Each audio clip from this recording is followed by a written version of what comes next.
If you've noticed in the frame next to me, it's Tony.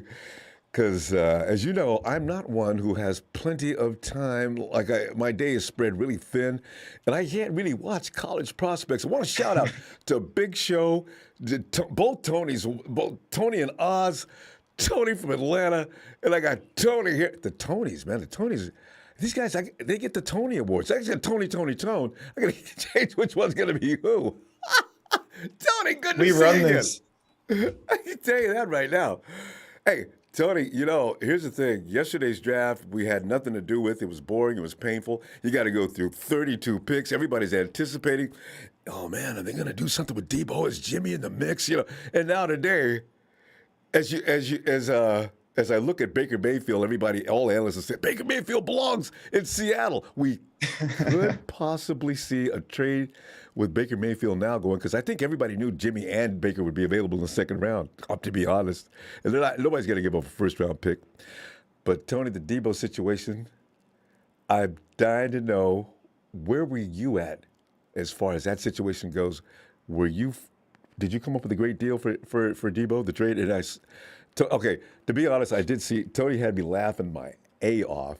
He had this incredible deal on Twitter. I said, Tony, you made my day, man. I was feeling down and out because this whole situation has been giving me anxiety, Tony. So when I read your trade, I said, okay, that's good. I'll do it for that one. Tony, were you kidding me or were you serious? Would you like to trade Deebo? Well, here's the thing. I am not about moving integral players because once you move off your cornerstones, it's really, really hard to replace them. So any person you get in the draft, there's no guarantee they'll be anything. However, in a situation like this where you're going to have to pay him a ton of money and you have the ability to get to maybe the 10th pick in the draft, if there's a player that you like at that spot and you're comfortable moving up, I wouldn't have a problem with them doing 10 and 38. But again, I don't want to see Deebo gone. Nobody does. Just kind of have to look at it from the perspective of he doesn't want to play here. He's going to be very expensive and he's going to command more guaranteed money than any guy we've ever signed to in this franchise. And on top of that, you have Brandon Ayuk next year who you'll have to pay as well. So is it the worst thing in the world? No. But do I want him gone? Absolutely not. He's one of one. Nobody in the NFL can do what he does. And you can't just move off guys like that when they're not having a good time. You have to exhaust every option to keep them. Tony, you know what? You just said, underline that part. Brandon Ayuk's contract's coming up next year. Now, he's probably, well, no, there's no doubt about it. He's watching what's going on here. And if as you say, Deebo comes up with this blockbuster contract, Brandon Ayuk has a productive year next year, he's going to say, look, I don't want to be a pain in the ass, but listen, guys, I'm going to need compensation for what I think was a great job. And now here we go again. Tony, somebody said there's a formula for how many high-priced players you can have. Now, Nick Bosa, and this is going to come up, Tony. Everybody's going to start comparing. Do you pay Nick? Do you pay Brandon? Oh, I hate that kind of question. Even this year, people have presented that question. Deebo was so valuable for the offense. There's no doubt Nick Bosa is the heartbeat of that defense. What are you going to do? Yeah, honestly, with Nick Bosa, the difference is with him, he's been consistently one of the 3 or 4 best players on the team for 3 years. Absolutely. And Deebo's been really good in 2019 and 2020. He was not a top 3 or 4 player on the team until this year. But you also have to take into account the projection, what he could be the next 3 or 4 years. And that's why I can't choose between them. I'll have them both if I want, because those are 2 players that I feel like will project well into the future. They're ascending into their primes. And if you move off of them now, there's no guarantee that you can really make up for it anywhere. Tony, I'm reducing I'm salaries next year. I'm telling you right now, I'm cutting. Man, we're going to be playing with merry minimums because I got to have that core group. The guys that are playing and surrounded. I agree. We're going to be surrounding those guys with some really. They can't be too mediocre in certain places though. Okay, we got a good cornerback. The frontline defense, pretty much, I think everybody signed. There's a couple of one-year people in there, but maybe we draft some guys. And I think that's the 49ers, strategically, that's what they're going to do, Tony. They're going to be looking through these second, third, and fourth, fifth rounds for guys like the Aaron Bankses of the world. You know, we're going to be looking for that fill-in type of guy, the Javon Kinlaws, because some of these guys we're going to have to move away from when they start asking for more money. We're going to go the Bill Belichick route. We're going to say, listen, I think you should go out and check the market. We're not going to be able to go above this figure. I think that's where we're going with that. Yeah, I agree. And I think today what you're going to see is they're going to be replacing guys that were on the team before that were good players, but they don't really have a future here. Your Tarts of the world, your Alex Max of the world, even a Mike McGlinchey. We don't know if he'll ever be back to what he was before. So I think you'll see a lot of that replacing guys, but you're in a position where they don't need to be great in the first year because you do have guys in front of them that you're comfortable with.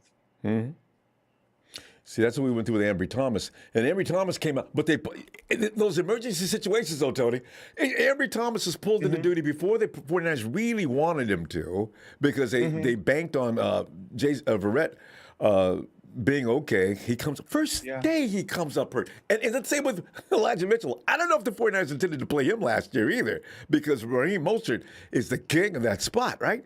Yeah. Both of them go down. Definitely. What are the frigging odds? And now enter the rookies. We're going to have that luck again, Tony. That's what we do in San Francisco. We get hurt. I mean, that's part of the game, though. It's the nature of the game. And even if you're drafting guys who don't have injury history, you never know with them. So I think it's important to constantly rebuild through the draft and make sure you're getting guys that you know not only can be good backups in the short term, but have the potential to be great long term. And like you said, like Verrett goes down week 1. You never want that to happen, but you have to feel comfortable with the guys behind them. Yeah, and that's the thing. But I think the 49ers, with our coaching staff and things like that, I'm confident because when I see him from Ambry Thomas, he came in, and week by week he progressed. So that speaks to the fact that the scouts and all, they know what they're doing as far as talent went. I called them out mentally on that when Ambry Thomas came in. It looked like absolute crap, and they kept on giving those reports like the 49ers love to do. He's coming along fine. Oh, come on, John. Is he really coming along fine, or are you just telling us that? And then we watch Ambry Thomas say, okay, John, okay. My bad. He's got talent. So yeah, he's decent. And what I like about him too is the fact that they're bringing him in as a man coverage corner, right? But they used last year to make him a better zone corner. So now going into next year, you have a more refined player who can do both. And I think D'Amico Ryans is moving more toward press man. I think the Charvarius Ward signing is pretty clear. That's their intention. However, you do want to play zone as ball. You don't want to be a one-trick pony. So he has both of those experiences now. I think if Mosley gets hurt, if Ward gets hurt, he'll be a fine plug-in and he'll be a good player. Mosley's going to get hurt, Tony. So, you know, he does that every year. So, and it's the same hamstring or something always goes wrong with his legs. Nothing really serious, but enough to always keep him out 3 to 4 games. So, yeah. And Tony, I figure you saw 6 wide receivers, because you mentioned with that 10th pick, I'm looking at Jameson and some of these other guys that just had banner years in college. And I'm thinking, you know, there's no Deebo, like you said. And people say, Garrett's Deebo light, but okay. That doesn't mean it's going to translate any further than that. By the time he gets to the NFL and gets a few bumps and bruises, Deebo's a different animal. That's just the way it is. And you're not going to get him. And generational talent like that. And people were hooping and hollering and yaying, and mainly based on the rhetoric that we're getting through Twitter, and some other mediums. I'm saying, you know, I just want the truth, the whole truth, and nothing but the truth. Are we really getting it? But then I see Deebo saying this, and I'm confused. And then I see him, of all people, collaborating with OBJ, who's clowning. I know the T, and I can spell the T. Oh, come on. Oh, damn, man, how old are you? Stop it. And also, so now we got this mess brewing. So I feel like with Deebo, his wants and needs aren't immature. If you feel like you're working somewhere and they don't value you, why would you work there? You'd obviously want to move or make sure you're getting paid. But at the same time, you have to keep everything in-house. Keep it private. Don't let your emotions take the better of you, and don't take to social media and be, you know, I don't want to say emotional, but that's kind of what it is, when you're feeling something, you're going to say it. I don't know if that's a smart thing to do. You saw with Warner and Kittle, they waited till training camp. but they were quiet about it. They were very professional, and they got the contracts they wanted. Even though they started off with a really bad low ball, they moved up to the highest paid. And that's where people are confused, Tony. People thought that it was a low ball. It was, but it's a negotiating tactic. The organization, of Yeah. course, is going to do all they can to get you for the deal that they can get you, okay? They know you're going to say no to the first deal, but I'm not going to come in there with the whole package and have you tell me no on that. Then I'm screwed because I Yeah. know that I've got a boundary where I can only go so far with this. So I'm going to tell you, okay, we'll give you 19. I know I got at least, potentially I could go to 25. So I started out at 19, and somewhere between 19 and 25. I can't believe that Deebo doesn't know that. Why throw a fit, wash your board down, and wash all your social media down, then go around dropping little tidbits here and there. You get your brother involved, which is brother. Tiquan doesn't know anything about what's going on. The agent is sitting there saying, look, as if he were handcuffed to the whole situation. I, like you and most of us, I don't want to take sides in this, but I don't want you to cheat Deebo. But I want Deebo to calm it down. John Lynch has told everybody how many times my door's open. Go in and talk to him, Deebo. You don't need to go through doing this. It's not a good look. But here we are with this now. Yeah, and I think Deebo has to look into the future too.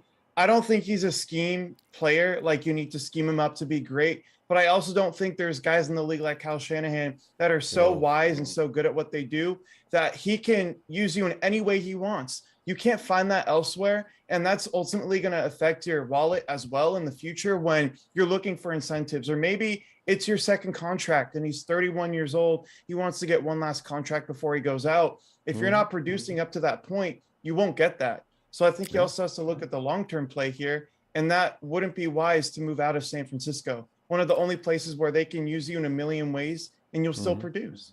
And the offense is nearly built all the way around him at this point. I mean, Michael Irvin told him, also with, what's his name from the Cowboys as well. They both had the same talk with him. Yeah, Des Bryant. Des. Get your money, but I think you should stay in San Francisco. And for just the reasons you just pointed out. Kyle's designing his program behind Deebo, who's made his ace. And, everybody else just falls into place. It's a master plan. But Deebo, I need to get paid. Deebo, you watch, like Tony just said, George Kittle got paid. I mean, Trent Williams got paid. Fred Warner got paid. We don't pay in April. And we don't pay in May.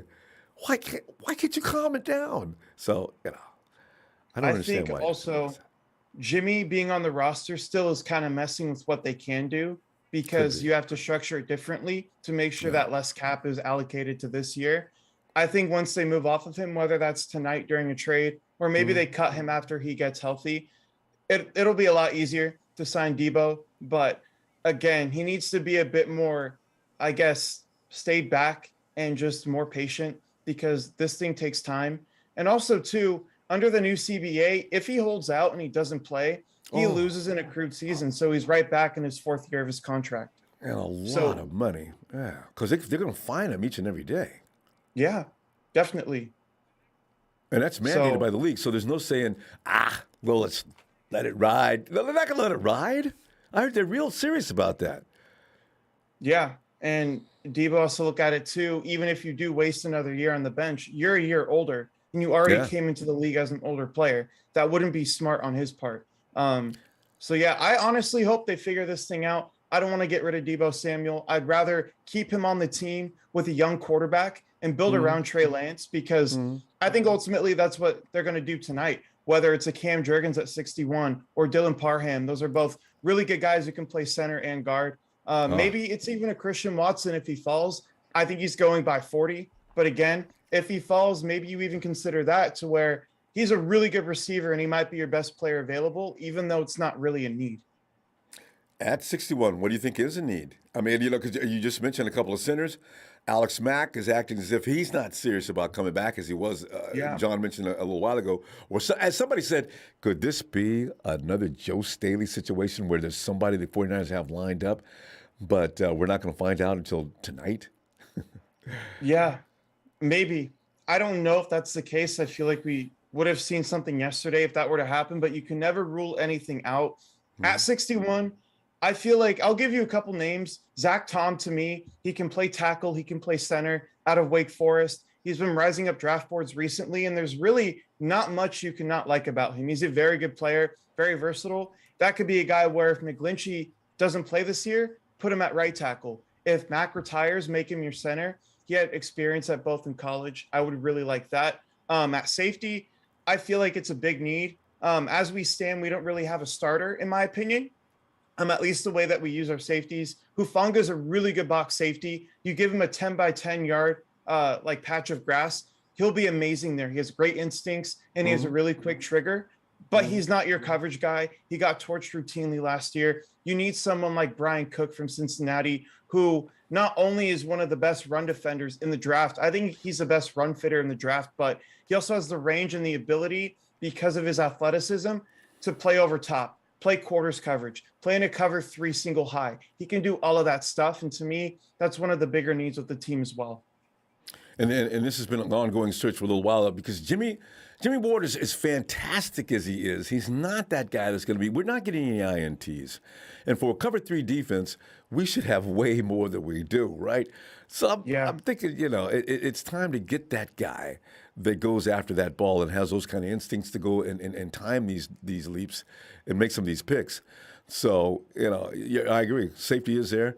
The thing is, I was on my own thinking of the college players that I was watching. I was looking at Linderbaum, and sure enough, Linderbaum would have been probably the quintessential. The guy's a dog. He's an animal, and he's good.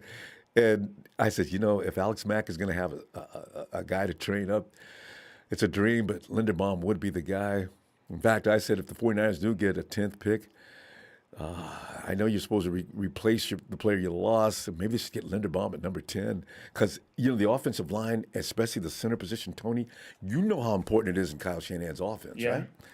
What are we going to do? And this guy you're talking about now, does he have that capability? Because it's going to have to be a cerebral kid we bring in on this as far as the center goes. Yeah, I don't know if Zach Tom will ever be like an elite center, but he can be a good center. And the reason why you draft him is because you don't know what McGlinchey or Alex Mack would do. He can fill in both spots. In terms of pure centers, though, we saw Cole Strange go off the board yesterday. I know in my mock draft I did with you, I got him at like 83. I was shocked that he went at 29, but I'm not mad at the pick. I think the other guy, Cam Jurgens, I know a lot of people like him. I personally think he's not far off from Linderbaum. I think they're both like pick 30 to pick 50 players. I don't know if I would have taken Linderbaum at 10. With the talent available, but with Jurgens, he's one of those few players who you can literally pull your center and he'll get out in space so quickly. He's so good at reach blocks and getting to the second level. You can be really creative with him. And on top of that, too, he's an incredibly smart player.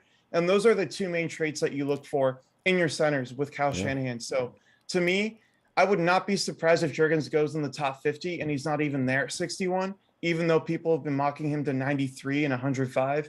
I genuinely think he might not be there, but he'd be my number 1 pick for a center, for sure. Just like you said about the guy that you just mentioned, as far as the center that Belichick picks up all, and even analysts were sitting there and said, "Jesus Christ, Belichick picks up this," and other people would say, "I wouldn't saw that one coming." So what is Belichick thinking? Maybe the same thing that everybody else is thinking. I'm going to put him at center because he's got what it takes to fill that void at an NFL level. There's going to be a lot of surprises, Tony. With Cole Strange yesterday, from what I heard, every team interviewed him at the combine and everybody loved him. And I don't know who tweeted this. It might have been Rappaport or Pelissero, but they said every team was expecting him to be gone in the second round at some point. And the Patriots weren't willing to wait for him. I can't be mad at that. Is it a bit of a reach? Yeah, but I can understand the pick for where they're at right now. And he is like the quintessential Patriots pick. Like, you don't know who they're picking, but it definitely helps the trenches, and they're going to make sure that their units are, I guess they play better together instead of making sure, like, you have to re-puzzle the piece every single time you're out there, or repiece the puzzle. I mean, if you have a guy like Cole Strange, he's going to be there for 5 to 10 years. You don't have to worry about anything. And see, Tim, that's where the 49ers are right now. They've got to build those trenches. The sexy picks, as usual, every year, they're right there. You saw 6 wide receivers go. That's the record is 7 in the first round. 6 went yesterday. And Tony, the speed. I don't know if you agree, but I still need somebody. Everybody says, "Well, Deebo can get downfield." No, they're good. I don't know if I'd label them as deep threat wide receivers though. I Yeah. need that guy that can gain separation. I want Trey standing back there looking up. Where is he? Where is he? Where is he? I want Trey to just. I can close my eyes and just throw it downfield because I know he's going to be there. Yeah. That's what you call a deep threat, right? So, is anybody left? Wait, sorry. The Buccaneers just picked Logan Hall out of Houston. We're started. Oh, okay. Yeah, Yeah. I'll get back to your point, but I mean Logan Hall, he's a really versatile player. I think this is one of those like depth moves for them to where you don't have many weaknesses, but you bring in a guy like Logan Hall who you can add into your rotation. There's real pass rush value there. Honestly, really good in the run game as well. I think they'll show clips right here. He's just a really twitched up player, but he's powerful as well. Look at him bull rush. Are you on 6'6". ESPN? Yeah, no, I'm on NFL Network. 6'6", 283. This guy's playing defense. Look at the size. I'm looking at the clip now. Oh, the guy's he's an animal. I love it. Bad Yeah, I'm snap. bringing up my notes right here. He's not really your nose tackle, eat space, but he can two gap pretty well. And he's really a guy where if you get him one-on-one, it's a nightmare because he has a million different counters for what you want to do. I think this is a really good pick here at 33. But yeah, I don't know. Not someone that I would have wanted for the Niners, but you can still respect the player as well. And we got too much of that, Tony. We don't need Logan Hall. We got plenty of guys now in that defensive interior. And I'm still thinking Javon Kinlaw is actually going to measure up to be what he was predicted to be. So hold on a second. Oh, yeah. Because the big show is saying left tackles, defensive ends, quarterbacks are a lot harder to find than running back, wide receivers. It's going to be extremely difficult playing two players at 25 mil. Plus, kiff half our defense goodbye if they were to happen. Kiss goodbye, Armstead, Warner goodbye. See, those are the dilemmas that are going to be faced in the future. This is why when I look at Belichick and how he goes about doing what he does, it's just amazing. And like you're just saying now, he's already banking for the future by picking up Strange. See, those are the moves you got to make. Yeah, and I mean, you look at what the Patriots do. It's a lot of investments to where they're not flashy, but they make sense and they build your team quickly and well, and it lasts for a long time. Whereas a team like the Rams have a different style where they're going to replace every player they have on their roster, aside from their 4 or 5 core guys. But it works because you're constantly, bringing in new talent that isn't washed yet. You're not waiting for the guys to not be good, if that makes sense. It does, and I've been mocking and joking about the Rams doing what they do for years, and they finally came up large and won a Super Bowl. Granted, had we not been injured in that playoff game, the Rams were going down, but they did. Oh, yeah. And they got there, and it finally worked. Like you're saying, they keep the expensive guys. As free agency comes, the Rams are the first guys to jump, and then of course they keep the minimum guys to surround them. But some of those minimum guys aren't that bad. They're still weak. They were still weak at linebacker. Now they buffed that up, right? They went up. Yeah. But Bobby's like on his last leg, so I'm not sure how much of a buff up that is, but still. Yeah, definitely. So we're gonna find out today. So at 61, Tony, who do you want at 61? Are you gonna go with the offensive lineman? I think for me, it's either Cam Jurgens or Brian Cook, realistically. But if you can get a guy like Boye Mafe or Arnold Ebiketie off the edge, guys who will probably be designated pass rushers, their first time in the league, the first 2 years maybe, but they're so good and they're so explosive. That's a guy I want to take at 61. Jaquan Brisker, if he falls, I think him and Brian Cook are in the same ballpark. I really don't prefer one over the other because they're pretty similar players. But let's see, Christian Watson off the board here for the Packers. And honestly, you kind of look at their mold of receivers. Are you fast and tall? That's what we want. Marquez Valdez-Scantling, Alan Lazard, Christian Watson fits that mold. But even with that, he's an awesome, tenacious run blocker. He has a speed to take the top off of any defense. I think he'll be great with Aaron Rodgers. I really do. I like this pick a lot. I mean, yeah, this is honestly it doesn't get better Watson's than this. name goes up. This is awesome. I was expecting Sky Moore to go here. I feel like Sky Moore would be maybe a little bit more versatile, but even Christian Watson took jet sweeps in college. He's not a guy to where you think he's super stiff and he's a linear runner like DK Metcalf.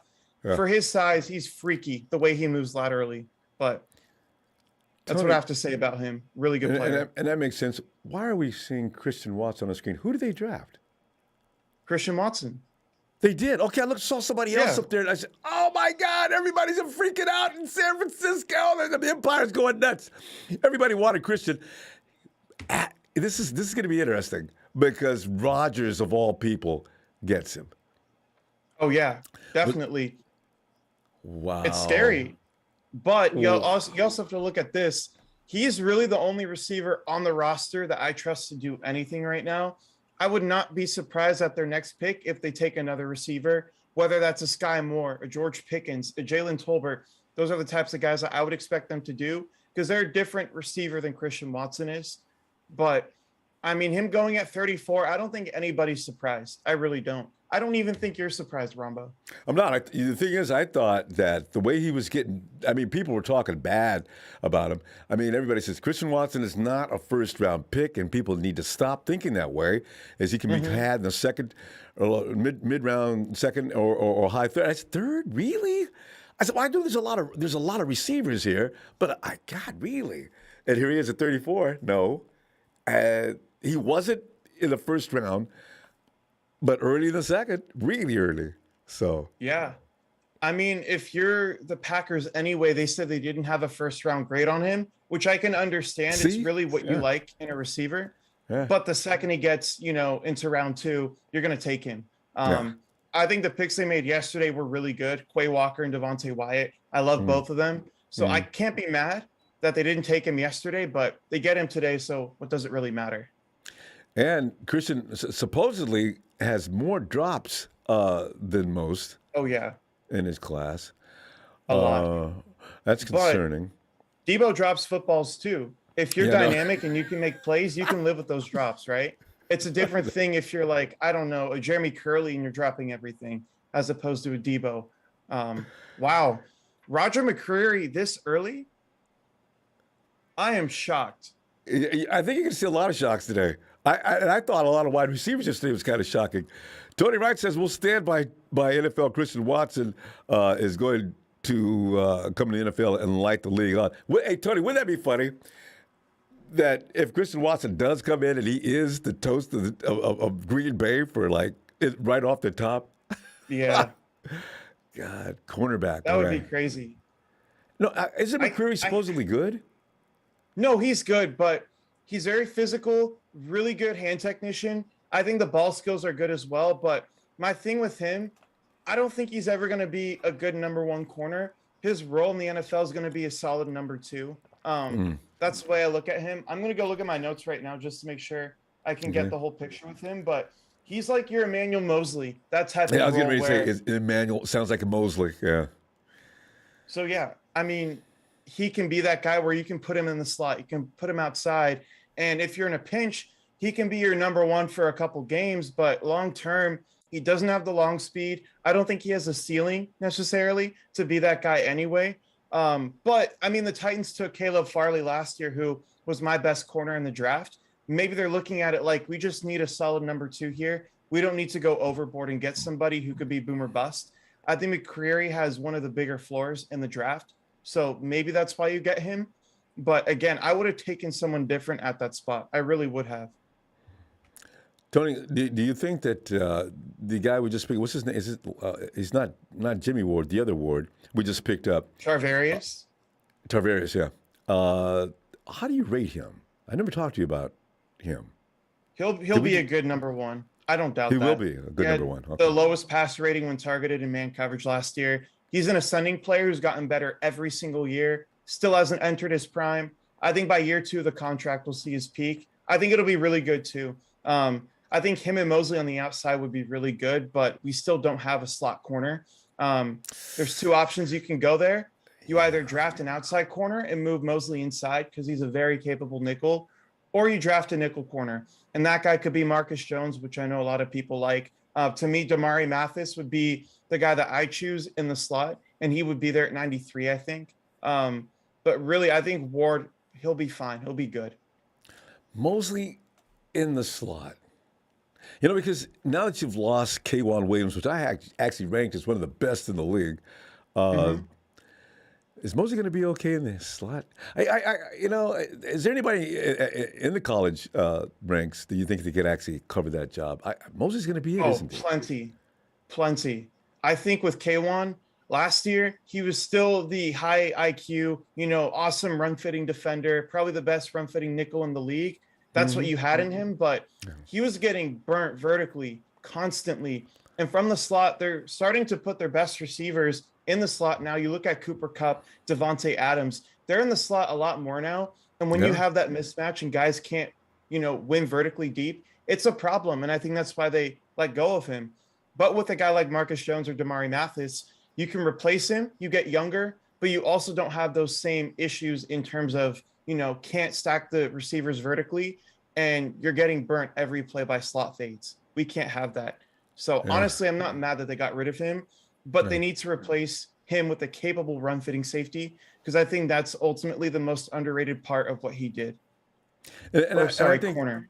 I think there's something wrong with him last year. Cooper Cup has never ran over K1 like that. I think he may have been Mhm. injured and couldn't say anything because you know how he got injured a lot. But Cooper Cup just had a career day against K1 that never happened before. Yeah. In fact, he used to be what you used to ask, "Where's Cooper Cup?" Oh, God, K1's got him. And Tyler Lockett over with the Hawks. Ooh, I forgot Tyler was playing. Yeah. K1 was that guy. And then last year, of course, the injuries took fighting because every year he got injured. And then last year, of course, he had that game that he had. So, yeah. For Big Show sure. says, did Christian Watson just get picked? Yeah, he's Didn't see. gone. He's gone. He's gone, Show. That dream is over. So, I but think the Jets here, I think it wouldn't be out of bounds to say that they take an offensive lineman here because they didn't take one in the first round. boy, and They're they looking need to move one. on from Mekhi Becton. Really? What'd you say? And Yeah, they need one too because Zach was like he was destroyed last year. I mean, it was I don't know how horrible. good he really is, but he had no shot to get that ball off. I mean, they signed Laken Tomlinson. They drafted Vera Tucker. Becton, if they keep him, I think he'll be good. But apparently, he came into camp at like 350 last year, like 30 pounds overweight. Wow. God. Brees Hall, I really like this pick actually because you have Michael Carter already, but Brees Hall to me, he's a bit more powerful. I think they're both home run hitters, but now you're gonna have two backs in the field who can take it to the house any play. I really like what they did here with Brees Hall. I probably would have gone tackle, but again, like Brees Hall might be the best running back in the draft. He's my Ooh. second best one, So you but rank him that he's high, up huh? there. He's Priest up likes it. there. Oh yeah, for sure. Oh I mean, man. you go to the Jets where they employ one of the best run schemes in the NFL. I think it's the best, and it's really Well, something look where we that'll. got it from. Oh, that's wait. No, is one of our coordinators over there offensive? It's only no. Yeah, LaFleur, Mike LaFleur. LaFleur. See, more Shanahan disciples. You I know. think there's like 4 or 5 former 49ers coaches on that staff. So I mean, you go there, it's really gonna accentuate your strengths, your vision, your long speed, Ooh. your Oh, pass look at catching his. ability. Oh, Tony, I I'm like watching this this. film. I like the way he's patient. See, Hmm. this is what I always worried, bothered me about Carlos Hyde. Wait, time it, wait for that hole to open, now go. And Mostert Yeah. is still, in my mind, the king. I mean, people can say Le'Veon Bell and all that, but I see, you know what? Mostert, he could take a step, freeze, and free. It's almost as if it looked as if he freezed everybody and wait for that one opening with his speed, explode, and Yeah. gone. There's no one like him. I don't think you'll find anyone like him in the NFL or in the draft either. He was one of one. I'm so sad that he got injured because he would have been Yeah, perfect. man. See who the Texans take here. I was really surprised when they went Kenyon Green yesterday, but the pick made sense for them for where they were at. Jalen Petrie. Okay. This is someone that I know Niners fans have been targeting. He's like a Jimmy Ward in a way to where he can play the slot, he can play free safety. I don't know if he's big enough or physical enough to play in the box, but I think this is a move where you just kind of figure out the rest of the defense and then you throw him somewhere. So super versatile, good ball skills. I like this pick. I do. And we're going to see a lot of guys that we want go off the board between now and 61. Mm-hmm. I don't know if you've seen any of these players before, but if you have, I think you can kind of speak to the fact that they were fringe first round picks anyway. I don't know if we had a real shot at getting them where we're Yeah. at. And there's so much talent below the first round because when you look at the first round, it was all trenches and wide receivers. Well, I think there was a cornerback. Well, actually, Stingley and Sauce did go, but you know, he is mostly teams concerned about their defense, and that's what it's going to take if we're going to win in the NFL now. Building up your offense is one thing, but if I'm building up my defense, it sort of makes it all kind of moot. And now you've got these kind of athletes that are coming out to play in corner. These guys are running 4.3 and 4.4 and less now too. So you say, okay, I got this guy, and he should be able to take this. And like some people are thinking, well, flip the field, right? If they're going to get that, then you get this. That's. And a guy like Belichick is going to take advantage of that because if he's a defensive-minded coach, he's that guy that's going to get all those defenders. So this is going to be an interesting draft because all the best stuff is coming up now, Tony. And from what I'm hearing around most circles. Yeah, there's going to be guys like Abikedi, Boye Mafe, who are going to be fringe first-round picks that might slide to 50, 55, 60. I think this draft is one of those years where people don't like it because you don't have the top-end talent. You don't have your Trevor Lawrences of the world, but anywhere from 25 to 70, you could make an argument that all of those guys deserve to be a first-round pick or early second-round pick. So really, in my opinion, you're going to see the real team-building phase of the draft kick in right now. Teams like the Chiefs and the Packers, who have multiple second-round picks, are going to probably win this draft. Hey, you know what? Are the Jets? No, the Jets are still pretty much major players in this draft. They're high in every round. Mm-hmm. Yeah. But you're right. The Chiefs made deals yesterday that I was kind of shocked by. They're kind of low down on the list because of the fact that they were in the playoffs last year. But I said, the Chiefs are still working. And the Jets, every time you look up, they're making a deal. The Lions are probably still going to be involved here. But those are teams that need to be involved. They have to be. They have no choice. And like even the Bears coming up right now, their team is horrible. And no offensive line, no receivers. You just traded away your defense and let all those guys go because you couldn't pay them. It's real rebuild mode right now for them. I think the Falcons right here, I think there's a chance to take quarterback. Malik Willis, Desmond Ridder, even Matt Corral. I think those are guys that could go right here. And I think they need that too. But issue with the Falcons is they're like the Texans and the Bears. They have holes everywhere with very few guys who you can call elite. Yeah, but their salary cap's pretty much under control now. Matt Ryan left, and it's going to be interesting to see. The Falcons are always seemingly offensively. They're so. It seems to be they're always picking up. You look at last year when they picked up my draft crush last year, which was Kyle Pitts. I said, Jesus Christ. Why the Falcons? How do they always get the premier hands every year to receive? It's just amazing.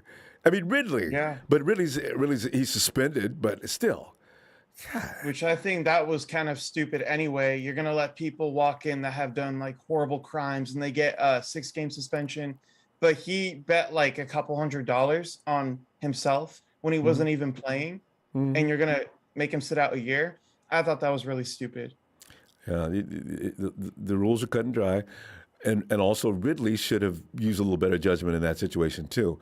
I'm sure that what's so funny, Tony. These activities are going on all over the place. Don't get caught is the bottom line. Yeah, make like a burner account. Use your aunts or your uncles, and let them get suspended. Yeah, Jesus Christ, it just didn't make any sense. All right, here goes the Falcons.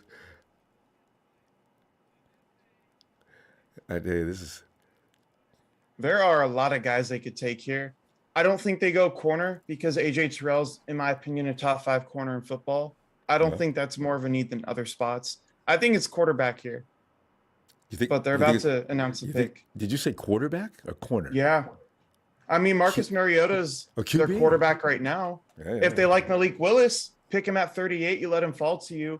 No one can blame you. It'll be a good pick for sure. And it's a need. But are there some quarterbacks coming in next year? Tony, this quarterback market, it's an embarrassment. When I see some of the kids that came out and graduated and they're saying, well, he's saying all kind of things to pretty much quell the situation to avoid the embarrassment. I'm thinking, everything they said about this class as far as quarterbacks, I thought they were kidding. Not one person in the first round. My God. Except, well, Pitts. I mean, Ebiketie. or Pickens. I thought Pickens would have gone round 1.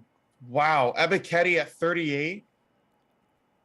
I mean, they do need pass rushers. I don't know why they would take him over Malik Willis or Matt Corral when it's a real team need, but Ebiketie to me was a first rounder anyway, so you can't be upset with this.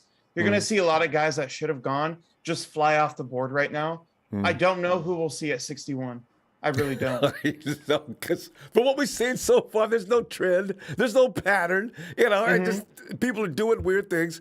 But Tony, the theme this year, don't be surprised if there is a real lethal-looking edge. We might do that because you know how John Lynch loves that defensive line.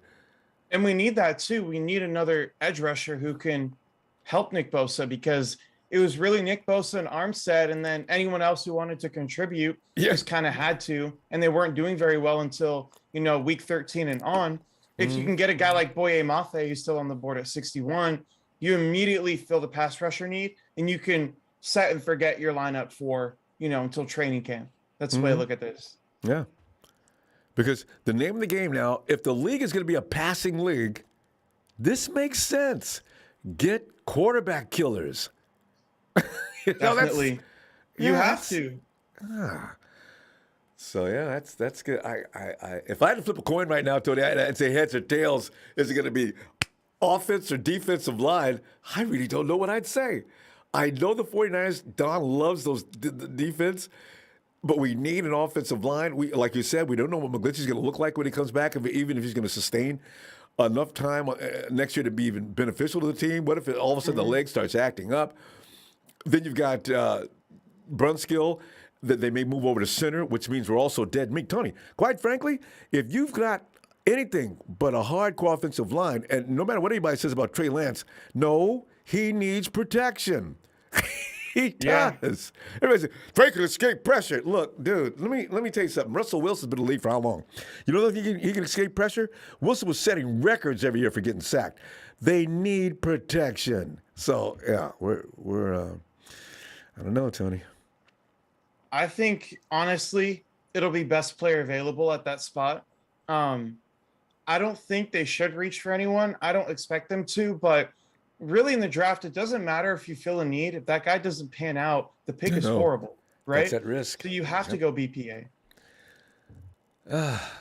When's the last time you remember we ever done that? I'm always crying every year. In fact, even when we picked up Solomon Thomas, I wanted MC. I mean, guys, as we're going to go to Stanford and get something, why does it have to be Solomon Thomas?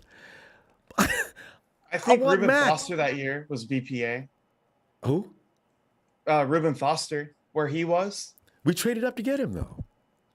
I mean, yeah, but at 31, I don't think anyone would argue that a player was better than him. It was just the character concerns, which were definitely warranted, and they proved themselves. Yeah. So, and that was a learning experience for Kyle and John. They know now, and now I can't imagine as a player, you come and ask me a bunch of questions. They got to be penetrating questions, because we don't want another Reuben Foster situation, right? And we haven't had one really. Deebo's doing things that are, I don't know if they're out of character or not. I didn't see that coming, but we haven't had anything like that. And our locker room was one of the best in the league. So yeah. So the kids are they're gonna get asked some penetrating questions as they sit down. And remember, DK Metcalf actually got PO'd that year. The 49ers pissed him off. Oh yeah, that was funny. I know. But what? they have to at least ask a question like that because they need to know who you are before they draft you. Absolutely right. And DK said he came away saying, "I learned some things." Well, DK, unfortunately, if they were thinking about drafting you, that's why we got Deebo. Yeah. Tony, do you think there was any contemplation between Deebo and DK that year? I With, think just looking at the way Shanahan likes his receivers, it was more Debo, AJ Brown. I think those yeah, would have been the two picks at 36. I don't know if Metcalf would have been, but if they took him at 36, we all would have been happy, right? most Um, likely. yeah. So I don't like DK Metcalf. I don't hate people, but he's right there. So How come? I think Frank Clark is the only person I genuinely hate in the NFL. But DK is like right under that. But Frank Clark is a complete jerk, and there's no, oh God, there's nothing about him I could appreciate. If he's crossing the street in a Nothing. crosswalk, I might consider hitting him. If I'm driving, Frank Clark. These are guys that talk too much, though. Frank Clark's Mhm. basically did a number on us in that Super Bowl, going by persons on the right side of that line. Um, and then he's talking trash after the game. After that, I said, you know what, this guy. God, Jesus Christ. So And yeah, he's I'm not right. even good either. He's an I average know, right? defensive end. And he takes credit. Like the way he talks, you think he's an all pro, perennial all pro. All right. But the team's doing everything for him, but he's the one talking, right? Doesn't Yeah. make any sense. Yeah. He's a Wow. Kyler Gordon. good pick. With him, I have to say Washington is like a very similar, I guess, the way that LSU pumps out linebackers, the corners are kind of the same way from Washington, where they're fast and they're going to hit you hard. I think with Kyler Gordon, you lose a lot of that speed. I don't Mm. think he'll ever be a lockdown cornerback one, but he's very Mm. intelligent. I kind of liken him a lot to Elijah Molden last year. I Mm. feel like they're pretty similar players. And I know that I was on here talking about him, how I thought they might take him at 61. He fell to 100 and we still didn't take him. But I mean, Kyler Gordon, they'll show stuff here. Really good hands, really good IQ, really good fitting the run as well. But Mm. he also can play on the outside. Maybe you make him a safety. I don't know. The Washington guys, they always come out the same way. It's just, are you faster or are you smarter? Um, He doesn't seem very pumped up about this. Yesterday, I thought he was a little. I think he was irritated he wasn't a first round pick. I saw oh, yeah. some of the faces they showed yesterday of players being drafted, uh, or not being drafted was pretty interesting. Connor doesn't seem excited about this pick, and like you're saying, Why would you be? I know you go into a hellhole like Chicago, and it's going to be an uphill drag for a long time. Ah, God. They won't win. You'll probably leave after your first contract. I would not be happy if I were any player getting moved to Chicago at all. Bad weather. They got great pizza though. Yeah, But after that, I don't know. Their ownership is a little suspect too. I don't know what the Bears are doing. it's not good. Yeah, that's well. Good luck to them. Anybody going to Chicago is, you know. Do you wonder what is Justin thinking right now? What's the quarterback's name? Justin Fields. Yeah, I wonder what he's thinking now. Because Justin Fields, he had a really rough year. Hmm. In a better system, and even with Kyle, it would have been a lot better for him. I don't know Yeah, that. for sure. Yeah, Way better for him. Where your yeah. coach in your first start sends out 5-man protections 90% of the time and you get killed in the pocket. Like, and he's active. He's not standing there. I mean, oh, yeah, I Fields. know. Yeah, and they still just. Didn't he set a record for his first few weeks? Man, I have no clue, probably, but it was horrible for him. I don't think it'll get much better now. The fact that they brought in a defensive coach, it might be the right decision for the team, but I don't think it'll be for him. Um, so yeah, what do you think Seattle does here at 40? I think they're going to go quarterback. I yeah. really You do. talk about Malik. Yeah, this is Malik time.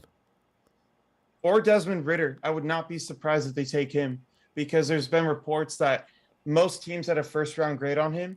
I don't know how true that is, but pretty clear that the league likes him. So we'll see what they do here. Honestly, I hope they take a quarterback because none of them to me are going to be really, really good. Even Malik Willis, he has so many hurdles to climb, and he's 23 years old, not very young. Yeah. Just take one of them, send them out, or Drew Lock, one of those two on Sundays. Easy pickings. Tony, I tell you right now, I'm still paranoid. There's something about that uniform. As soon as I see that Hawks uniform go out in the field, it's not that they're better than the 49ers, but Murphy's Law will always be applied and in effect during the course of the game. We had no business losing to the Hawks last year. None Not at whatsoever. all. The 49ers found a way to lose that damn game. There was no Jimmy reason did, to lose not it. the Niners. Both, Jimmy. hey, both.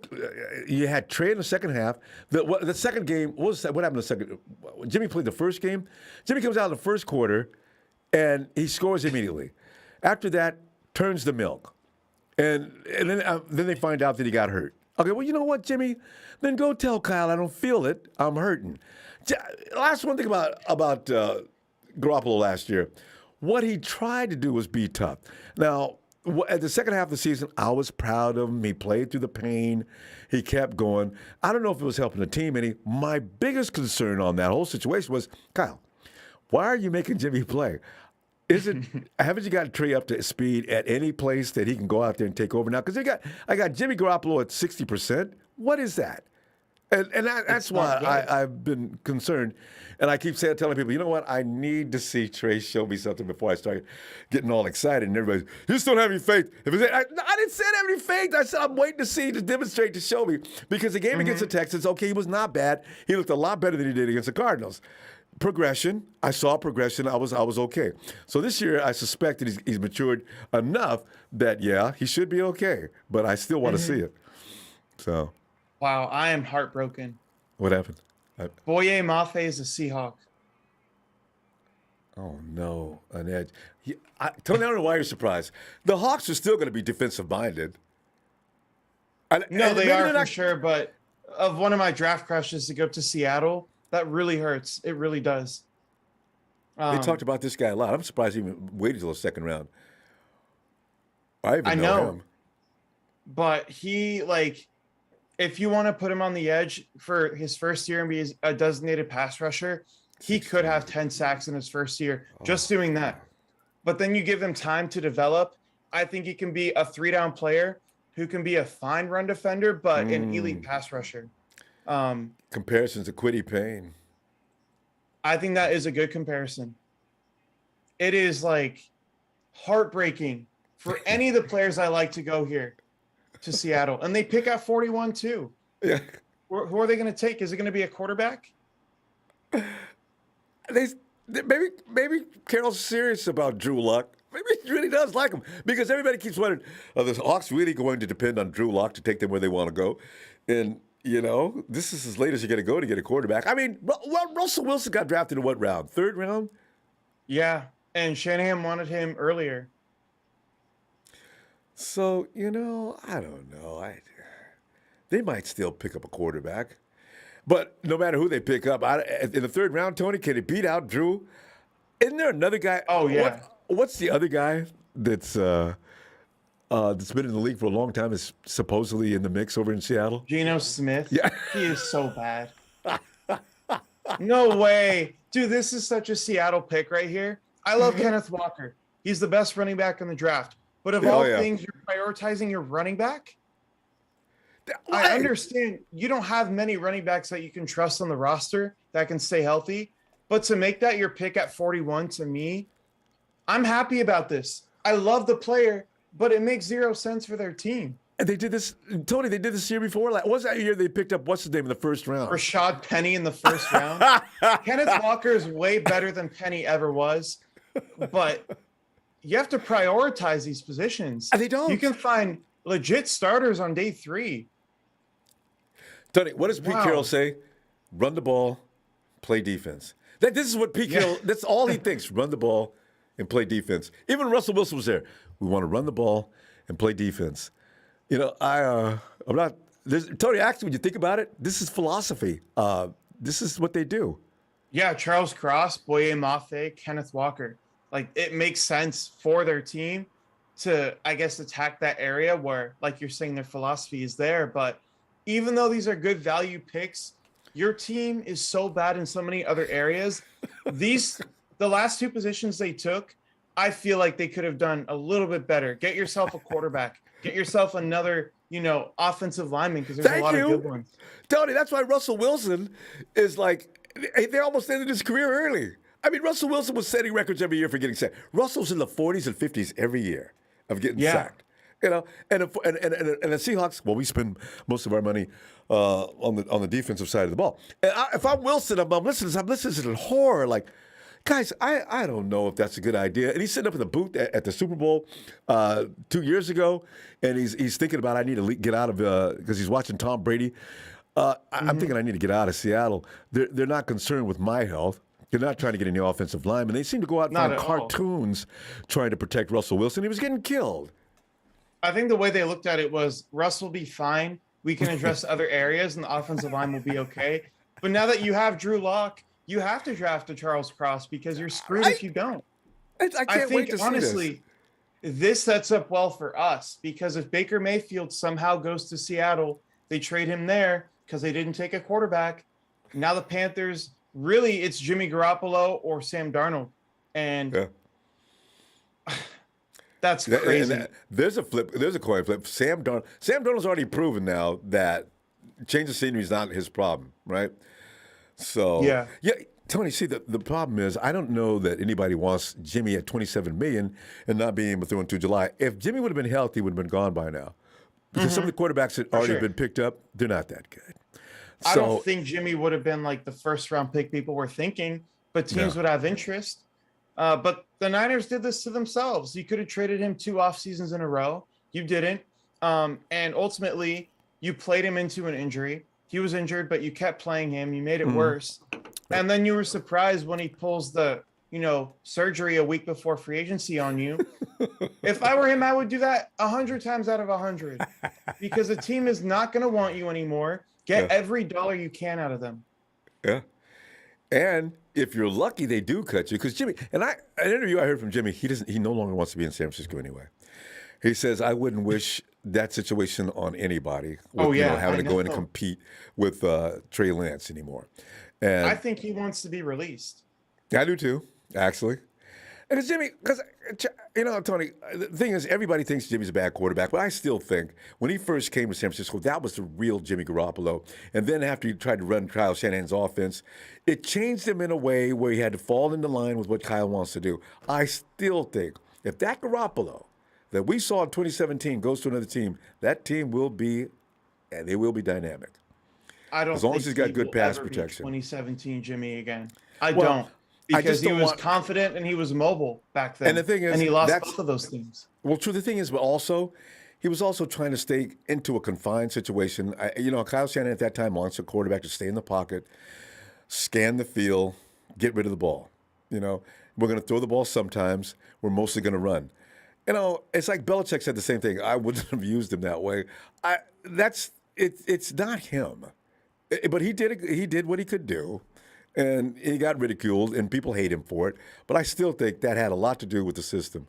He's not. I don't know if Jimmy's really a system quarterback as much as he is a Maverick. Well, We'll I think see. he is a system quarterback, but not the Shanahan system. I feel like you move him to the Colts or the Patriots, where a lot of quick passing with his quick release, a lot of quick decision making, where they're going to get guys open, RPOs. That's what he does best, not outside zone, hand it off, and then you need to throw a 40-yard crosser down the field because we set up play action. That's not who he is. And remember that first year in 2017, remember how he was out there, like you're saying, he was moving around the pocket, he was directing receivers, he was getting over here, he was making those shots into the end zone, putting the ball just above the ground for guys like Trent Taylor and Marquise Goodwin. He was just eating them up, And that's why he got the big contract. You could see he was a playmaker, right? And all of a sudden, okay, we're going to learn the offense now. Here's what we want to do. And Jimmy, I want you to stay in that pocket. Keep your eye on the ball. Keep your eye on the field, and get rid of that ball as soon as you can. And I says, everybody says Jimmy took a step back. Jimmy took a step into Kyle Shanahan's offense, and that's what we're seeing now. So it's going to be interesting to see what he does with Trey and how Trey handles it. Trey's going to be a million times better, Could be. in my opinion, Could be. because his strengths are very good for Shanahan. I think Trey's a smarter player overall than Jimmy. I don't think there's many holes in terms of what he does well to where you can't win with him. I would be shocked if we don't have a winning record this year when he plays the whole season. I would be, especially with the team around him and the coach he has. He's got a good team around him. That's yeah. He's got a couple of things that need to be shored up a little bit. That long wind up of his, that's going to cause turnovers because they're going to knock the ball out of his hand. His footwork is interesting. It's a mess. Yeah, I didn't want to call it that, but I mean, the thing is, they're working hard with him in the offseason. And he's going to get some of those things down. So a lot of it has to do with just being time on the field and getting used to the NFL speed because that's what's going to make for the feet if he doesn't get any pass protection. And that's what I'm thinking the 49ers need to know. You've got to protect him out there in his first year in particular. Yeah, I think they need guys who can do really well dropping back deep into the pocket because Trey, he dropped back a lot and he dropped back really, really far. And in the Cardinals game, I was there. The tackles were like falling way back and they were getting beat and they were getting holding calls because of it. I think the fact that they're working together this offseason will cure that. But at the same time, I don't have a doubt he'll fix it. I think he will for sure. Well, they have to. Who the Vikings going to pick? Let's see here. I hope they don't go quarterback because I love Kellen Mond and I think Kirk Cousins is a really good guy. I don't think they do that here. Maybe even a Sky Moore. I think he could go here. Thielen's getting old. Sky Moore would be perfect in the slot for them. You'd have him and Justin Jefferson for years. Let's see what they go with. I think they need offensive line and an edge rusher too. So maybe David Ojabo goes here, who's been falling because of his Achilles. Let's see. He's taking a really long time to make this pick. I know. Right ahead. Give us the pick. Jesus. Some of these guys couldn't wait to get on that microphone. And, Kellen Mond, you think he's okay too? I said something about Kellen Mond. I love Kellen Mond. Oh, Ronbo, man, Kellen Mond is not that good. I kind of like what I saw in him in preseason last year. Kellen Mond is better than probably every quarterback in this draft not named Carson Strong, in my opinion. I would take him over everybody else. Yeah. Man. Is he ever going to make this pick? Dude, I know. What's he waiting for next year? I mean, we have to go through this with every time the Cowboys send somebody up to the podium. It's a joke. But there's no reason for the Vikings to act like this. Have the Vikings won a Super Bowl yet? No, they lost 4 in a row. The Vikings and the Bills, they had to change their area code at one time for 044, you know? I know. It's crazy. Andrew Booth. Dude, I love this. I love this pick for them because Andrew Booth, to me, you put him in zone, he's going to be an animal. And that's really what he projects best to. And when you're running a Fangio type defense, cover 4 quarters is mainly like what they base their defense around. He's awesome at reading and reacting. You will not beat him deep. He will not let you get vertically over the top, but he also can plant really well and accelerate better than probably anyone in the draft. Drive his foot in the ground, stick it forward, and he's going to make a play on the ball. I really, really like him here. This to me was probably the perfect fit for him. Man. He's a first-round player, no doubt. I think he was like my 4th ranked corner. He's got a lot of size to him too. So that. Oh yeah, no. I think he's like 6'1". Let me look at his. And he's not thin. Oh, nice. Yeah, his highlights. He's a little bit thin. He's not huge. He's 6 foot, but that's NFL size, right? Yeah. And the fact that he won't get beat deep, and you can trust him to be a super smart player in zone. I feel like he's a perfect fit for them. Oh, a one-handed. I got it. Oh. I love him. I love this guy. I was kind of hoping he fell to us, to be honest. The 49ers might have picked him up too, Tony. He's got skills. I think really athletic.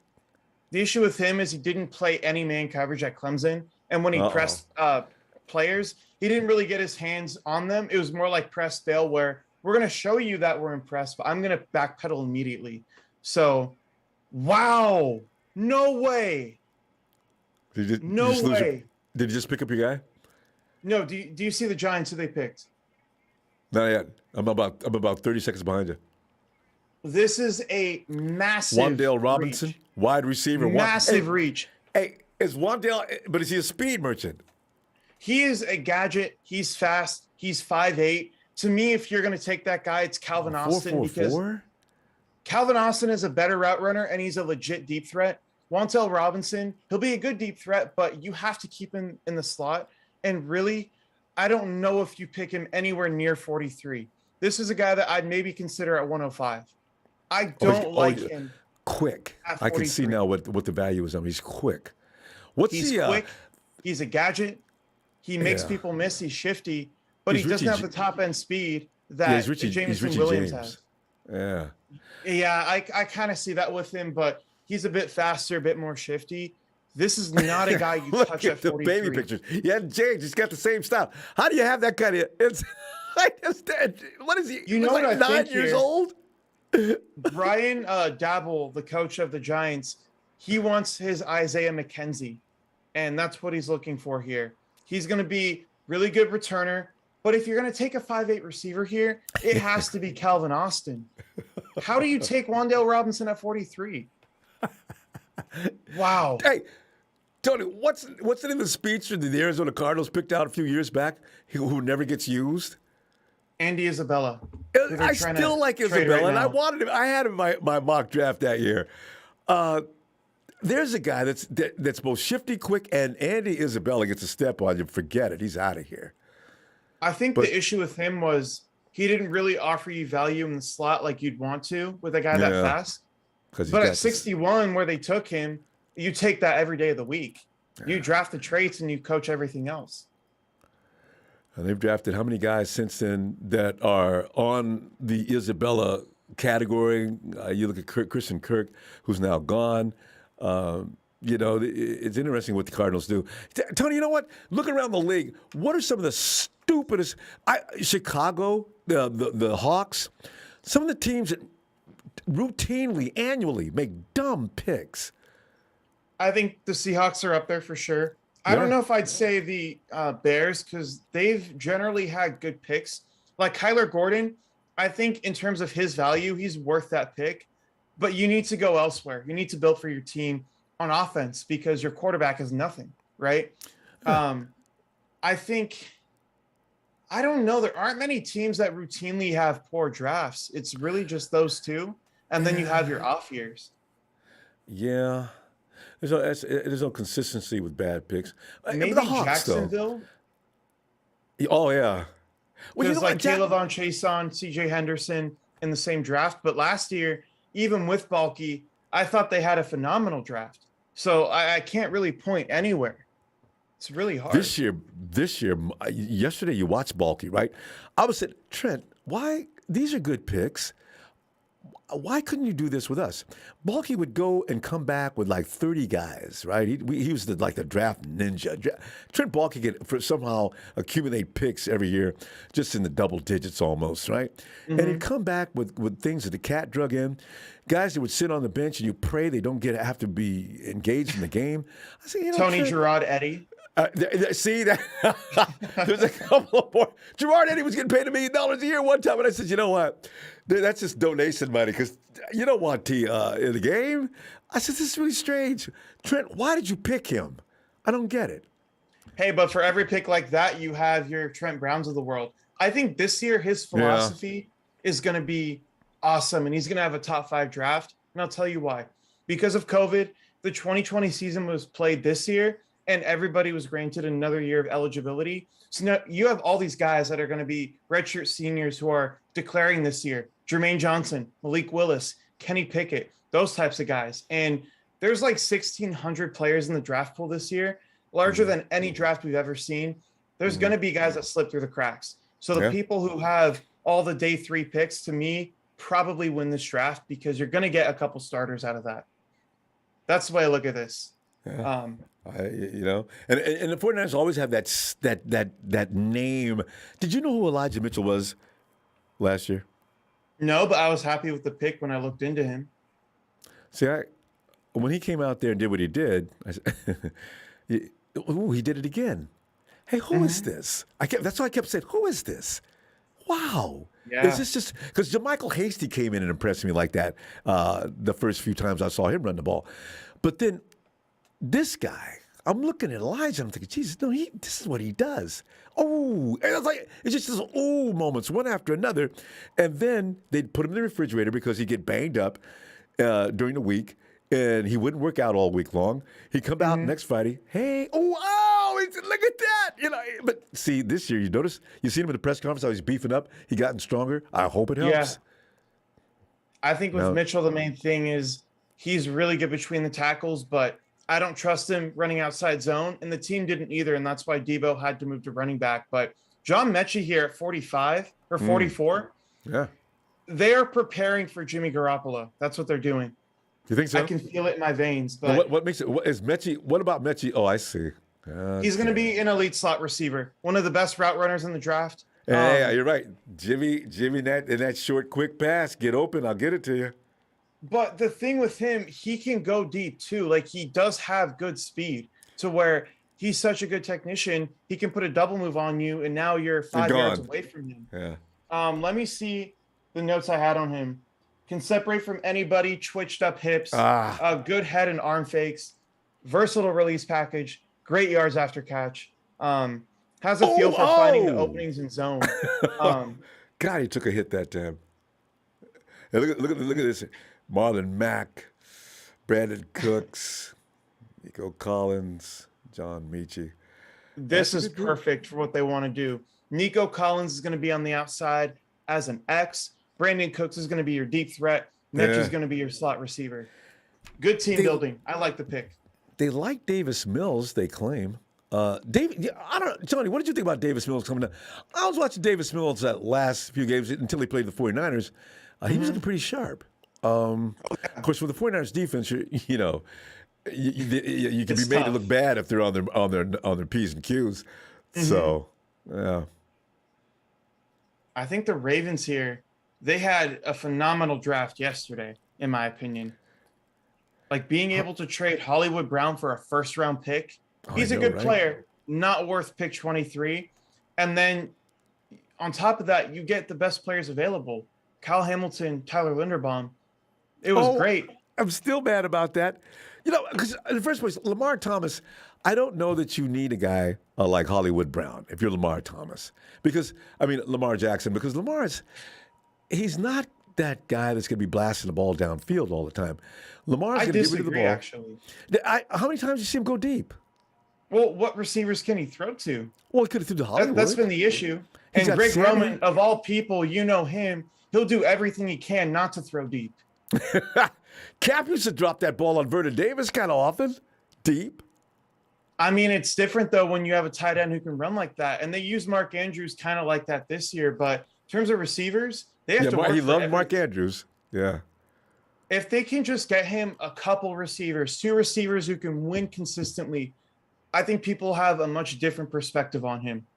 But the fact that you have Greg Roman and everything you do goes into your run game and you neglect the receivers.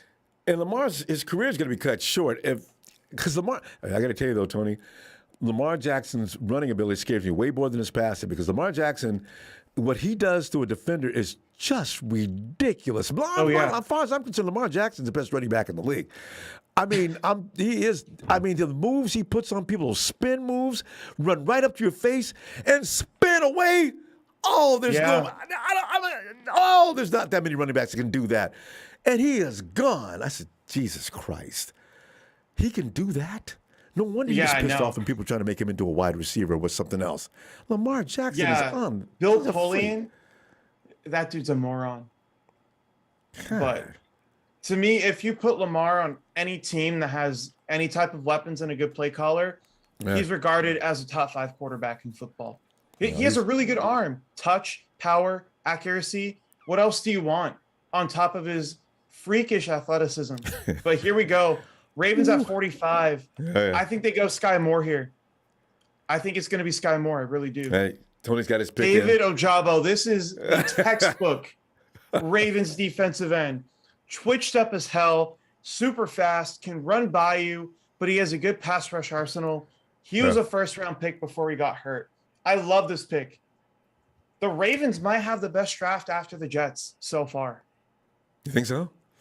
I think so. That's it. I thought they were going to go Jermaine Johnson at 25. because him and Ojabo are similar in a lot of ways, and that's really their prototype edge rusher.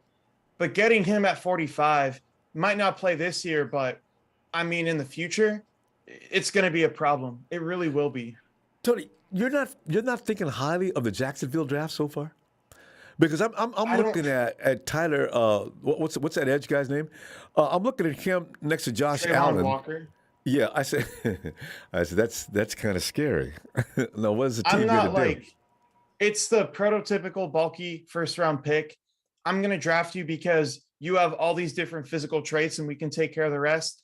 Didn't work out with AJ Jenkins. It would have with Alden if he just stayed off the field and like it stayed out of trouble. That's what I I meant was to gonna say say. when you said stayed off, stayed off the stuff he likes to stay on. Yeah, stayed off No, the yeah. headlines. Yeah. But Trayvon Walker is basically Alden Smith type traits, just Yep. less production and a worse prospect, in my opinion. Oh, I don't think okay. they should have gone with him at 1. I felt like maybe should have been Hutchins, Aiden Hutchinson. Aiden Hutchins, yeah. He's the guy that's getting all the Um, ink too. I was kind of surprised by that. yeah, no, I think it's Look at not a this bad move. pick. Look at I that feel like spin. Ike Ekwonu too, a tackle would have been better. Yeah. But yeah, honestly, I think they're having like a B draft so far. The best drafts to me, Jets are number 1 by far. Best draft I've seen in the first round since I've been watching football. The Really? Chiefs Tony, after that. that's high praise. How do you get the top rated corner in the draft, you get the top rated receiver on your board, and you get Yeah. Jermaine Johnson, who could have gone at number 10, in my opinion, over Garrett Wilson. Yeah, You get all of those guys, and you still have a pick at 38 or 35, I think it was, and you get Brees Hall. Ridiculous. Here we go with the Lions pick. Malik Willis, don't be surprised. Nah, Jared Goff dodged a bullet. Who's coming out to give the pick? Oh, that's Keegan. I didn't know you were. Are you a Lions fan? Oh my He God. might be. Josh Pascal. This is not a super flashy pick, but it's a good one. And they love physical players who are going to eat you up in the run game and they won't let you move an inch. That's what he can be. He's not really the pass rusher you look for. He's not really the person that's going to be, Boye Mafe off the edge, blazing speed, awesome bend. But can he be productive as a pass rusher? Most likely. But day one, he's going to be one of the better run defending edges in the draft. And he's perfect for what they want. Gritty, tough, get in your face, rip off your kneecaps. That's the type of player he'll be for them. Look, Tony, look at the trend though. Defensive ends are the premium right now. Since this draft in the second round started, how many DEs have gotten off first? A lot. I mean, And I think we're going to see more guys that you wouldn't expect to be this high. D'Angelo Malone out of Western Kentucky, who a lot of people wrote off as a day 3 pick. Teams love him, and there's a real chance because of his traits. He goes today. Amari Barno, the guy I had in the mock draft I did with you, another guy who could be like that. And, there's tons of guys that are going to fly off here. I think we're going to see a run on receivers and defensive ends here. I really do. When do you pick up that? Is his name George Pickens? Yeah, he's still on the board. I forgot about him. He's going to be nasty. You talk about jump balls, just incredible ball skills, but also he's sudden in his route running too. He's going to be a guy that I think drops because of character concerns, but the team who gets him is going to be Talk to me about that so because I've happy. not looked into him. I saw him on tape. I says, Jesus Christ, Yeah. this guy. I think Deebo's a tough guy, but this guy is just kind of ruthless. What's the character concerns? Killed a few people or something? What? Let me look it up. I forgot exactly what it was, but I know for a fact he had character concerns and he had injury issues. Uh-oh. Apparently it's saying it's pretty vague to me, but there's so many red flags at the same time. That's what a wide receivers coach said. Okay, well, he's not going to. Yeah, he's out. I don't 49ers know what it is with him, but I know there is something there. But again, whoever takes him, you're getting a stud. I know. Complete stud. John's going to have a few words with him, and he's going to walk out of the room telling Kyle, no, let's get over that. Because it's just not, we're not going to pick up anybody that's got issues of any kind. He would never be the pick. And I thought the Packers would actually take him in the first round but I feel like those character concerns and the injuries might have made him a day 2 pick for them. But with Christian Watson on the board, you take Christian Watson a million times out of 100 because of his leadership and his character. The fact that he has a high ceiling of anybody not named Jameson Williams in the draft. The Washington pick, you know, who's their quarterback? Carson Wentz is their quarterback. And they went receiver yesterday. I was so shocked. You have Terry McLaurin, you have Curtis Samuel, who you paid money to, and you have De'Ami Brown, who I love coming out of last year. I wanted him so bad. Yeah. And then you take Jahan Dotson? Are you kidding me? Ridiculous. Well, these are teams that, well, no, they built a great defensive line. These are teams that make those what picks a lot.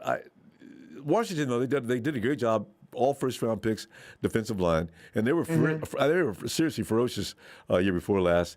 And they just didn't have any offensive. I guess they're going the other way now. They're trying to figure out a way to get that offense up to speed to keep up with what would be a great defense. Yeah. So yeah, we just can't get it right. It's tough, Tony. When you think about how difficult it is to build a Super Bowl team, it's really tough. And I think that the people pick on John Lynch and Kyle Shanahan a little too much because they have assembled some talents that have gotten it done. Absolutely. Coaching staff, everything's right. They built the team through the draft. And although you want them to hit more on their first-round picks, I mean, their hit rate isn't that far off from the league average. Yeah. And when you can build your team where, yeah, you don't get the George Kittles and Fred Warners every day, but you're getting them once every year or two. And on top of that, you're developing these guys who are 5th, 6th round picks to be starters.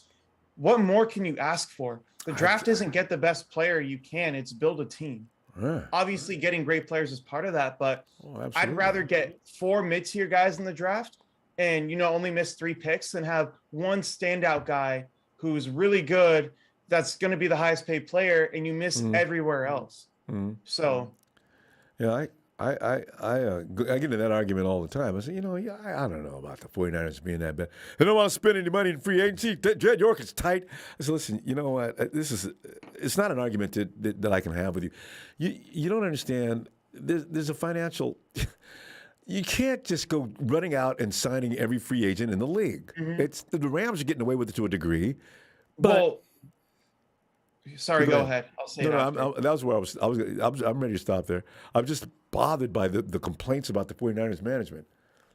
The difference about the Rams, why they're so good, is they're moving big contract for big contract. You trade away Aqib Talib, you get Marcus Peters, right? You trade away Marcus Peters, you get Jalen Ramsey, right?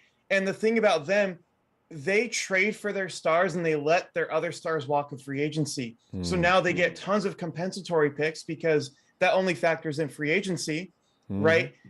And they're sitting here and they can develop mid-round guys as good as anybody, including the 49ers, right? So it's a bit different there. You have to pay your own at some point. The Rams just don't have any guys that they consider their own. That's why they're able to do this. Just the name on the front means nothing. I mean, the back means nothing. Hey, tell me about Federian. I'm going to my notes real quick. Okay, super versatile. He can probably play anywhere between the 5 gaps. So mainly like 3-4 edge. He can play defensive tackle as a 3 tech, or he can be a nose tackle. I think he's capable of all of those things. He, like, out of everybody in the draft, he might have the quickest first step in terms of getting his hand off the dirt immediately. It's lightning quick. Always the first guy there. But like DJ Jones, my God. In a way, like, I think that's a decent comparison, except he's more versatile. I think he's not as powerful, though, which is the problem. You see him against, like, down blocks, for example. He doesn't really hold his own. And that was something that's pretty evident in every game you watch. If you're trying to defend outside zone, good luck. That's not the type of player you're getting here. He just isn't fast like that. He's not twitched up like that to where he can take a reach block and still run forward and carry you with him. That's not who he is. I like that. But does he need to be long though? And he's when thick. I got Chase Young and I wonder, does anybody know? Have you been following anything going on with this team? Is Chase Young is he coming back this year? I think he will be. I think with him, even if they don't have him, he's not the best pass rusher on the team. Maybe he's the best edge defender on the team. Yeah. But in terms of pass rushing, a lot of the things that people worried about, the stiff hips, just the rawness in terms of his technique, that really reared its ugly head last year to where, you love the player, but are you going to pay him Nick Bosa money? If it doesn't change this year, I Yeah. don't think they will. Well, But they just went for an interior lineman in Washington. They're gonna. Hey, by the way, what was the other edge rusher they had? Washington Montez just lost. Sweat, Ryan Sweat. Kerrigan. Sweat's still there, right? Yeah, Sweat's their best pass rusher, in my opinion, on the team, on the outside.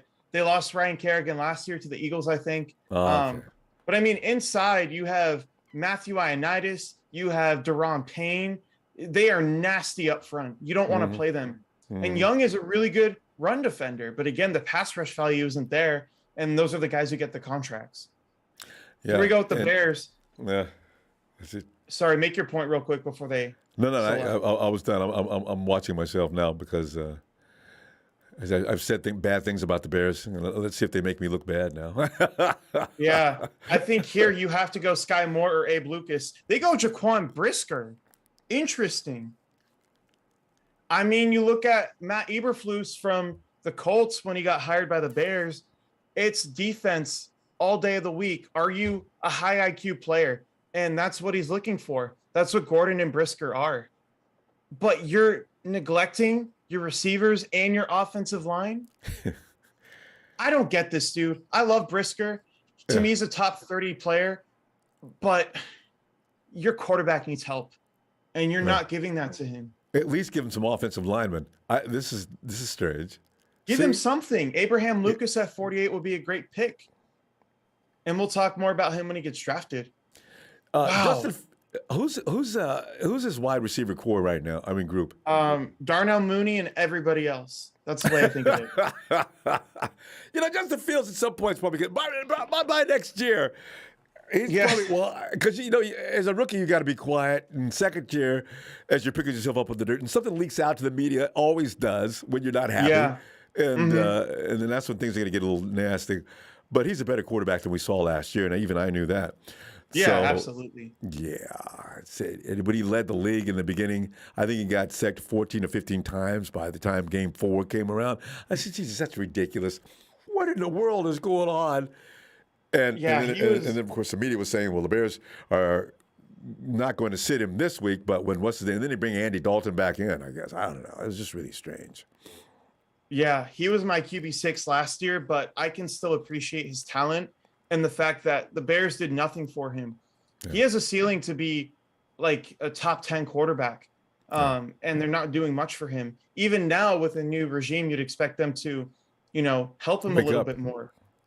But I think the Saints here, I think they might take quarterback here because maybe they have guys rated higher on their board that they really like, that maybe he was their 25th or their 30th best player, but you also have the quarterbacks on the board. And now you have to go between, do we want to take our quarterback that we really like, or do we take our best player available? I think that's why it's taking them time here. Tony, we're pick 49. I mean, is a quarterback going to get a job today? I mean, it's just, it's hilarious.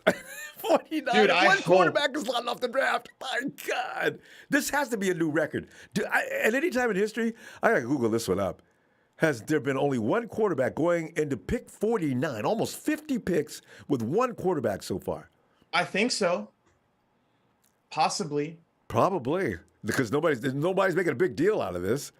My God, but this has to be like the second or third time. Yeah, it's not happening every year. I mean, we're talking about trading up to get quarterbacks almost just about every year. And now we're going into pick 50. We're halfway through the 50 picks. You know what's crazy, too? There were people and reports saying that Malik Willis was a better prospect than Trey Lance. Why isn't he off the board then? Yeah. But like, Tony, that could scare you for two different reasons. So what does that mean? What are you trying to say about Trey? And if Willis comes in and gets picked at number 75, that's going to scare me even more. I says, guys, listen, please tell me that's not true, okay? And the people are saying that, who are they? I was wondering, who are the sources that make those kind of bold statements? That's an insult. Probably former scouts who are out of their job for a reason. Like Daniel Kelly, who's writing for Sports Illustrated. Yeah. Have you seen his work before? I no, his name. I don't even. No, I don't even know him. Look up the article he put out about Trey Lance and why he won't be a good quarterback. Then look at the article he put out this year, like a month or two ago, about why Trey Lance played poorly against the Texans. No film. Wait, what? So he's just all over Trey. Does he do? Is this anybody else besides Trey? Does he make bad reports on a lot of people, or is this just a trend? I mean, who he is? I think it's everything. You look at, I think, Rich Madrid on Twitter, he put out like the years that he was on the team as a scout that the Jets were drafting. They didn't hit on a single player in those 3 years. So you have to think like this guy has no talent and he's not a scout right now for a reason. Does not know what he's doing, and he's very vocal, and that makes him not one jerk, but a double jerk. My God. Okay, dude, so this pick here, Ronbo, I think it could be Carson Strong. I think the reason why he might not even go today or maybe till round 5, he has a major issue with his meniscus, and he got that repaired this offseason. I think they put like cadaver meniscus in him, and there's a high success rate with it, but that's what ultimately led him to play worse over the back half of last year. My teams are scared to take him. But if you look at his ability, I think he has the best overall arm in the draft in terms of making every throw and accuracy. I think he's the best at moving in the pocket and his pocket presence. He's the best quarterback to me, but he might not go today. I hope he goes somewhere like New Orleans where, they have a decent structure around him. And day one, you'll have Michael Thomas, Chris Olave, Alvin Kamara to throw to. Oh, God, that's a nice offensive collection right there. Those 3 weapons. Yeah. All of them can catch out of the backfield. I mean, all of them can catch. Crazy. It's wow. It's awesome too because the Saints at 67, I think, when they took Kamara. No, it was 69. It was right after we took Jalen Hurd. That was their top-rated running back in the draft, and they just waited for him to get there. And when he got there, he was the best running back in that class, arguably. But 2017 was something like we've never seen before anyway. So, I mean, any guy you took in that draft, not named Joe Williams, was going to be really good. And Tony, remember, Kamara actually tweeted out that he'd love playing for the 49ers. I know. I remember that. Said, oh, man, Kamara wants to be a 49er? Wow. So sad. Let's see who they take here. I think I have a really good feeling it'll be quarterback, but I would not be shocked if they take another position because Dennis Allen, their head coach, is a defensive coordinator. Alontae Taylor this early.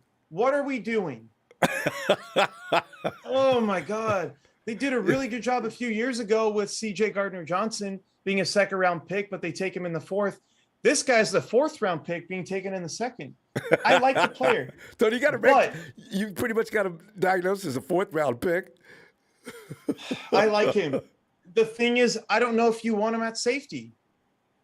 Like he played some safety. He's a guy a lot like Velus Jones Jr. at receiver from the same school that we talked about on the mock draft where he's fast and he's physical. But at the same time, he's lacking in a lot of really important areas, right? For Velus Jones, it was route running. But for him, I just feel like man coverage, horrible technique, right? If you look at his run fitting, it's not very good. Misses tackles, indecisive. But you're betting on the traits here. Well, Tony, this is a highlight reel. He was sparkling in that reel. To me, he has a higher ceiling than a lot of the guys that you'll see here. But his floor is so low. I don't like this.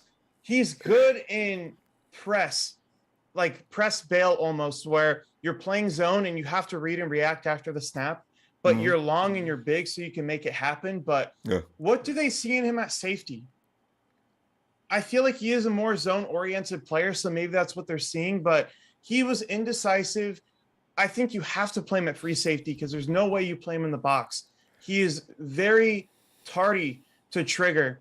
I'm just going off the top of my head right now based on what I remember Mm. in the run game, where like if you see something like a Brian Cook, you see something, you fill your gap immediately and you go. You don't second guess yourself. And the Mm. tackling with Cook too is outstanding. You're not getting by him. With this guy, you know, he's going to kind of second guess himself. Okay, I'm responsible for this gap, but maybe he's going to fill another gap. So I want to go there instead.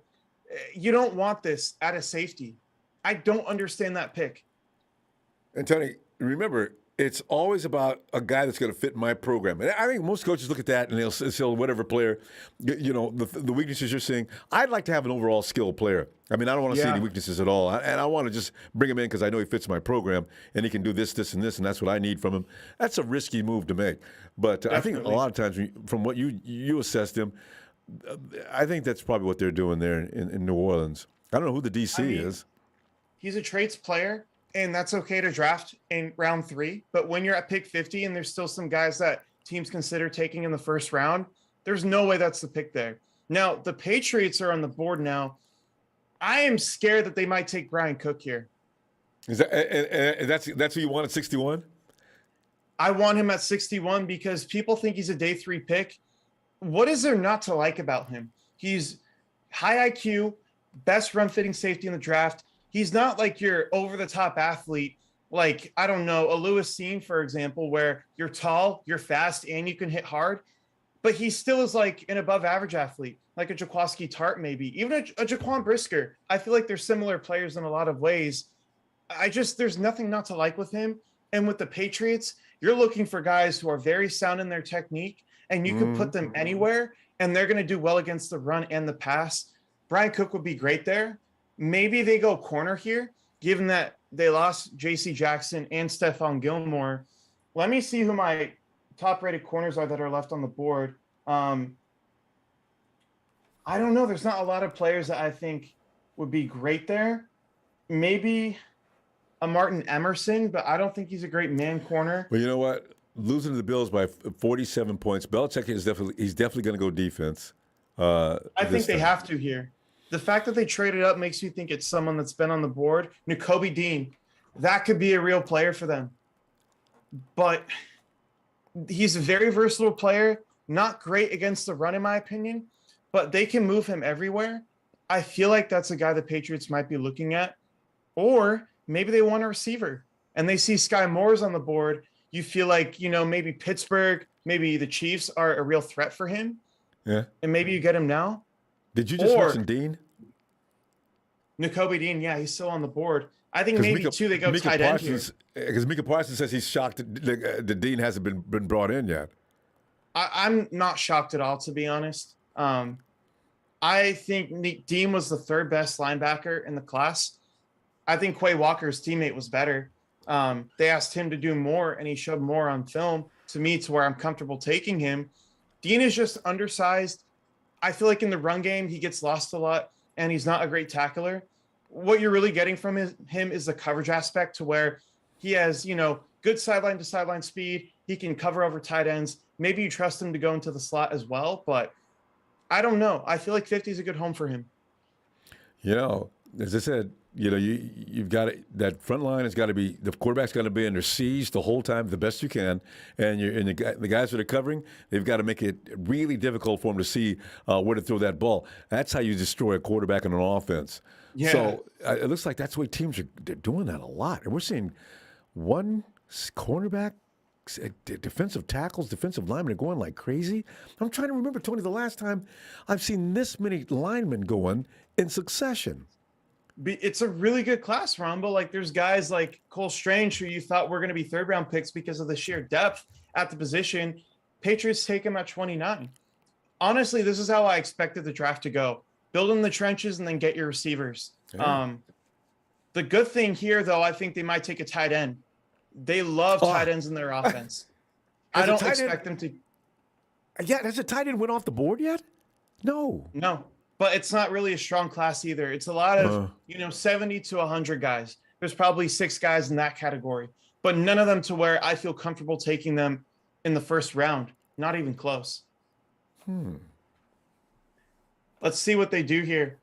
I'm interested to see their pick. Why would they trade up? Maybe it's a pass rusher, but Ojabo went off the board. Yeah. Let's see here. Lawrence Guy is taking forever to make this pick. Oh God. Wow. Everybody watches the Patriots too, because with the Patriots, it's like everybody stops and watches. Yeah, because they're always going against the grain, but it works for a reason. They have a process for everything. Come on, guys. We're waiting to suspended animation here. Let's go. And if they pick another pick, that everybody's going to say, well, that's pretty much a 4th round pick. Well, Belichick's not waiting, and you wonder why, like they did yesterday. Yeah. There has to be someone he really likes here. Tyquan Thornton in round 2.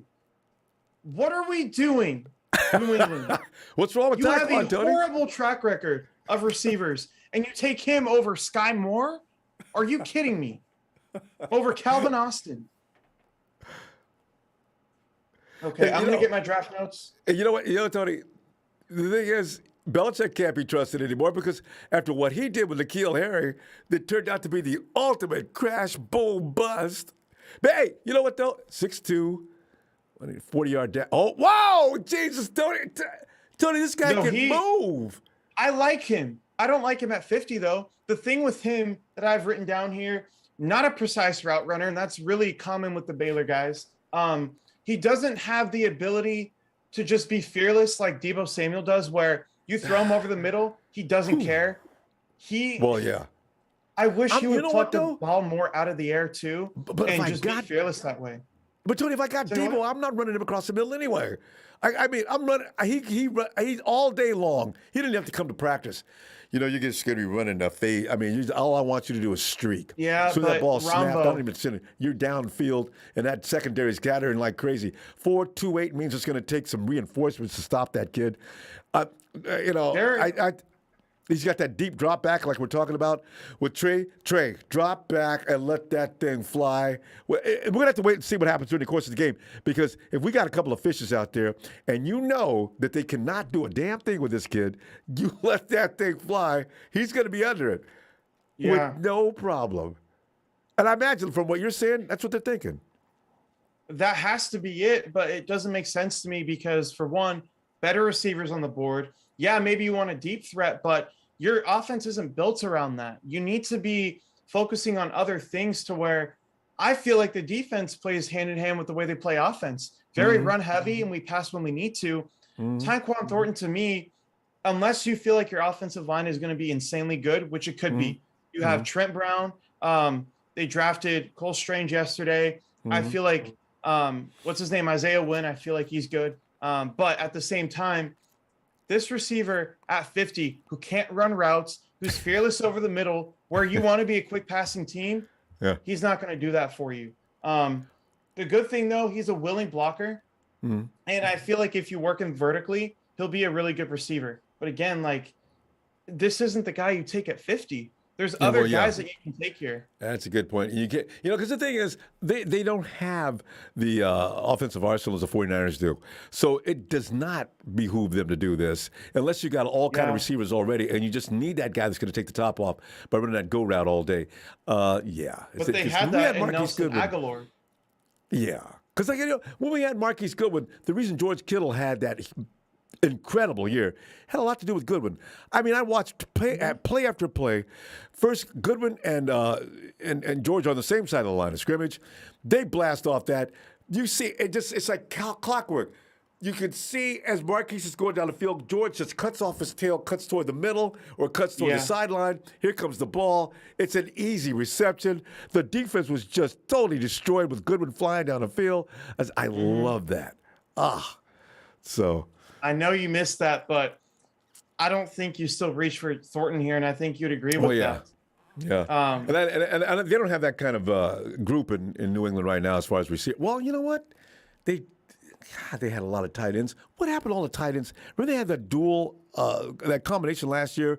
Belichick went out and spent a whole lot of money on a couple of tight ends. I said, Jesus Christ. One from the Chargers. I forget where the other one was from. I says, Jesus Christ. Hunter Henry and Jonnu Smith. Only one of them played well.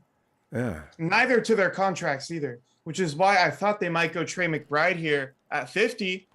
but they reached for a receiver, which honestly, I can't really fault them because we had Dante Pettis and we moved up for him too. But You had to bring that up, didn't you? Oh, I had to, Dante. yeah. Oh, God. Is Dante still? Is he still with the Giants? I didn't hear. I think they cut him. Yeah, they released Dante. He's not. He's not serious. With all that talent, he is not serious. Yeah, honestly, I'm not even mad. We've moved on from him. We found better players. It's cool. Yeah, lots better. I'm gonna go to the bathroom real quick. I'll be right back. Okay. All right, all right.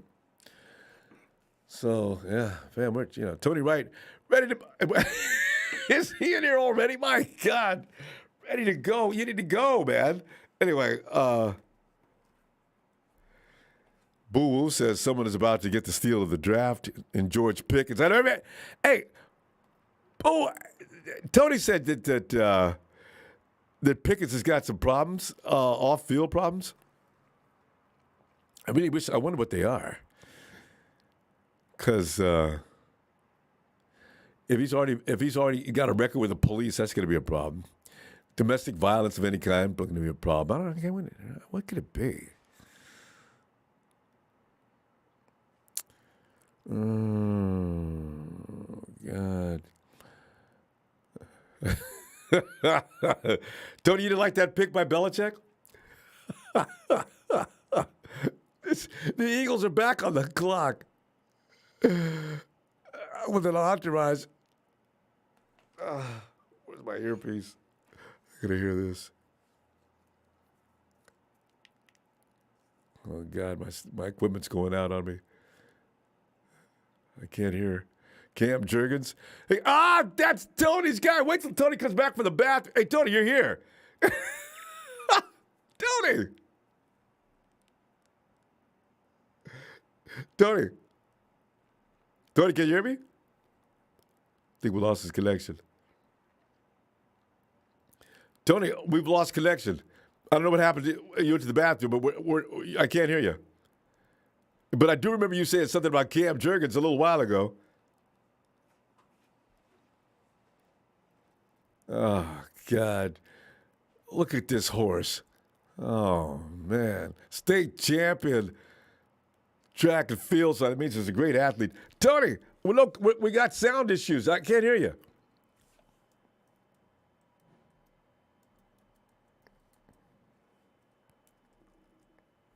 Tony. Tony. Tony,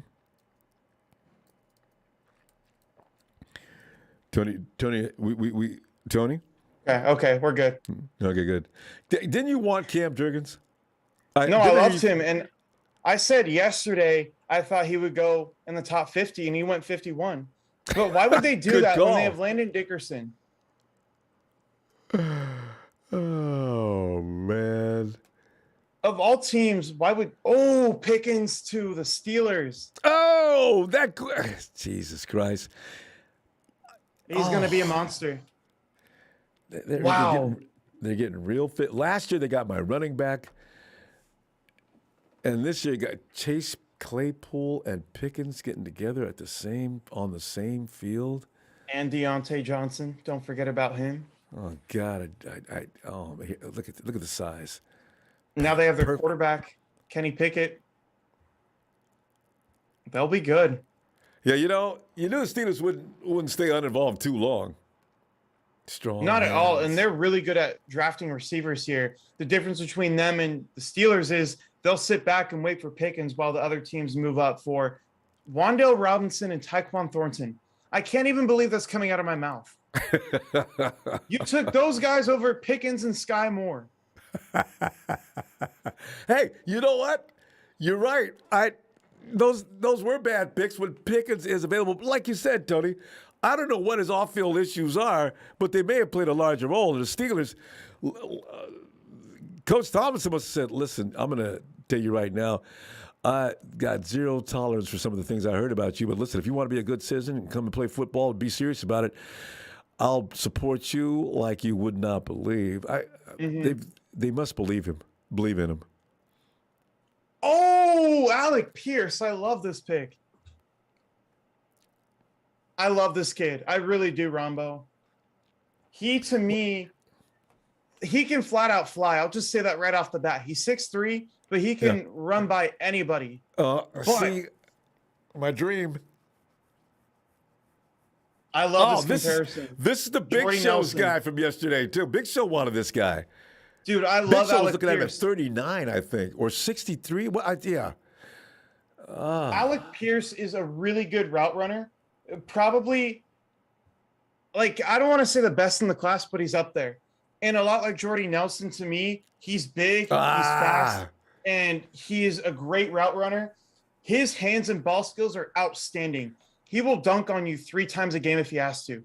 He is one of the best at that in the draft. Maybe one of the best after Pickens and Drake London. He can run by anybody, like I said. I guess the knocks on him is he's not really going to be a yak guy. He is a high IQ player, but I feel like his release off the line was kind of suspect last year. There were things to where you would hope his release package could improve, but he has very average explosiveness, which is going to kind of hinder that. But straight line speed, his route running, off the charts. Perfect pick for them. If he reminded you of Jordy Nelson, I'm sure it's a Jimmy Subway, Sam. Jimmy. You know what though? If he reminds you of Jordy Nelson, Aaron Rodgers can't be happy. Yeah, because I mean, he wasn't happy with the. The thing about Aaron Rodgers is he's getting paid so much now he can stop whining. As Aaron's been complaining about things every year, and Aaron he's doing this to himself. And you know what he said? He says, well, actually, when I agreed to that, I didn't know it was going to affect Devontae. Aaron, what are you saying? What are you saying now? He just said that the other day. I read an interview. I said, what? Really? Yeah, but it's okay. I think he's happy with Christian Watson. Yeah, well, yeah. But I mean, the thing is, Devontae's been his bread and butter and reason why he's been winning games, you should tell management, listen, let me know if this is going to affect Devontae. Take care of your boy, Aaron. I would have said, hey, if this is going to affect Devontae, let's take a step back maybe. Or something. I think Devontae moved on, though. I think he wanted to out. Go somewhere else. Tony, think about this for a minute, though. Every year in the offseason, I'm trying to relax, and I'm hearing all these stories about Aaron. I think I would get sick of that because I don't know if he's going to be there or not. And, it's just getting on my nerves. I probably would think the same way. I've had enough of this. And my boy Derek, I've been knowing him for like ever. We were in school together. Let me get over here where I know in the offseason I'm not going to sit there and contemplate they're going to bring in some clown to be quarterback and we're going to get our ass beat every week. It's hilarious. Aaron Rodgers, he's just a drama child. I mean, he's getting one of the best defenses in football this year, though, so he should still be able to win. Roger, you think that defense is gonna be a lot? It wasn't that bad last year, but you think it's gonna be better this year than usual? It's gonna be like rocked up crazy. Elite corners, great safeties. Now you have one of the best defensive lines in football, and you have one of the best linebacking cores in football. There's no weaknesses on their defense at all. Uh-oh. I would not be shocked if they're the top defense in the league by a wide margin. Whoa. All right. Yeah. I said it. We'll see. That's interesting. Because Rodgers does not need an elite defense. I mean, that's just not fair. But that's been the whole thing with his career. You go to the playoffs and you put up 35 points, but your opponent puts up 40. I know, yeah. That's why. So now you give him a defense and you trust him to make a few plays a game. He could have another Super Bowl. Well, see, the thing is, that's why when I looked at 2019 and how the 49ers humiliated Aaron Rodgers, I said, that was a defense of 2019 the 49ers had fielded. My God, they were good. Mm-hmm. If we could just go back there again. KC is up, T. I'm on a commercial break right now, so I can't see anything. I think Kansas City, Sky Moore's the pick. I don't see a way they don't take Sky Moore right here. Yeah, they got Juju Smith-Schuster, Marquez Valdes-Scantling. You think they need that one more piece? They need another guy for sure, but Sky Moore currently. What? Sky Moore would fit it? Because I know Mahomes wants one bullet. I mean, Tyreek Hill, although they went away from that shot downfield to Tyreek because defenses finally figured that out. And remember how they were losing last year? Mm-hmm. And they went back to a shorter, a Kyle Shanahan passing game. and it helped them. They started to Yeah, excel. Yeah. it did. With the Chiefs, like I was saying before, I know they've been connected to Sky Moore, and he's the Oh, best okay. receiver available right now, probably by a lot. So if they don't take him here, I'll be shocked. But I mean, their They've first two lost some picks. secondary people though, Tony. Oh yeah, I know. But McDuffie to me is going to be their new Tyrann Mathieu. I think that's how they envision him. He was my cornerback 2 in the class, behind Sauce Gardner. He is incredibly good. And Sky Moore, yep, there it is. This was the match made in heaven. A+ pick. Oh man. They could have gotten him at 30, but they took Karlaftis, who's the best player on the board, and then they take their guy here. They watched 2 teams trade up for receivers, and they still got Sky Moore. Well, you know, I am like, they paid a lot of money for the guys they picked up in free agency. You know, this makes sense. they were And mid-tier Sky Moore's going to contract. be there. 5'9". Yeah, what's that 40 time? Well, nothing crazy, but Yeah, good. don't let the measurables fool you. He is the best release package in the draft. He's like tough too. You're not going to see him get, pushed back, and you're not going to get out physical with him. His release package is so good, and his body is so thick and compact. You can't really see it here, but he has really good core strength. He is going to be one of those guys that you didn't expect to be good, but he's a top 10 receiver in a couple of years. That's what he could be. You know, as I watch this tape, and I know people could get mad at me, but he gets in and out of routes like Kendrick Bourne. And I know people are going to say, listen, Kendrick Bourne can get in and out of a route faster than most people in the league. That was his whole thing, in and out of a route. And they worked on that, and Kendrick Bourne got paid by the Patriots. But that's what this guy looks like. I just saw him go in and out of his routes. That's where you win. What I love about him, I love guys who can pluck the ball out of the air, catch away from their frame, and then run for another 30 yards. He can do that. He has that capability. He is not a frame catcher whatsoever. And like I said before, he has good contact balance because his core is so strong. He won't get beat on press very often. Best release package in the draft. Great route runner. A+ pick. Cardinals, Tony, all your guys are flying off McBride. the board. We're getting close to 49er time. Are we going to have anybody left? Who are the Dude, I Cardinals think going we to might take? trade back. There are a lot of guys right now that we could take. Would the 49ers do that? Oh, you might be right. No, they would. If you Because have the chance they to did the get, best work after the second and third round anyway. this is crazy. Trey McBride to Tight Arizona. end. Hey, the first TE off the board. He's got to be saying, oh, God, I thought they'd never get to tight ends. Is he any good, Yeah, team? but this is a good place to go because maybe you won't be the first option, but they're going to use you in a lot of ways. And with him, he has experience doing every type of block, but also after the catch, he's a monster. You get the ball in his hands, he's going to run through you. Look at that. You see these? Yeah. He is a tough physical player who's super well-rounded. If you put him inline blocking as a tight end, he'll do everything for you. And if you look at the Cardinals, they like to have a lot of, spread sets, air raid offense where your tight end, you just need him to block well, and then you hope your running back makes a guy miss. So this to me is a really good pick as well. I would have probably gone defense or offensive line, but he's the best tight end in the draft. I don't see why you wouldn't take him here if you have a plan for him, and they probably do. Mm-hmm. Did Ertz is he's the one who's still in Arizona, right? Or was? Yeah, he's still there, I think. And I think Max Williams too, but he got hurt last year. Yeah, who was that that tore their knee up? That's the guy you're talking about, Max Williams? Max Williams, yeah. Who was playing pretty well, but I think Trey McBride is better than him in almost every way possible. Cool. Because that dude was he's pretty going to good. be scary, but again, Kingsbury is the issue there, and that's why I don't think they're going to go far. That's why I'm not scared of them. Hey, don't even stop at Kingsbury. How about Klein, the GM? Guys, I don't know. This Idiot. God. He's a moron. I don't Here like he him. comes. Jerry, I want to be a GM, Jones. But you know what? The Cowboys. But the thing is, they draft well every year. I was about to backtrack on that, but you know what? He does pick good players half the time. He just makes bold moves sometimes that nobody can believe that turn out to be good. Yeah, I think though with him, like last year or 2 years ago, CeeDee Lamb, you just let him fall to him. It's not a need, but you take best player available, and now you have versatility, right? That's Yeah. why they're good at drafting, because they don't always look at the best player available. They God. look, or sorry, they don't always look at need. It's best player available more often than not. And they do because when they picked up Ezekiel Elliott that year, there were That so was the many other one choices time. to get, and he was the best player available at that time, though. God, you see all those Cowboy fans? Ooh, Stephen A. Smith was probably laughing. this is interesting. Sam Williams. I like him. I don't think I would have taken him here. Let me pull up my notes real quick. His speed is good. His bend is good. It's probably toward the top of the class here. So in that regard, like there's a lot to like with him.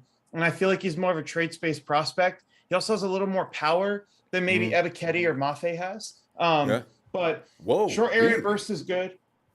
Say what? Really? You like him better than who? No, I don't like him better, but I feel like You he said he is had more a little power bit more powerful. I because he feel just like though lost. the issue with him, Yeah. his lower body strength is not great. So yeah, with Uh-oh. his upper body, if he gets you in the right spot, he's more powerful, but he doesn't really create with his lower body. That's a big issue with him, and the fact that he doesn't have, I guess, the grit and the physicality, that type of mentality to play efficiently on rundowns. That's another issue with him. So Mm. if I'm taking him over Boye Mafe or Ebiketie, I'd never do that, because Ah. day one, he Okay. might have to be a designated pass rusher. He might not ever be someone who can be reliable against the run, but he also doesn't have the upside that they do. So I don't know. It's like a high floor, low ceiling player for me. I'm Mm. not in love with it, but taking him at 56 isn't out of bounds either. It really Ah. isn't. And, they lost Randy Gregory, and I love the way they lost Randy Gregory too. At first, they had him Yeah. signed and everything else, and all of a sudden, Randy says, "I'm sorry, I'm out of here, guys." So yeah, the Cowboys have got a few holes this year. You lose Amari Cooper, and no matter what anybody says, that's a large loss. Amari Cooper, he may have not been, but Dak just fell in love with C.D. Lamb. I don't know that Amari was just out there assing around like they were trying to make it seem like. So Yeah. CD's going to be the guy this year, I guess, too. So no matter what, they just get a complimentary guy to go next to him, I guess. I don't know. It's the Cowboys did some very strange things down the stretch, but they were one of the best teams in the league last year. I Until mean, they it ran worked into, out though, because yeah, Cooper dude. was kind of declining, and they were able to move off of him because they had a guy like CD Lamb, who's a very capable number one receiver. So And Amari's getting paid that mad money that Jerry likes to pay. See, Tony, this is what I'm talking about. I look at the Cowboys payroll. I said, you know what?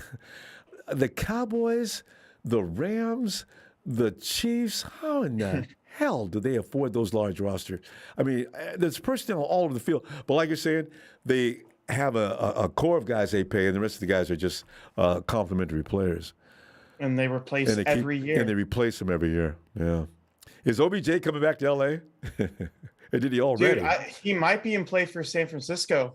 He might be. I'm not Whoa. saying he is, but if he wants to play there, I don't see a way that they say no. I really don't. Well, he getting together and siding up with Deebo, causing more stress. I think Kyle Shanahan is probably already not liking him, just from what he's probably observing.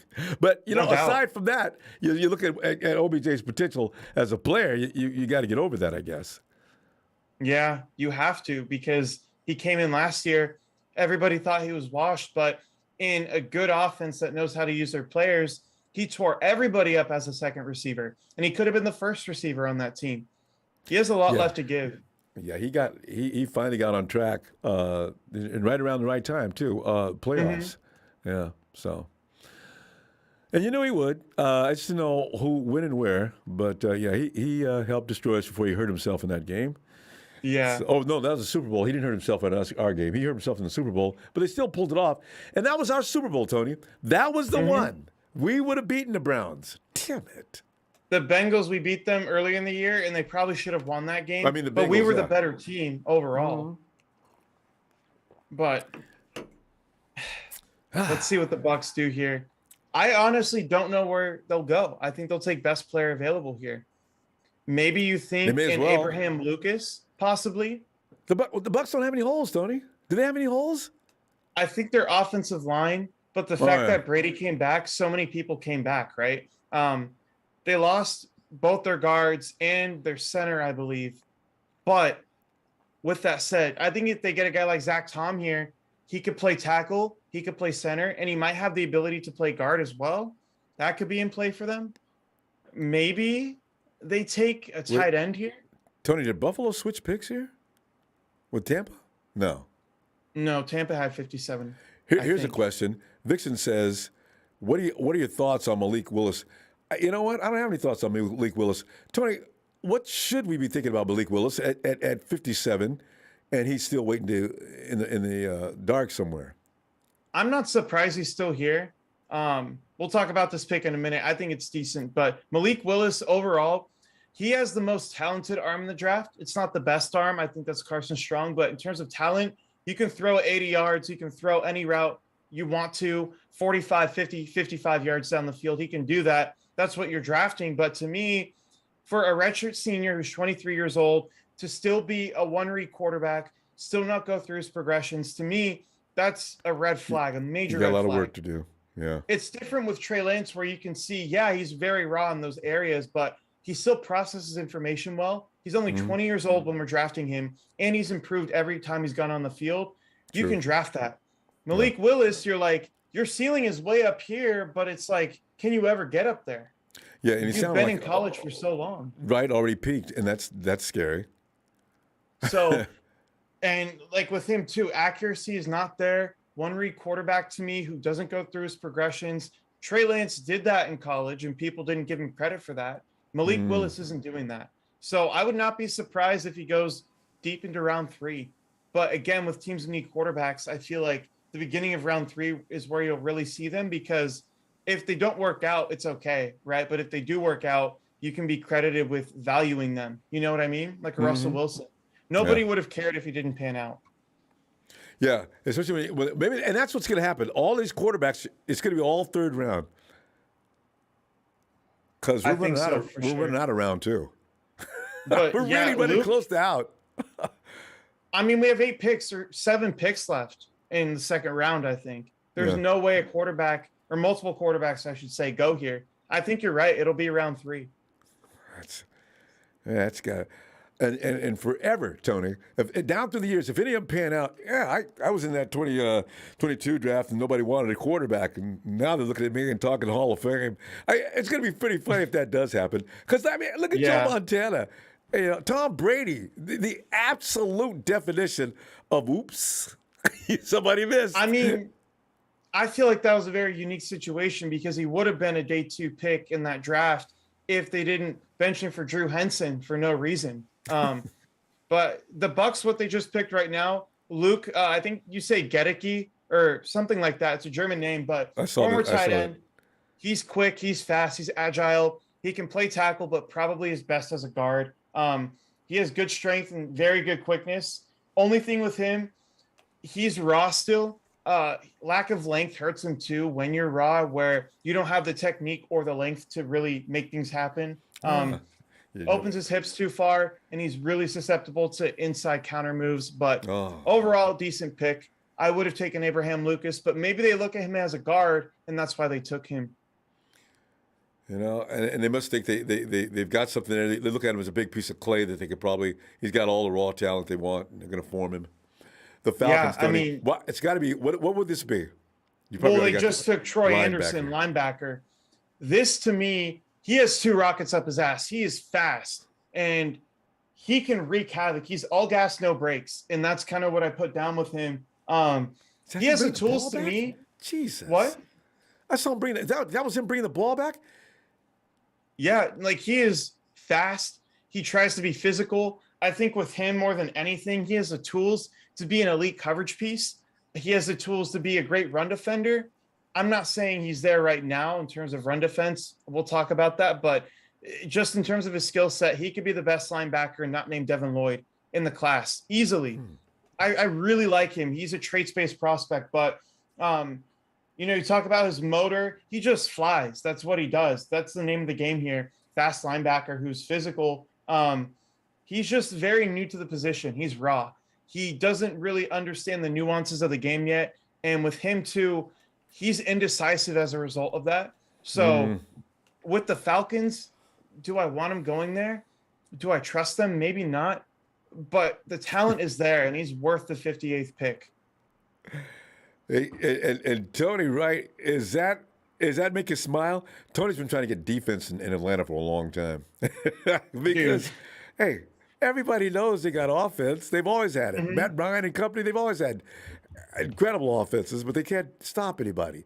As Yeah. was example on display during the Super Bowl. That game was over, and Tom Brady came back and got him with minutes to go. Then again, Kyle Shanahan was involved. It's kind of a Tony, I love Kyle. I just wish that would stop and let this be the year. I can't blame you for having that opinion, Rombo. I can't.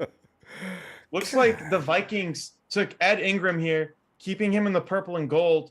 I like him, but not at 59.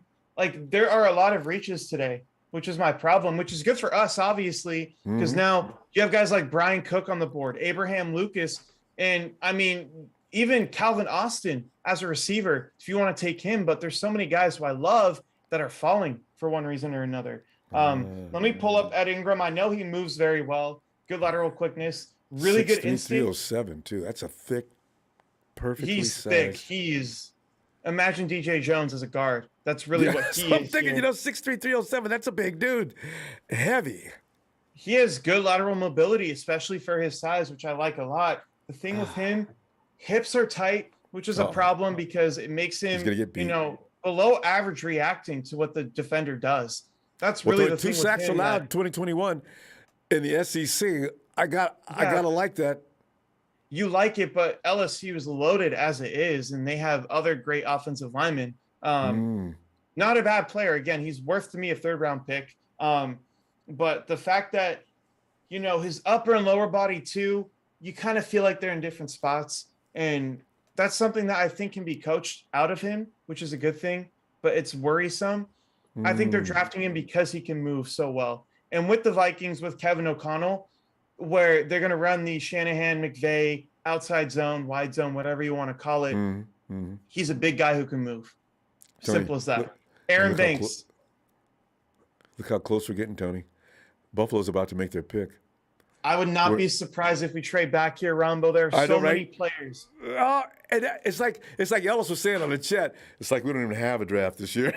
We're just watching the draft. We're not even involved. Hey, the action didn't is even going to attempt to start trade right up. now. Tony, I thought they might move up in this round. The 49ers didn't budge. And like you're saying, they're going to drop back. They might. I hope they do. You have you Drake like that Jackson idea? even. Okay. You have your edge guys. You have your offensive linemen. And you have a safety and a couple corners you really like. Move back. Get more picks so you can move back up and take 2 of those guys right by each other. That's to me what they should do. Okay, so what are you gonna feel? What are you gonna do with those picks after you get back? Buffalo's trade the pick to the Bengals. Oh, the Bengals are trying to undercut us right now for something, Ronbo. And why are Buffalo fans still cheering? Nobody told them yet. That's strange. Hey, you know what? It's okay because their team is so good. They just keep acquiring assets. They'll be fine. The Bengals, though. Holes. Do they have any holes? The Bills? Yeah. I mean, Trey White won't be here for the first half of the year, so they get Kyer Elam. Oh, that's right. I feel like they could stand to get an interior defensive lineman. Perrion Winfrey, Ioma Awazarike, to me, is like the 3rd best, I guess, interior defensive lineman in the class. You have Travis Jones, very good. So maybe they're looking like, we have all these guys we like here. That's the position we're going to take. Let's move back and get more picks. To me, that's what I think they're doing. All right. Maybe the Bengals here are going running back. Well, you've got an outstanding running back, but you can never get too many good at running backs. That's my point. Joe Mixon due for a big contract in a year or 2. Yes, that's the maybe they're thinking there's so many guys here we love. Let's take our favorite one. He can be an understudy for a year or 2, and then we can move off Mixon. And even with them too, they want to run the football. So what else do you want to do than take running backs? Yeah, because I mean, in fact, Tony, if they trade back, we may be getting a running back because the 49ers go through running backs every year. It's like a box of tissue. I mean, the 49ers can have 20, 30, 40 running backs, and at the week 14, we're bringing guys in off the practice squad. And, every year this happens. And I say, it's really weird. And That's we what you. like we were angry they took 2 last year in the draft. And we went through all of them. They're all hurt. They all spent some time on the hurt list. Hmm. So, I and think it's we should Kyle take Shannon's 2 more offense. this It's going to year. be that way because we're a run first, run a lot team, and people are going to get hurt.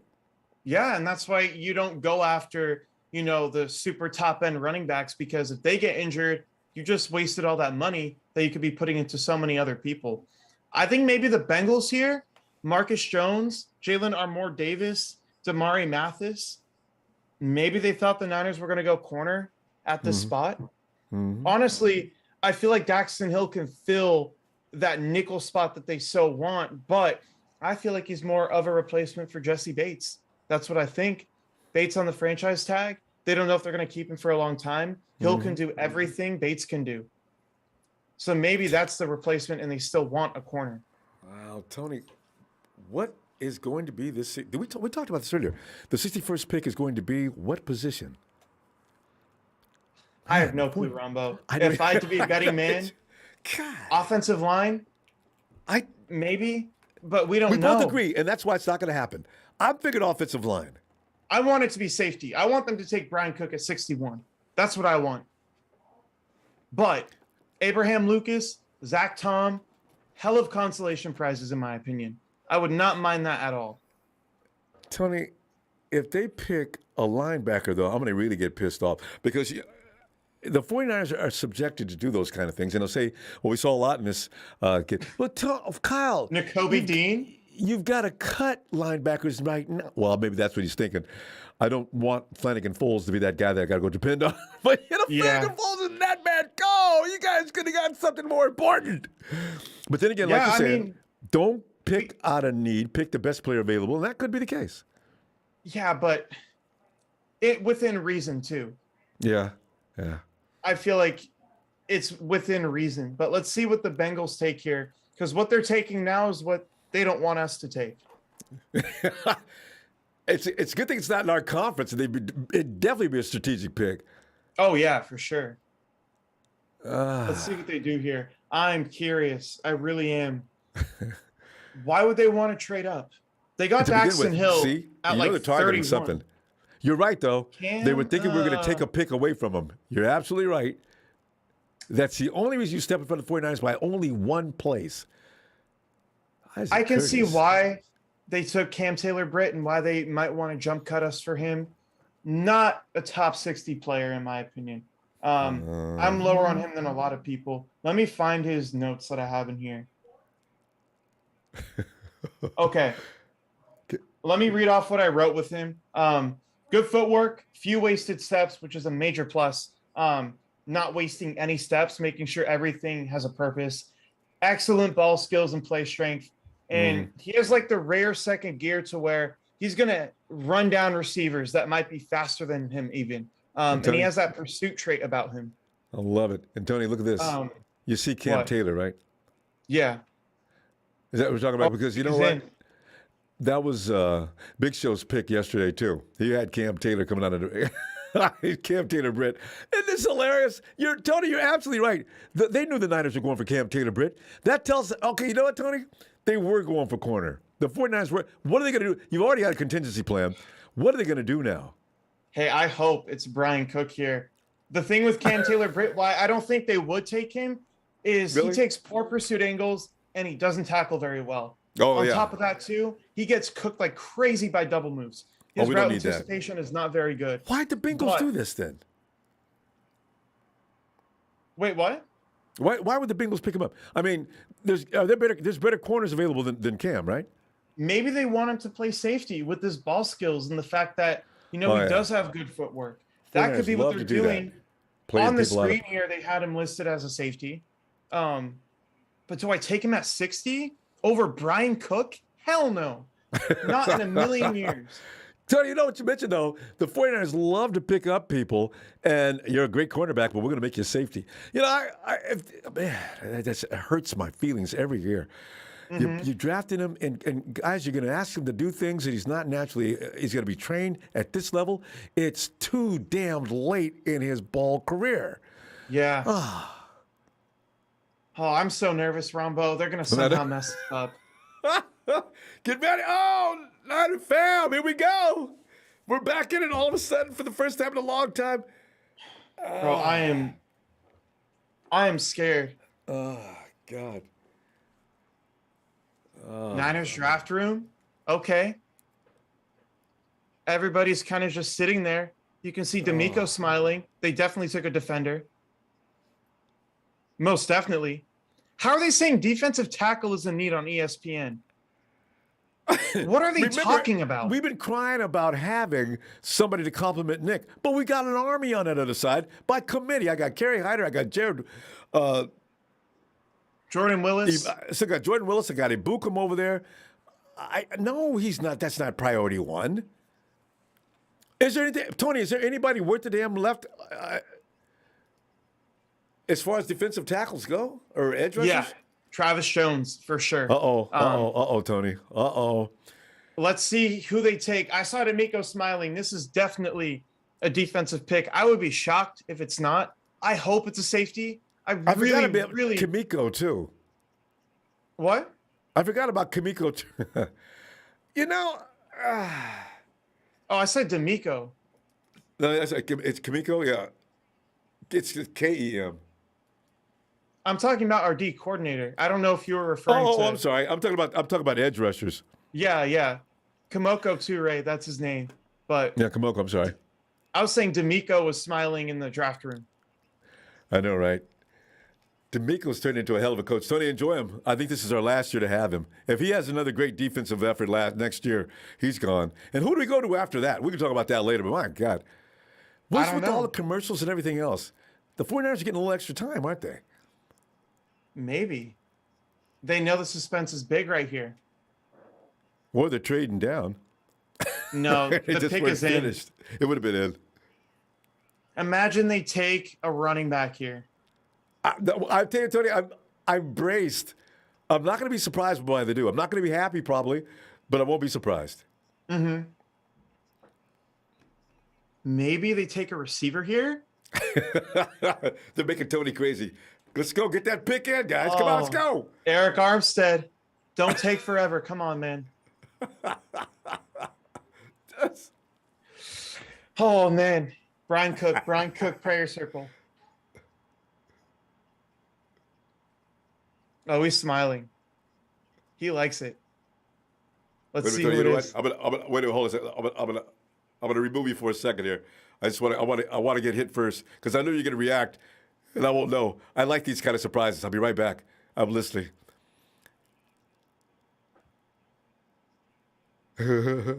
Armstead strolls toward the podium. Nice suit, Eric. You can tell you've been working out. That suit's not fitting any way at all. You must have heard me laugh. Give me the pick, Eric. Yeah? Yeah? Okay. Look at Tony, look what we did it. Tony has to say on this. Oh my God, we did it. We cannot get away from edge rushers. Tony, I'm gonna get my earphones on. This is me. Tony, talk to me about this guy. Look at the size of that man mountain. Jesus. Okay. I'm not mad at the pick. He was one of probably the best edge rusher available at this spot. So I'm not mad. And he seems like the guy the Niners would like. Okay, let me go through his good things before I go over the bad things. Bendy, great get off the line. I feel like when he played at his 273 weight, he played better than when he was at 250. And it's just hard to move guys like that who can be that fast and have that type of bend at that weight. He has a surprising, wrong person. Like I said, great bend and acceleration. Yeah. I looked up at Boye Mafe's real quick, but the thing with him, injury history, the skill isn't quite there yet. But if you're talking about traits, Chris Kasurik can mold that into what he wants. No! Oh, Brian Cook to the Chiefs. Hey, listen, I've been a victim of this too many times. We get a pick, and then the pick after was the one I wanted. But you know what? Yeah, the 49ers went and got an edge rusher. Who is this guy? I like Drake Jackson. Traits that you can mold, and someone that big should not bend that way. And that's what they're looking for in him. Not quite the speed rusher that an Arnold Ebiketie is, but he's a more complete player, in my opinion. Oh my God. Looking at these highlights of Brian Cook, I'm in tears. Oh my God. Safety. Oh! Yeah, hey, Tony, is he over the top or is he a box guy? Both. 206. Honestly, you want him more in the box, but he can do both. The fact that they got him, Trent McDuffie in the same draft, both of them, they won this draft. I don't care what anyone else says. They might have, they might have won this. You get Karlaftis at 30, Sky Moore at 54, and Brian Cook at 62. Please, please. Oh my God. I wish this was our draft right here. Yeah, it sounds like he wishes we had the entire Chiefs draft. You know, they have not addressed. If you're not gonna go into free agency and get somebody to play the offensive line, don't wait too long to get one in the draft. Yeah. I'm so sad. Look, I like Drake Jackson. To me, that's like a B plus pick. Yeah. But Brian Cook going right after just rubbed it in my face. You've been talking about him for the last hour. Oh, God. Ellison says I'm appalled. Art Melendez says Drake looked very unhappy. Harold Murillo, not mad at the Niners. Great edge talent. Red Eye says Niners have 2 times third picks coming up. Hey, Tony, remember that. You've got a couple of third-round picks coming up, though. Maybe the 49ers just insisted on this. The safeties that just went off the board, there's going to be a big drop-off now. Now you're looking at Nick Cross, Percy Butler, Tyson Anderson, JT Woods, like that group of safeties where a lot of traits and a lot of stuff that you hope you can mold, but they're not very sound players. And they get beat a lot by a lot of different things. And they're not amazing against the run. Brian Cook was the last guy to where you go, polished player, still has a lot of room to grow, but does everything well and checks all the boxes. Nobody after him is doing that.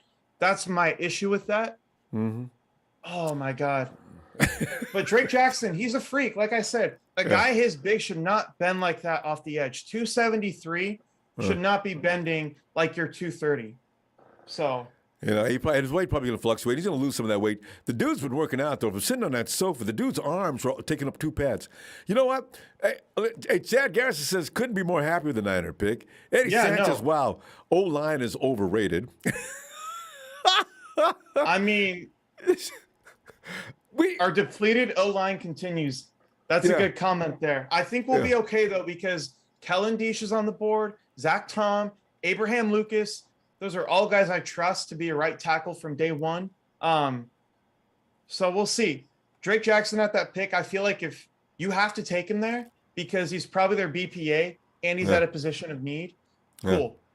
But who's your starting safety? Who's your starting right tackle? Who's replacing Alex Mack? So we'll see what they do here. Yeah. Because, you know, you figured one of those positions they would have got somebody right now. And a lot of people left, though, Tony. There's not been a lot of offensive guards or offensive linemen taken so far. I think we're going to see a run on them in the 3rd round. Oh, Tony, I just realized I hadn't thought deeply about what I just said, but a lot of offensive linemen have not been taken. Yeah. I mean, the guys that I expected to go, Cam Jurgens and what's his name? There was someone else I forgot. But they both went. In round 2 so far? Yeah. Who was it? Let me look at the... Couple of tight ends. And the 49ers are said to be looking for a tight end as well, in some of the reports. Hold on. I'm trying to look at this draft tracker. All right. It's not showing up, though. Yeah, this is pretty funny stuff that's going on here. Alex says we're giving Kasurik a freak to catch coach up. I like it. Wow. Oh, yeah. Antonio Rosales, defensive end, not a need. I'm listening. Go ahead, Tony. Jurgens went, and then Luke Gedeke went at 57, who I thought was a 3rd round. And then Ed Ingram at 59, who I thought was a 3rd round pick. So, like, no tackles went off the board, which is a good thing for us. Right? Yeah. However, I'm just like... Hopefully, Tony, that's not for the fact that they're not worth a damn. Oh no, And, there's just James Cook at 63. No. Karen Esquivel says we Oh, need running backs anyway. oh, James Cook, man, he has everything I wanted. Outside zone vision, elite speed, can receive out of the backfield. He's gone. I guess now we have to look to Ezra Gray. That's the guy that I would want next after James Cook, which I don't even know if Gray's going to get drafted, Well, but he'd be my next rated one for what we need. there you go. Maybe we can pick him up as a UDFA because the 49ers are going to pick up an army full of those like they always do. I hope they do, but he was saying when we interviewed him in Twitter Spaces that the Niners haven't had any contact with him whatsoever. So Oh yeah, I'm when going to they get my don't do heart that, broken. those are the guys. You're right. But And Ella I says feel we like must not. Go ahead. guys that late would get contact from a team because there's no reason to like not want people to know about that. You know what I mean? It's Yeah. not like McGlinchey where they don't say a word because they want him to be there at 9. So I don't know. Sorry for interrupting you. This guy. I'm just thinking. Ella says we must not be re-signing Ibukum. Maybe that's why we got him. That will play defensive end before linebacker. No, maybe they want to keep all of them. Yeah, they're going to That's make what him I think. compete. Somebody's going to get thrown out, though. We're not going to keep 4 linebacker or edge rushers. Yeah. 5. I didn't count Nick. Nick's not a part of the competition, but there's 4 other guys, as we counted a little earlier, and now we picked up one more. Wait, say that one more time. As I was looking at how many edge rushers we have right now, Nick's not a part of any competition that's going on. Nick's in. There's no looking at him.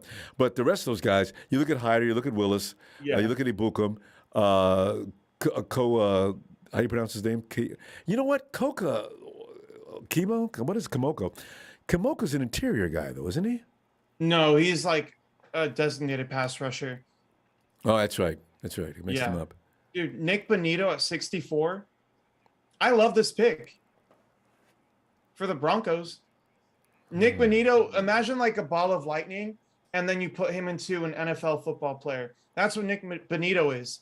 His traits are off the charts. If you're going to draft anybody based on pure raw talent and nothing else, this is a guy you go after. Nick Bonito. Drake Jackson, say what? Yeah, I've just seen his name, Nick Bonito. Yeah.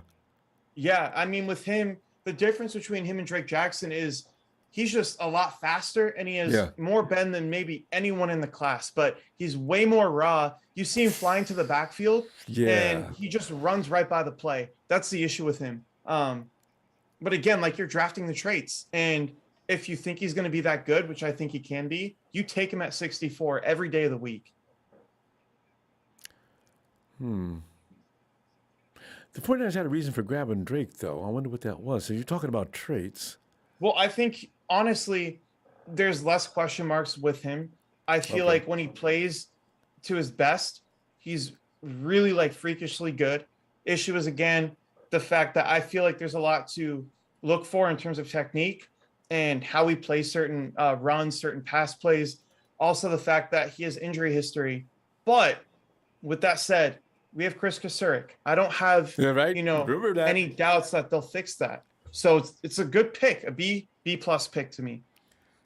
We waited for 2 days to find out. For Drake Jackson. I mean, I can't wait till camp. Well, camp, they're going to be working out starting just a little bit. So we're going to find out. So, and the 49ers are following tradition, what's become a tradition between Shanahan and Lynch. The first, I don't care what we're doing, the first pick we're making is an edge rush. Yep, always. I guess that's it. Anytime in the future. And like that year when I was crying my eyes out, we picked up Javon Kinlaw because I wanted the wide receiver the Raiders picked up, Henry Ruggs. I'm going to stop doing that. And today I might have wanted a wide receiver. I would have been surprised and delighted. Tony, it's hard to get mad at an edge rusher, though. It really is, but isn't it? There were no receivers worth taking over him. And I mean, it is a need on the team, a second edge rusher. Fits their philosophy. I'm just sad that Brian Cook went one pick after. Because safety is of a concern, Tony. It's like you said, though. We've got to get a little better in the secondary, as best we can in the secondary. I mean, at least a guy like Nick Cross, I have some hope in. in terms of like developing into a really good player. Who's Yeah. to say he won't go in the next couple picks and we don't even have a chance at him?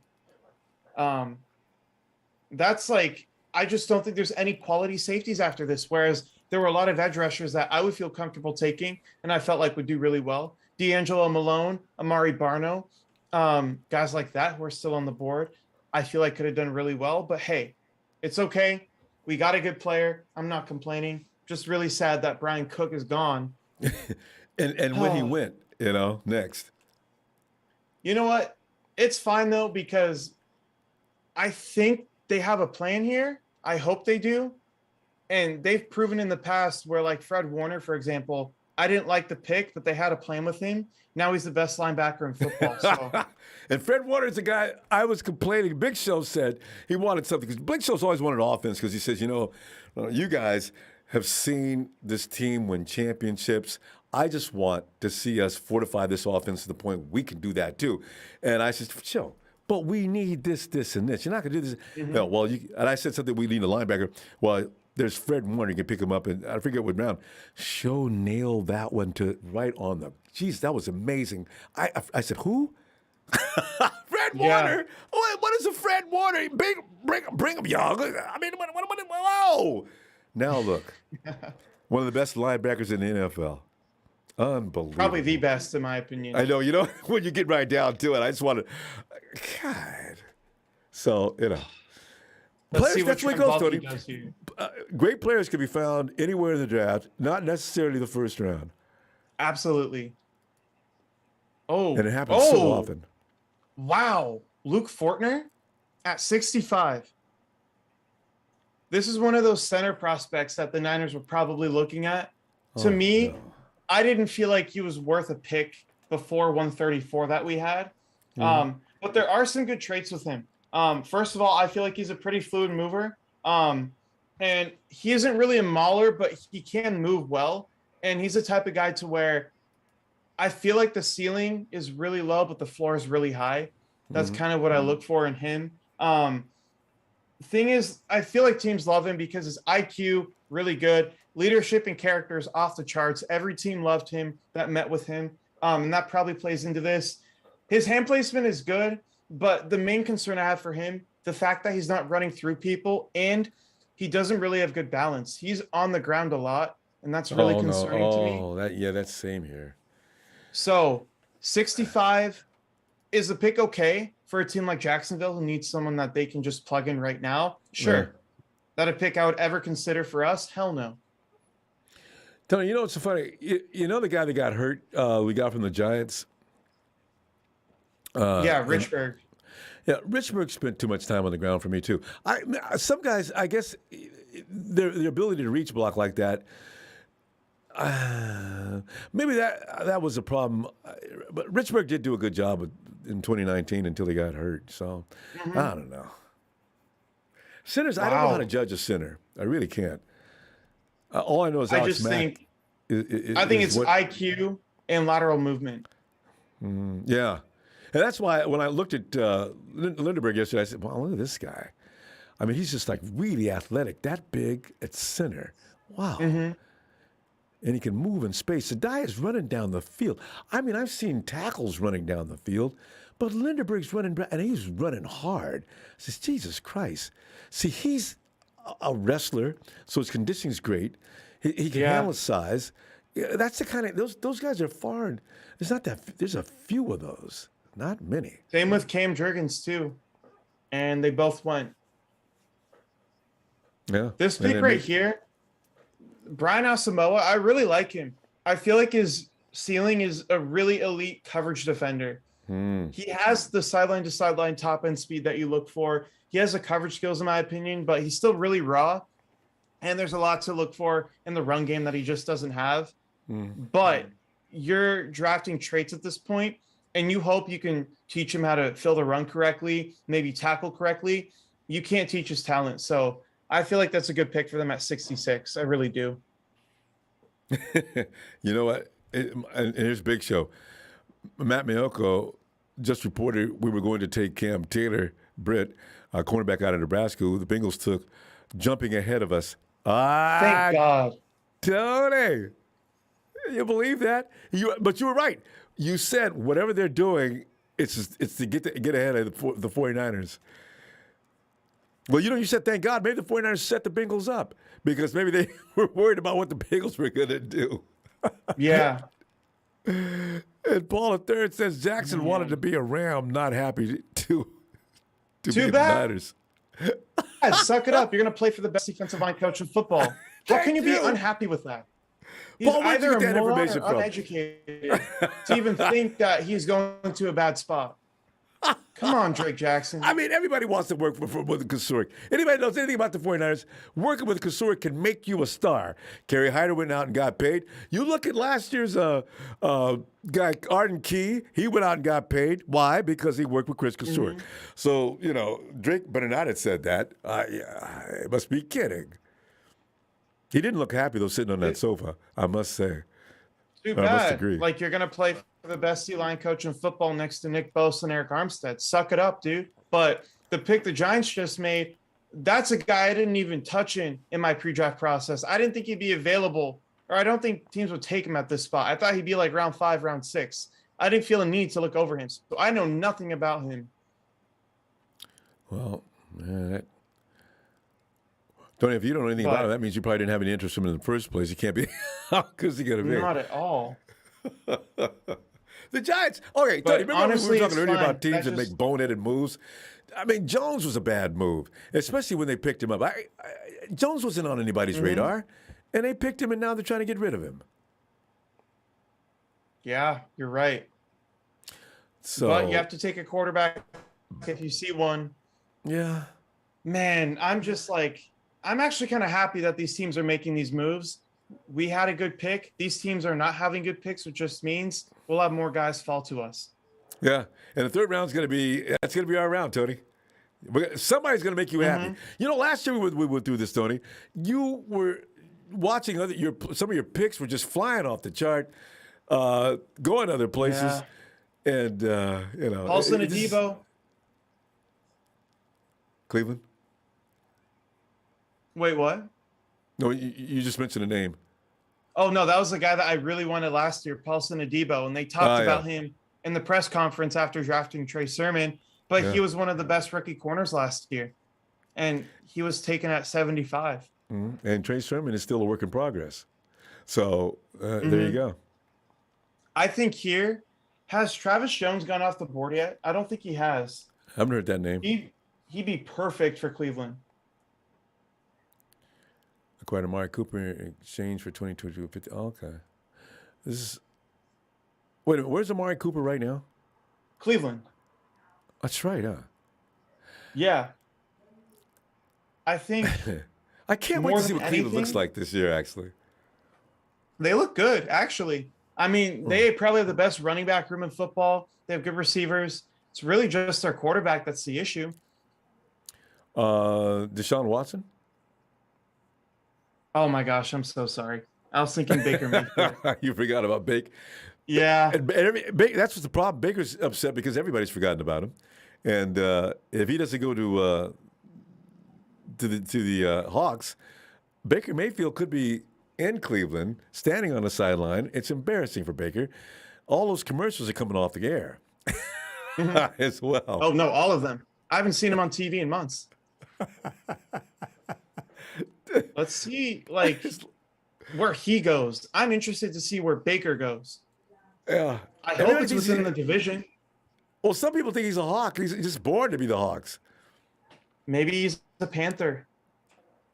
Yeah, there's the other destination, the Panthers. But quarterbacks haven't left yet. Tony, we're in the third round, and the quarterbacks are still waiting for a job. This is crazy. Malik Willis, Kenny still Pickett was waiting. taken 48 picks ago. Nobody's gone since then. Maybe Tennessee. Maybe they'll take Desmond Ritter. Maybe they'll take Malik Willis. Panthers looking up to trade up in the third round. Okay, so they got something targeted. Malik Willis. Okay, so it's not Jimmy Garoppolo or Baker Mayfield. Yeah. God, this is getting crazy. Oh, there's going to be a lot of unhappy people here soon, Tony. You're going to be one of them, too. If Jimmy Garoppolo is still running around San Francisco Bay Area, and I've accepted it. and checking out Hooters and all those other places and having a good time. Because I've every time Jimmy accepted what it goes is. somewhere, it's chronicled. People get right on Twitter. Jimmy Garoppolo was seen at Hooters. Look, you know, guys, this got real petty. All right, leave him alone. God. Oh man, this is pick us in. Let's have it, Cleveland. All right, come on. Please be someone that's not very, very good. Martin Emerson, good. I did not like him more than most people. I don't know, like, why people are so high on him. Let me bring back my draft notes. I just remember not being impressed really at all. He has size and length. He's 6'2". I think they just showed that on the screen there. And I feel like his biggest value is maybe as a gunner on special teams. His hips are pretty easy, which is honestly a really good trait to have, but it's not going to make or break a corner. For me, he's so passive, and I know people give Tart like slander for not being a quote unquote playmaker. If you're going to talk about someone like that, Martin Emerson is your guy. Rarely makes plays on the ball, puts out his hands like he's catching a baby or something. It's just like so underwhelming. You add that on with poor tackling. He's not physical. He has flashes of like making, pretty nice tackles, but he shies away from contact from what I saw there. No, I just don't think the coverage is good enough to warrant taking a guy like that. I can't stand that. And we went that with Keller Witherspoon when he first arrived, to the point that Lynch had to call him into the office and ask him, is he okay? So, yeah, if you got to teach guys to be tough, that's not a football player. Definitely. That's kind of crazy, though. Another guy that I didn't want that's being taken off the board. This is honestly a really good draft for us so far. Well, yeah, I was going to say it's good, Tony, because that means your guys are still waiting in the wings. Some of them. I mean, my main guy, Brian Cook, off the board. Cole Strange went off the board day one. I'm kind of down to just a couple players. Yeah. So, Tony, Denzel Ward and Greedy Williams. You know what? Cleveland just picked him up for depth and let him try out, I think. Who? Martin Emerson? They don't really. I don't think Greedy Williams is very good. I think him and Greedy Williams have a lot of similarities, actually. And Williams is not a good player. Yeah, and there's another guy that's not real physical. If you're running around the edge and you're waiting for Greedy to stop you, you're gonna get wherever you want to go. It's like, to me, if you're not physical and you can't even put out your hands up in the air properly, you're not worth taking as a corner. He's literally catching a baby when he goes for stuff. Put your hands out in front of your head. Make a play that way. Yeah. But anyway, Nicholas Petit-Frere, Ohio State to the Titans here. Interesting pick. He moves really well. To me, he's not the type of guy that I would draft for the 49ers because there's a lot to want with him. He ran a lot of inside zone in college, but I don't think the competition he played was very good, first of all. I feel like there were times where he moves well, but he gets kind of stood up a lot too, which is kind of concerning for a guy that's, as big as him. Yeah. I just was never really high on him. I feel like there's other guys you can take that have better traits. So, but third round is probably where he was going to go anyway. So you can't say it's a bad pick. I just wouldn't do it for our style of football. And what they're saying about this guy's not good. So, yeah, he's not, that's not. Oh, really? Yeah. His core. How are you going to have core strength issues and be a lineman? Yeah, exactly. Getting thrown around a lot. Yeah. The Titans draft so far has not been very good. Treylon Burks was a good pick, but McCreary at 35, massive reach. 69, you take Nicholas Petit-Frere, another massive reach. So probably a C draft for them so far. Not looking good. And they moved away from A.J. Brown. Make that a D. Yeah, that's Trent Baalke coming back to being Trent Baalke. Yeah, tell me about it. Tony, what I hadn't thought about, Jackson chosen to replace D Ford. I don't. From what you're saying, he doesn't have that kind of get off, though, does he? D Ford was for his size. He has a really good get off, but he's not like twitchy as hell. 3 rockets up his ass. I'm gonna bend like I'm a freaking piece of gum. That's not Drake Jackson. But those traits relative to his size are really, really good. So that's what you're getting out of him. The injury is what really concerns me because if you're going to draft an edge opposite Bosa, make sure he's healthy. That's been our biggest issue, especially Oh, with D Ford. God, I But just again, wonder. like the player itself, he doesn't get hurt. Fringe first round pick, so it's okay. Mm, The yeah. Jags here took Chad Muma. I actually like him. I think at Yeah. 70 he's good. He's more of like, I want to say a run defending linebacker here. Mm, Definitely not the coverage guy that Asamoah was for the Vikings, but mm, does a really good job containing the run, does a really good job scraping over the top. If he's in a spot drop zone where he's not really asked to do anything but put his mm, foot in the ground and react to the quarterback, mm, he can do mm, that pretty well. But change of direction, not very good. And he's not very aggressive challenging blocks either. uh-oh. Probably would have taken him in the 4th round. But again, for what Jacksonville's trying to build, I feel like it's an okay pick. I'm not mad at that. And they just lost, what's his name? The guy that they picked up and had for 4 or 5 years. Jack, yeah, Miles Jack. Yeah. So, but they already picked up, I think they picked up one linebacker earlier, if I'm not mistaken. I think. Who was it? I know they did. Let me look. Dean Willis, Jones, Harris, Corral, Raymond, Howell. I don't see the Jags on that list of the best. Foyesade Oluokun, that's who it is. Yeah. But they overpaid so poorly for him. It was terrible. I think here for the Bears, they went defense for both of their picks. And they made sense, yeah, but Abraham Lucas here has to be the move here. If you're the Bears, even like a Calvin Austin at receiver, you have to go offensive tackle or receiver here. I don't see a way that they don't. At this point in the draft, now is when your scouts got to know what they're doing out there, and they got to know what you need and what you want, what traits to look for. This is where the scouts make their money. The first round picks, pretty much you can do that from watching TV. But when you're going like these guys, these are the guys that are going to have to take some real vision. Yeah, definitely. And I think they're still there too, which is a good thing for any team. Yeah. I'm just like, I'm kind of dumbfounded that there's no quarterbacks off the board. The quarterbacks are probably thinking the same thing, Tony. I'm a quarterback. I'm Malik Willis. And Matt Corral, they're both still in the green room waiting to be picked. Would they be here on day 4 or day 3 in round 4? And they're still in the green room? That has to be the biggest miscalculation of all time by the NFL. And Kobe Dean, too. He's there, too.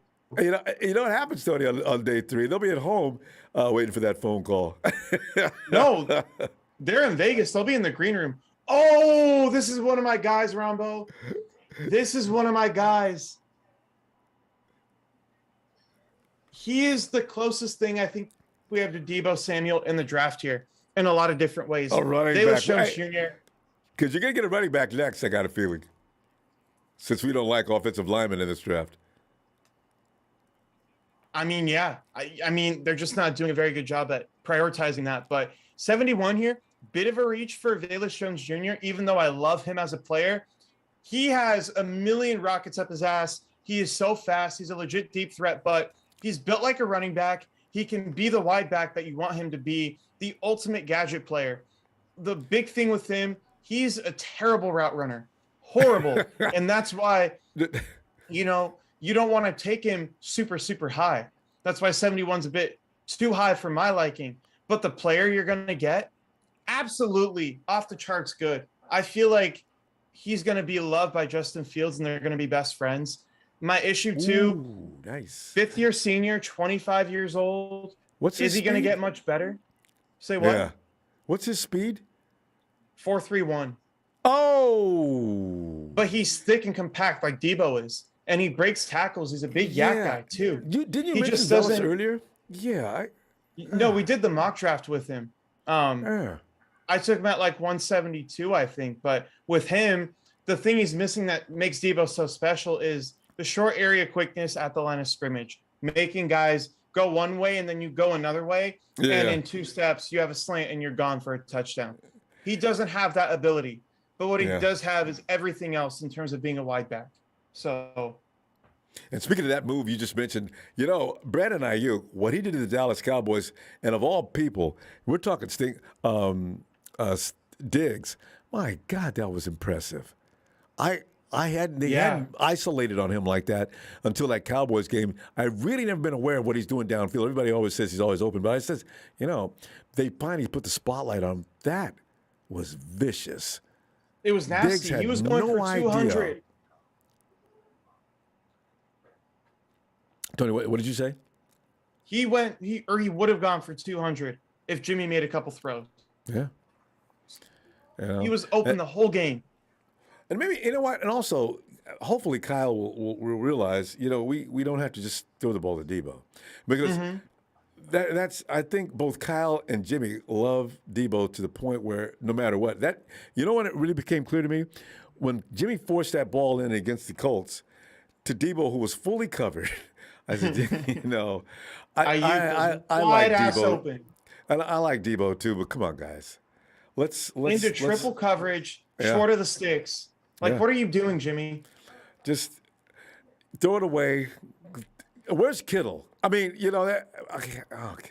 Dude, Kittle was open. Ayuk was wide ass open for a touchdown. He walks in for a touchdown. If Jimmy just looks to the right for a split second, but no, he stared at Deebo for 3 seconds, threw it into triple coverage. Yeah. Pick 6. Yeah. Watching this Wendy's commercial is making me hungry. I know.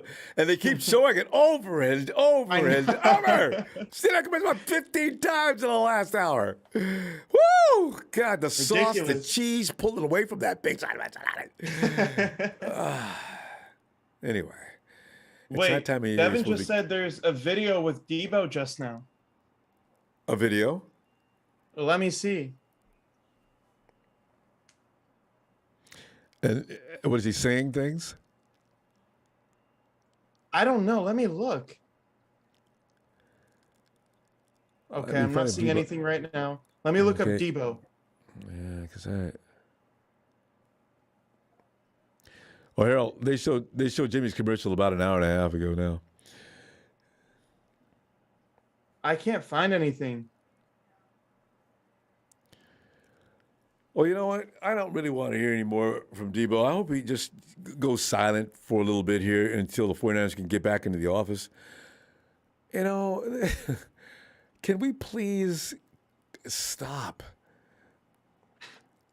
I mean, just this is just it's becoming weird now. Mm-hmm. So just you have something to say, go talk to John and company. And Deebo, work it out. You're not going to get traded. Sense he's trying too hard to get the money right now. That's what I get the sense of. I'm going to make it known to every single person in the world, and I'm going to keep saying it over and over until people just finally tell me to shut up and they pay me. That's what I see. He's not very not being very smart. But let's see here. Deebo's got a shirt out. It says I'm back. Which I was amused by because Deebo's got a shirt on sale for $25. Written on there is "I'm back." I'm back. What a ridiculous! It's for Deebo. You going to make some money on that? Deebo is more money oriented than I had ever imagined. Mm-hmm. Oh, whoa, interesting. Abraham Lucas to Seattle, no quarterback. They doubled down on tackle. I love Abraham Lucas. People his size shouldn't move that way, Ronbo. That's really what the thing is with him. And he's still raw, even though he's been in school for 4 years. That's a concern with him. Yeah. But the raw traits and the power, the way he moves at that size, to me, is why you draft him. I felt like he was going to go top 50. But now you play him at right tackle, Charles Cross at left tackle. They have a good line now. They really do. Yeah. So, well, as like I said, Pete Carroll, run the football, play defense. Yeah, dude, Kenneth Walker, Lucas, and Charles Cross. And then you get Boye Mafe at 30 or 40. Honestly, this is a good draft. Rebuild the Legion of Doom. I don't know if they'll ever do that. But they're the trying. picks they've made today. This is year one of their rebuild. I'm kind of scared of their draft. I'm not gonna lie. See, remember we were talking a little while ago about not being concerned about the Hawks next year? See, that's I see, Tony, I got to tell you, as soon as I see that Hawk uniform on the field, I automatically, I can't believe I'm saying this, but I automatically get a little nervous because even before last year's meltdown, what about the years before? What about all the way back to the Harbaugh era? What is it?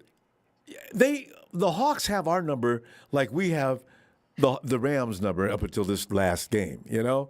It's their defense, So that's the why philosophy they play. yeah. So this is why I'm always saying, Wow. you know, man, I tell you, I get and next year, like what you're saying now, what is this clown show going on the stage? So it's like I say, what I'm saying now with what they're trying to do, they're trying to get back to defensive glory, which makes sense. Mm-hmm. And then when we But play I mean, 'em- they cut Bobby Wagner.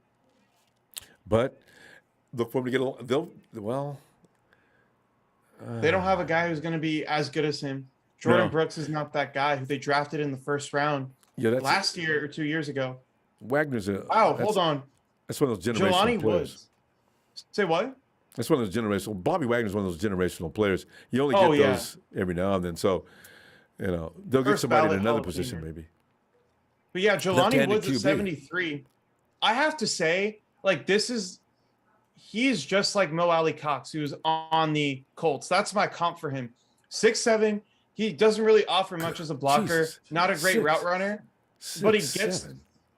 the thing is, his like dunking ability is incredible, and he has enough speed to get up the field quickly. So him and Mo Alley Cox are very similar. I know people say Jimmy Graham. I don't know if I quite say that, but he kind of fits the mold of what the Colts want to do at that position.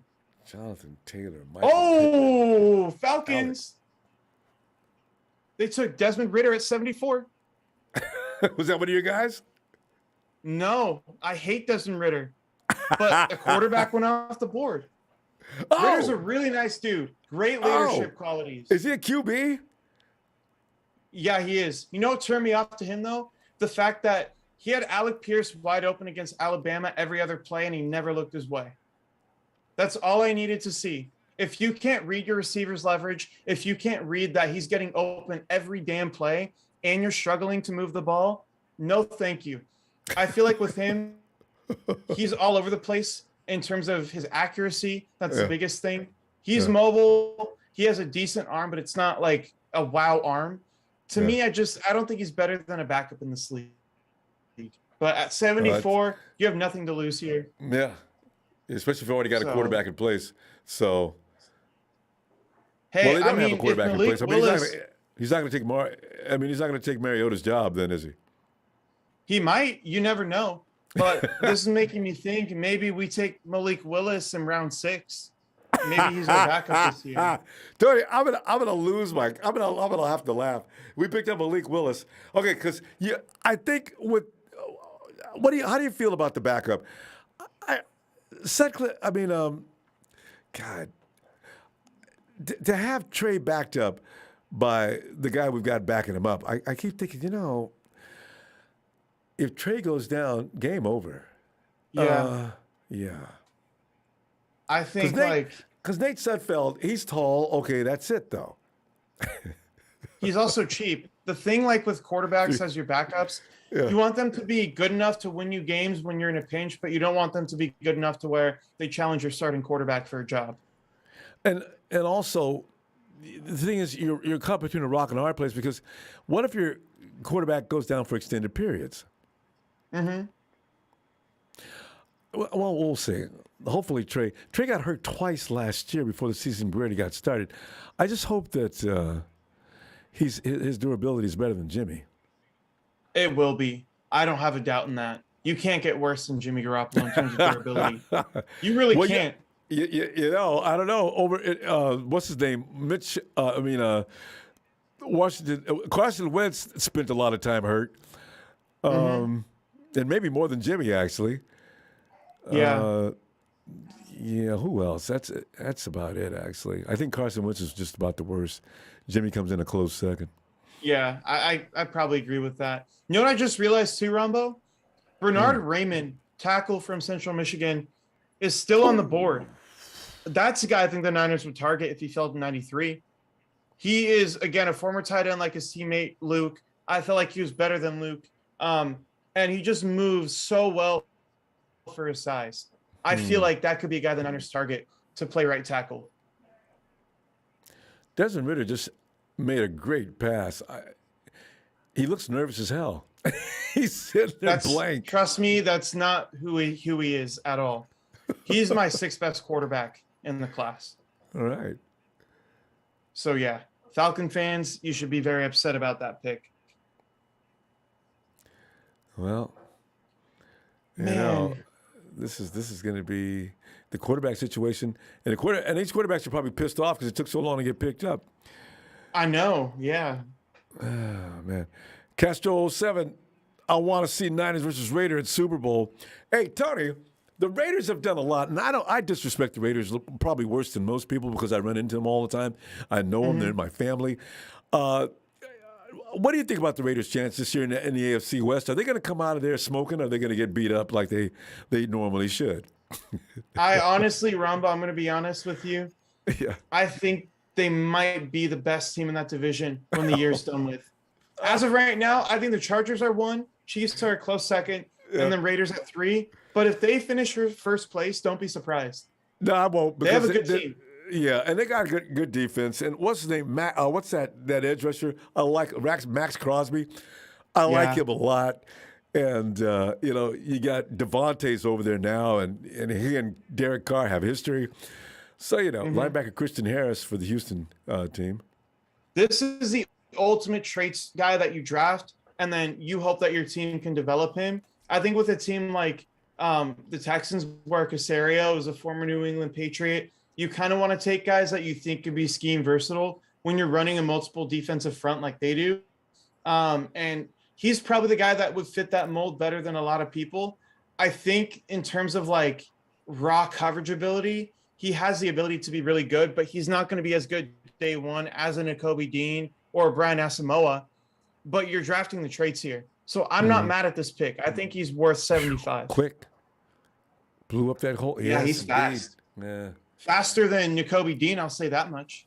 He really Yeah, I do. is. And as a matter of fact, I wish, I don't know, maybe D'Amico does know better than I do.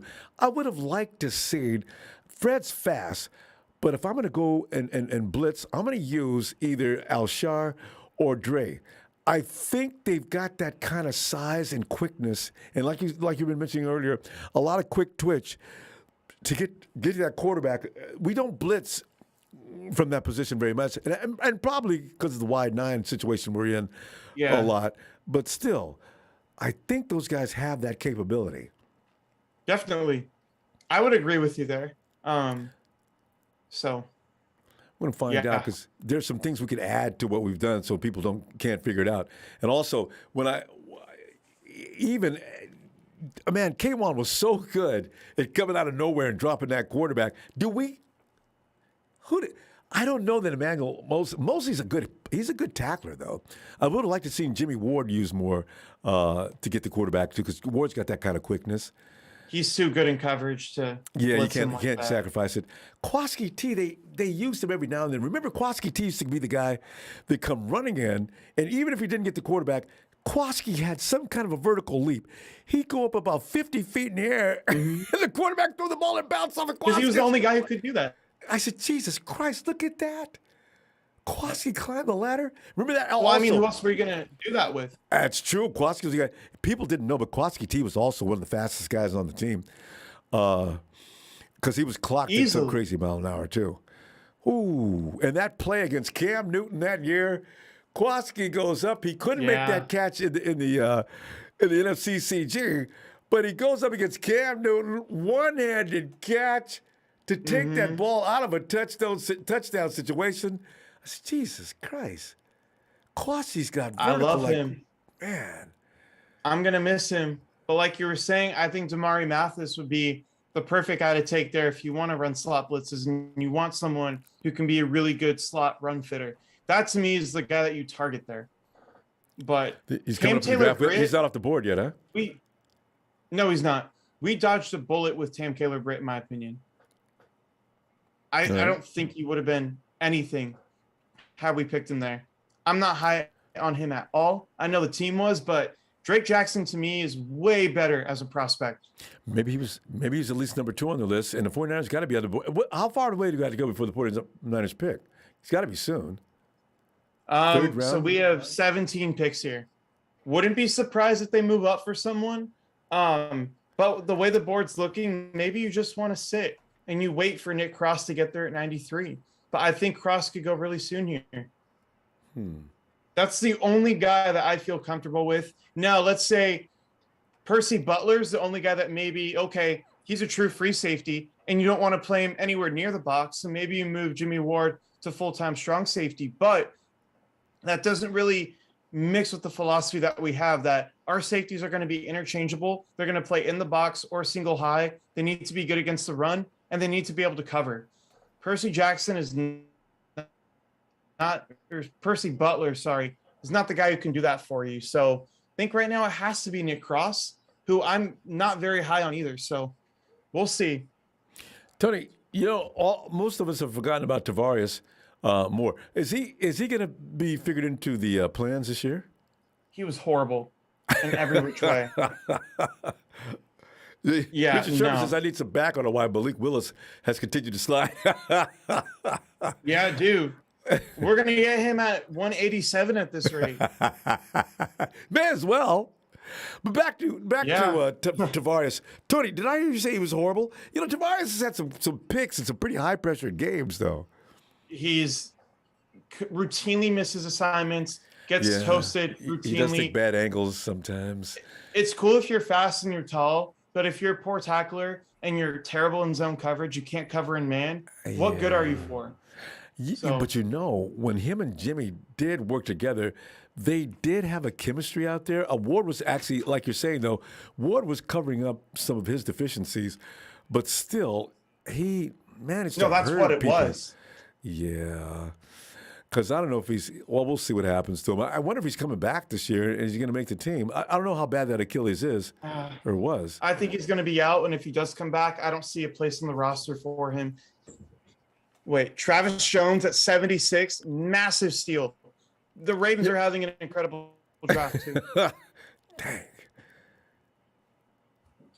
Ronbo, when you talk about like two-gapping in the NFL, which basically means like you can hop from one gap to the other and you're responsible for doing that, so you can have less guys in the box. Right. This guy's really good at that. Maybe he doesn't have the pass rush value that you look for in a first-round pick, but for a dude that's 325, he is so twitchy and he moves so well. I don't understand why he fell this far. He is incredible. And if you send him to the Ravens, where he can just be in the middle, wreak havoc, and you're going to have edge rushers off the side because they blitz anyway every other play. Incredible pick. I love this guy right here. Oh, look, he's still doing this dude. Plays. Even practicing. Well, you know what? This guy's got Seattle Seahawk written all over him, though. Is this guy not better than who the Hawks just picked up? I think he is better. Wait, who did they take again? Yeah, because remember we were sitting there saying typical Hawks. Oh, no. They got not. Okay. No. Not better than Boye Mafe, in my opinion. But Mafe's an edge. Travis Jones is like a pure defensive tackle. I think the next guy they could take is DeMarvin Leal. Ooh, Bernard Raymond to the Colts. A lot of people had him as a first rounder. Like the majority of people. Bernard Raymond. He moves so well. He is a very raw prospect. Say what? Bernard Raymond is what position? Because I'm behind you. Tackle. Yeah, tackle. Another tackle? Offensive? Yeah, offensive tackle. I think he can play left or right. The thing with him is that he's a former tight end, and he's super. No way they're comparing him to Joe Staley. No way. Ah, please. Dude, that's a horrible comp. Oh, no. This guy must be some kind of athletic then. Oh, he's like incredibly athletic. Okay, maybe that's what they're talking about. They're not doing this right now, dude. Let me put my headphone on so I can get mad. I'm on ESPN. They might not do it on NFL Network. When he gets his hands on you, the rep is over. Oh no, What? definitely. But wow, there's no way they're comparing him to Joe Staley right now. I don't see that. But at pick 77, hell of a pick. Colts draft so far is really good in terms of value. Damn. Rich, Rich Eyes is talking about that's not photoshopped. Dude. Oh man.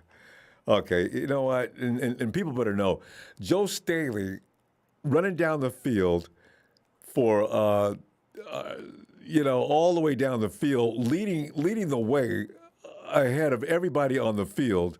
Can this guy do that? Yeah, he can, but I don't Damn. think he's anywhere near as polished as Joe Staley. I think in pass protection, he's not as good as Joe Staley, but he's a traits-based prospect who can be a really good tackle. So at 77, Tony. A+ pick. Okay, Tony, then I think that I would have liked to have him, though, because, ever since I'm never going to get over that Alex Smith running behind Joe Staley, and Alex Smith was having trouble keeping up with him as he's going down the field clearing path. If there's an athlete out there like that, 49ers might have wanted him, too, but, there's no way to get at him. I bet you they did look at him. I think they did, for sure. Because if McGlinchey's not going to be healthy, I want that guy standing by. In fact, I don't know, maybe I want McGlinchey to compete against this kid. Honestly, that would be a really good course of action, but I think at 61, that wasn't their priority, even though maybe he was their highest rated tackle on the board at that point. Yep. Too late now. It's okay, though. Let's see who the Browns take right here. They're announcing the pick. Maybe. I see him walking out on the floor now. Is that Andrew Hawkins? Yeah, it is. Yeah. All right. Andrew Hawkins, undrafted in 2008, and the dude, there's so many people like this. Let's see. Alex Wright. This was the guy, remember my mock draft? He was the very last guy I talked about. Alex Wright? Yeah. Because we had the draft up here a minute ago. Yeah, I was looking at it. He's like the ultimate traits-based prospect, in my opinion. I don't know if I would have taken him anywhere near this high. But teams love him from what I understand. I just feel like for me, there's way more value in a guy like D'Angelo Malone or even an Amari Barno if you're going to draft for traits. But he's tall, he's big, he's physical, he's decently fast. It's not like wow you type speed, but at the same time, he's like freaky in a certain way. Perfect size too, Tony. 6'5", 271. That's what Drake Jackson all plays conference, 2 seasons with 75 plus 7.5. Yeah, this guy. Yeah, no, I like our guy just from the size of him sitting on that sofa. Look at this dude. Is going to be a handful coming off that edge. And the first thing that says about great bend, I said, because so many times, if you haven't got great hand technique, sometimes you can still get away if you got great bend as an edge rusher. Poor hand technique. There's a lot wrong with Alex Wright. That's why I wouldn't touch him. But again, are you drafting traits? That's what most teams are doing, and that's why you take a guy like him. You know what? Sometimes when I look at Javon Kinlaw and he wants to be just like Nick Bosa when he grows up, I get a kick out of watching that, and I'll never get over that tape. It's still out there probably. They're coming off the slow motion. Javon's doing every move that Nick's doing. I'm saying, ha! Javon he's Nick's student. If he becomes good at learning what Nick's teaching, look out, NFL, because Javon is twice as big as Nick, and now you've got him knowing what Nick knows. Oh my God! Now, Nick's was born ninja, right? He comes into a family where he's already being trained from the time. Nick probably started learning those things by the time he's 10 or 11 years old, right? So he's never going to catch up, but if he gets some similarity in, and Javon Kinlaw's huge. My God, that'll be interesting. I can't wait to see him this year. I really can, Nick, Tony. The raw power on Javon Kinlaw is off the charts good. And he was getting away with that bully ball when he was playing at Carolina. But now there's going to see. Here's that commercial again. Oh God, that's a Pizza Hut. Okay. he was a bully ball at Carolina. But now it's all about the NFL, and you do need some skills. Yeah, for So, sure. yeah, so if he gets those skills down, I can't wait to see what he looks like. And he's back on a vengeance now because people ridiculed him and told him he was just big, and that was about where it ended. And so, he took exception to that kind of talk. And so I'm looking forward to what he said. He was talking smack when he left. I'm going to be back. I'm going to tell you what, I got some stuff to prove. He's really pissed off.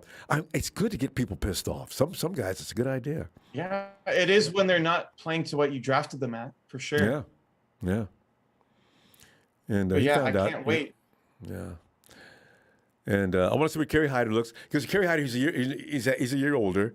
I don't know if that regression, if it was a regression even when he played with the Hawks. But let's see what he looks like coming back here. Chris Kasurik's going to get him back up to speed.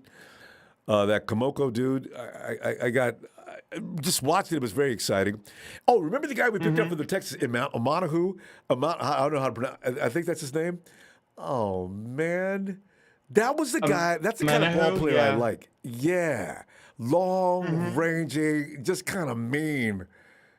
And you're working with Chris Kasurik. That's what they like too. Yeah, a lot of the guys we got, they're just, with Chris Kasurik, we're building a real doomsday defensive front line. So, and then they added another guy. Completely. I'm not sure why. Especially with the rotation now. Oh, the depth.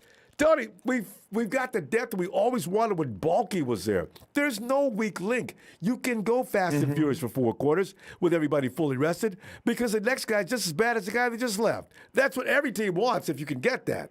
I think that's what John Lynch shoots for. Yeah, especially when you build the team on your D-line and that's your whole philosophy. A lot of teams like the Ravens do that at corner, but it's even more important on the D-line because they get gassed really easily. So, way more. Man, I'm just like Drake Jackson, Nick Bosa, Javon Kinlaw, really good stuff. And Eric Armstead. I cannot wait. I think day one we're going to have one of the best defensive lines in football. And because we're so deep, it makes it even better. Givens. And also Monahu, as I just mentioned, these guys, man, everybody's going to be competing on a daily basis to outdo each other. And Givens may be the weak link, and he's tough. I can't wait to see this. I think he will be the weak link, to be honest. Wow. Well, he is. Whoa. JT Woods to the Chargers. He's like, think of Tarvarius Moore when he came out. This is kind of what JT Woods is. Super fast, super long, like elite track speed. I think he was a track runner too. Let me get my notes on him real quick. But I mean, like, that's the type of guy I think you draft in round 3, where the upside is so high you just 6'2", can't refuse. 4, he can be really versatile. He can keep up. He's like, he jumps off the screen when you're watching him. What I love about him too is the fact that he's super versatile and he has really good hands. I guess the only part where I want more and why he's not one of the guys that I really trust to take here, which doesn't matter now because he's gone, but he freestyles way too much. He needs like structure. He needs someone to tell him, discipline, you need to be in this spot. Don't deviate away from this. He does way too much. Like, I'm just going to run around and make something happen. It really does not work in his favor. And because of that too, he's indecisive because he's not playing within structure. So that's why I like him. Only a few players get trusted to do that. Like, I understand K1 was given the green light to go out and do whatever he wanted to do because that's why he became the Shark. But if you're just coming in the league, you better know it's discipline, it's structure.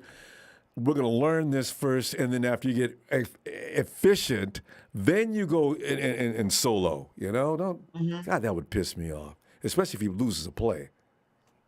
Definitely. Wow. Whoa. The Broncos took a tight end for Russell Wilson. Greg Dulcich is probably like the best receiving tight end in the draft in terms of his route running. Really? He is so special for his size, the way he moves and route running. Really good hands too. I know a lot of people had him as tight end 1. He was my tight end 2 or 3, but I really like him. He's a really good player. You have to think with Russ, they want to go vertical now. And this would be the perfect guy if you want to do that because he is so good. Nice I wouldn't say he's a great blocker, but if you need him to be like corner routes, deep in routes, seam routes, this is the guy that you're going to have. Yeah. So yeah, he's From this film, Tony, good body control for such a Russell big Wilson, man. man. And you know, Wilson Really good does body do well with control, a and good that's why tight he's so end. good at running routes. Ah. I know. I'm like kind of scared now. We got to play the AFC West. Tony, as soon as I seen the schedule, I was already concerned. AFC West is just No, we're like ridiculous. screwed. God, every Wow, team. Cordell Flott at 81. I'm sorry for Hey, interrupting you. Tony, I no, just no, saw the some of all the pick. good players. We've been waiting on this. It's been all about defensive tackles and corners, and with selected few people here and there from other positions. So all these guys you were looking at, here they come. I mean, Flott wasn't really a guy that I loved. I know a lot of people did like him. He's big and long, and that's what NFL teams are looking for now, not Yep. just the Seattle teams. He's slender, which is a problem, which makes him a liability in the run game. Yep. Even though he's a willing like run defender, he gets kind of ran over a little bit. Yeah. But the ball skills are really, really good. I like those. He has really easy hips, a very fluid player.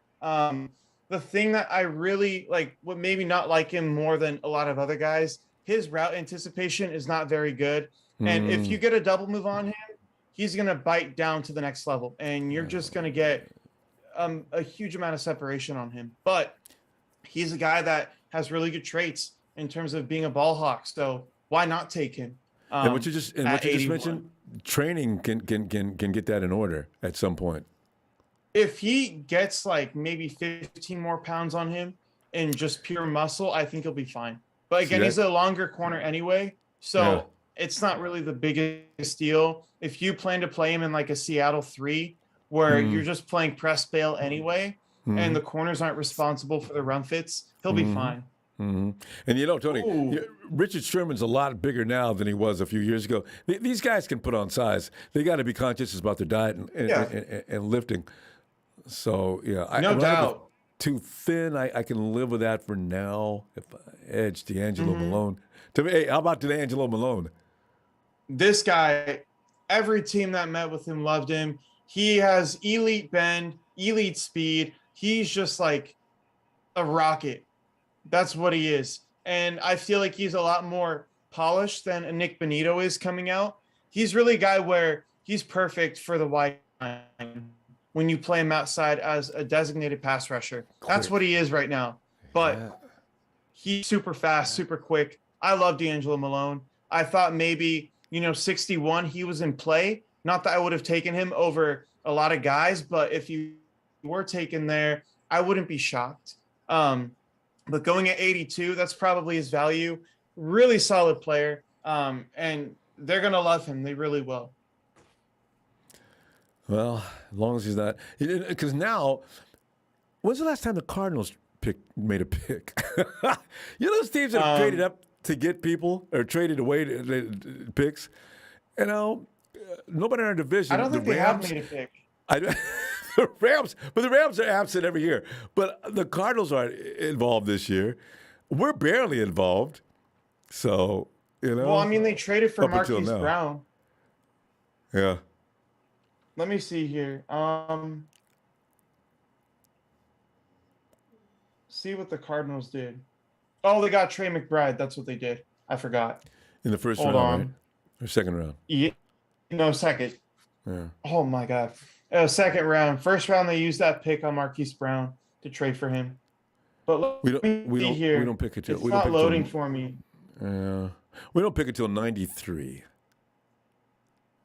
But we could move up here if we like somebody. Zach Tom's still on the board, who I really like. Kellen Deesh as well. Max Mitchell are all right tackles that you could take. If you're looking for interior, maybe Donovan West at center, who I'm not really big on. Dylan Parham, he's very good. I thought would go in the second round. He's still available. So there's a lot of guys here. Even if you want to go corner, you have Marcus Jones available, who's the 5'8" dude who you think is small, but my comp for him is Jason Verrett. Just all over you, up in your face, plays bigger than he is. I like those kind of guys. And then Damari Mathis, who I want to take as well. So there's so many good players here. I would not be surprised if they just kind of sat at 93 and took who fell to them. I don't see a need to trade up right now. Tony, who is Khalil Shakur? Okay, Shakur. Boise State. A lot of people are high on him in the Niners community. He's kind of one of those, buzz players where you hear him one time and everybody loves him. To me, he's more like a pure slot receiver, good speed, not like amazing speed. If you need him to take the top off of defense, he can do that, but it's not like he's amazing at it. He's more of a gadget player. I just don't know if that's someone I would take this high, if that makes sense, even though people love him. Yeah, Lamar, because Lamar pointed him out. Yo, Lamar, I see you, man. Also, Kobe Bryant. I remember we talked about Kobe, C-O-B-Y Bryant, before this draft even started. No, thank you. Tell me why, because I've heard so much about him. I don't know anything about him, but why not? What position are we talking about? Slow, not quick to trigger in the run game. He just really, as a coverage player, there's a lot to be desired. And when you play on a team like that, and you're the one player who just isn't standing out, that's a problem because everybody else around you is doing your job. I think he ran a 4.6, which is also worrisome. The best corners in the league are running 4.3s. So yeah, that's my issue with him. Is he a bad player? Not saying he is. Is he a player I would draft? Probably not. Craig Naughton I think says, he's better as a special teamer. Yeah, and the 49ers got too many of those now. Craig Naughton says Jones is the best slot quarterback in the draft. I agree. The issue with him is his size and the injuries. But in terms of pure talent, top 50 guy for sure. Here we go. Eagles are back on the clock as they have been a lot today and yesterday. Nakobe Dean at 83. That's good for them. He fits the mold where you're going to run 4-3 and you just want fast linebackers who can move space and just fill a gap in the run game. To me, there's a lot to be desired with him, but he's still a really good player. And this is the perfect fit for him. And remember, too, they traded up for Jordan Davis. So his job is going to be way easier now that you have a guy like him up front. So I think this is an A-plus pick for getting him at 83.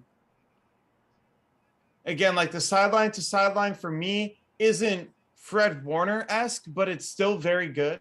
And he's like an acrobat in a way sometimes. And that's really what your value is with him, a coverage backer. Oh, yeah, we were talking about him. This is the guy we were talking about earlier. Yeah.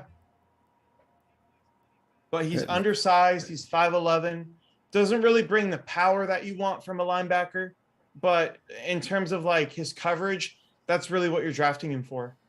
Yeah, it's so funny, Tony, you mentioned size and those kind of dimensions. It's funny that nowadays it seems like your best lateral movement guys are built like him.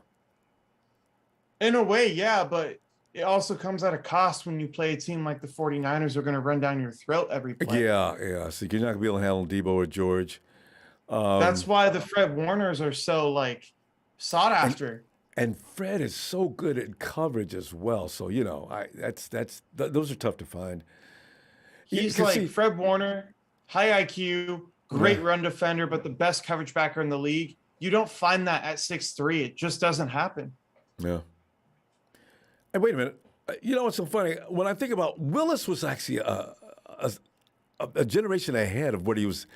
That's why Willis was just such an animal. Willis was the kind of guy that would play in today's football. Today's NFL. Yeah. Man, he's my favorite player of all time. You can probably see the jersey behind me up on the wall. Here it is. Yeah, Willis was ridiculous. And then he got a sidekick in Navarro Bowman, whose anticipation. Bowman. And they asked Bowman one time, so sometimes it seems your pursuit is far and away way different than everybody else on the field. He said, well, how do you know and anticipate like you do? And he's, I don't know. I just know. That's it. That's one of those God gifts, Tony. You can't teach that. Exactly. That's why I love a guy like Devin Lloyd so much. He has all of that in him, and he just knows where to be at all times, even without any direction or sense. He just goes there. Let's see what the Steelers do at 84. DeMarvin Leal, okay. Interesting. I don't know if he's the best scheme fit. I thought he'd do better maybe with a Seattle, where on early downs, maybe you kick him outside to be your strong side defensive end because he can really move that way and be elite as a run defender. And then on pass downs, you move him inside because his length is really good. He has good quickness.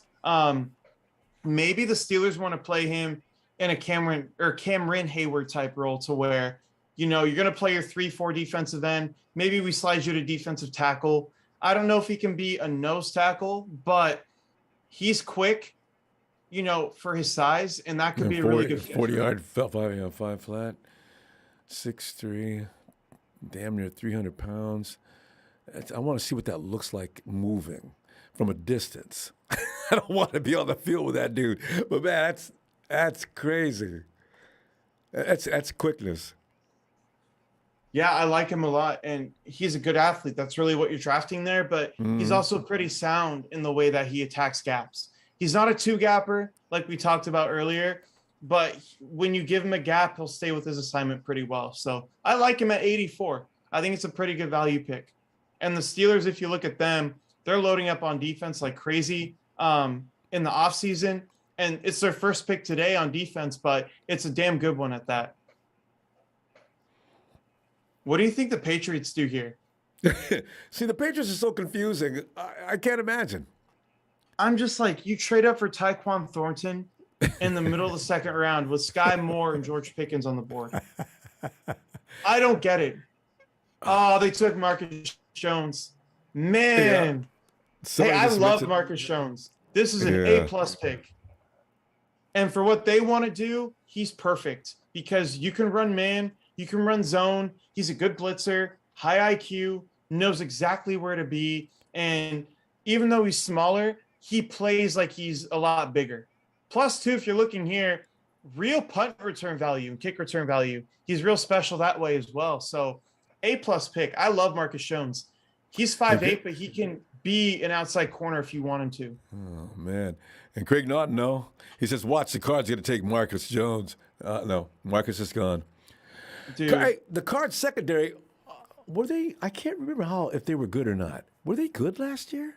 Yeah, you have Buda Baker, Byron Murphy. Oh, that's right, Buda. They had a good secondary. Marco Wilson wasn't amazing, but it was still good. Yeah, because their pass rush was decent as well, wasn't it?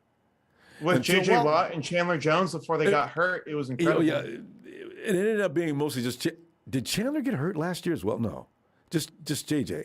And J.J. leaving could be anticipated. I forgot what happened to Chandler. Did he play all year? I don't think he did. That's 2 years in a row then. Yeah. Chandler just got traded off to where? And wherever he signed with the Raiders. See, that's why you picked. That is why you Max Crosby and Chandler Jones. You know what? That's why you decided the Raiders. You're right. Damn it, I don't want to see them do well. Devontae Adams and Derek Carr too. Oh, it's another Jimmy commercial. Yo, Jimmy. Jimmy's crazy. He's the only guy who can go to Hooters, make a Subway commercial, and think about being traded during the offseason. And he's not even thinking about that stuff. Jimmy's about the most laid-back dude. And you can see that. His emotions never will enter Twitter. And as according to Kyle Shanahan, George Kittle and company, he never answers his calls or texts back. That's true. It really is. Man. Jimmy, God.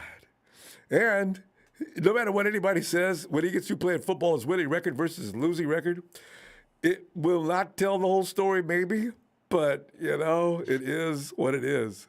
Yeah, for sure. Oh, God. Ronbo, who do you think we go for at 93? At least what position? Hey, Tony, it's got to be a corner this time. Tell me what the corner. I would bet the farm on this. It's going to be a corner this time. Because apparently, like somebody said in the chat, offensive lineman apparently overrated. So the 49ers are going to go for a corner. I don't know about overrated. I know it's not overrated. That's a joke. That's the serious is what it is. God. I think at corner, Damari Mathis, first of all, really good Senior Bowl, super physical, one of the better run fitting nickels in the draft. And he ran a 4.39, I think. And he's pretty long too. But the thing with him, he like loses vertically down the field, and the farther downfield you get, the more separation you get. But I don't think that's a speed issue. I think it's more of a technique issue. And I think he'll be good in the slot. He can play outside if you need him to. Another guy who he was my, I think, 4th or 5th ranked corner in the draft, Jalen Armour Davis out of Alabama. I don't understand what people want to see more from him. Yes.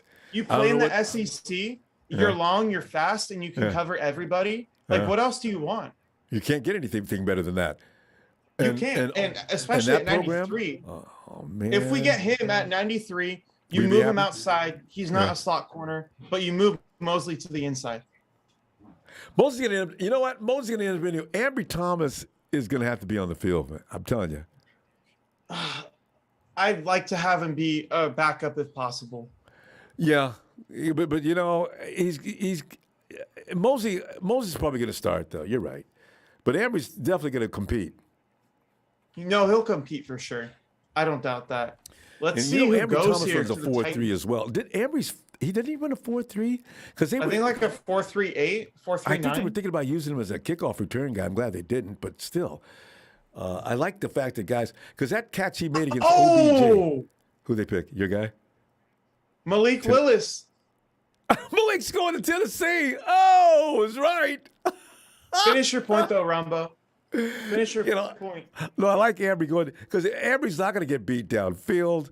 That catch he made against the Rams to get us into the playoffs, that was textbook. OBJ's moving downfield. Ambry says, no, not today. Boom! It's over. So, you know. I am shocked he fell this far. Malik looks all pissed off. They waited the 3rd round to pick me. I ain't happy with this. He's going to a good organization, though. So if anything,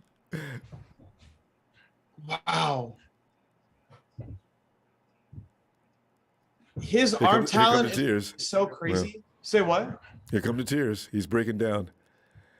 I would be too. I mean, your arm is so talented and the team doesn't want to pick you before 86.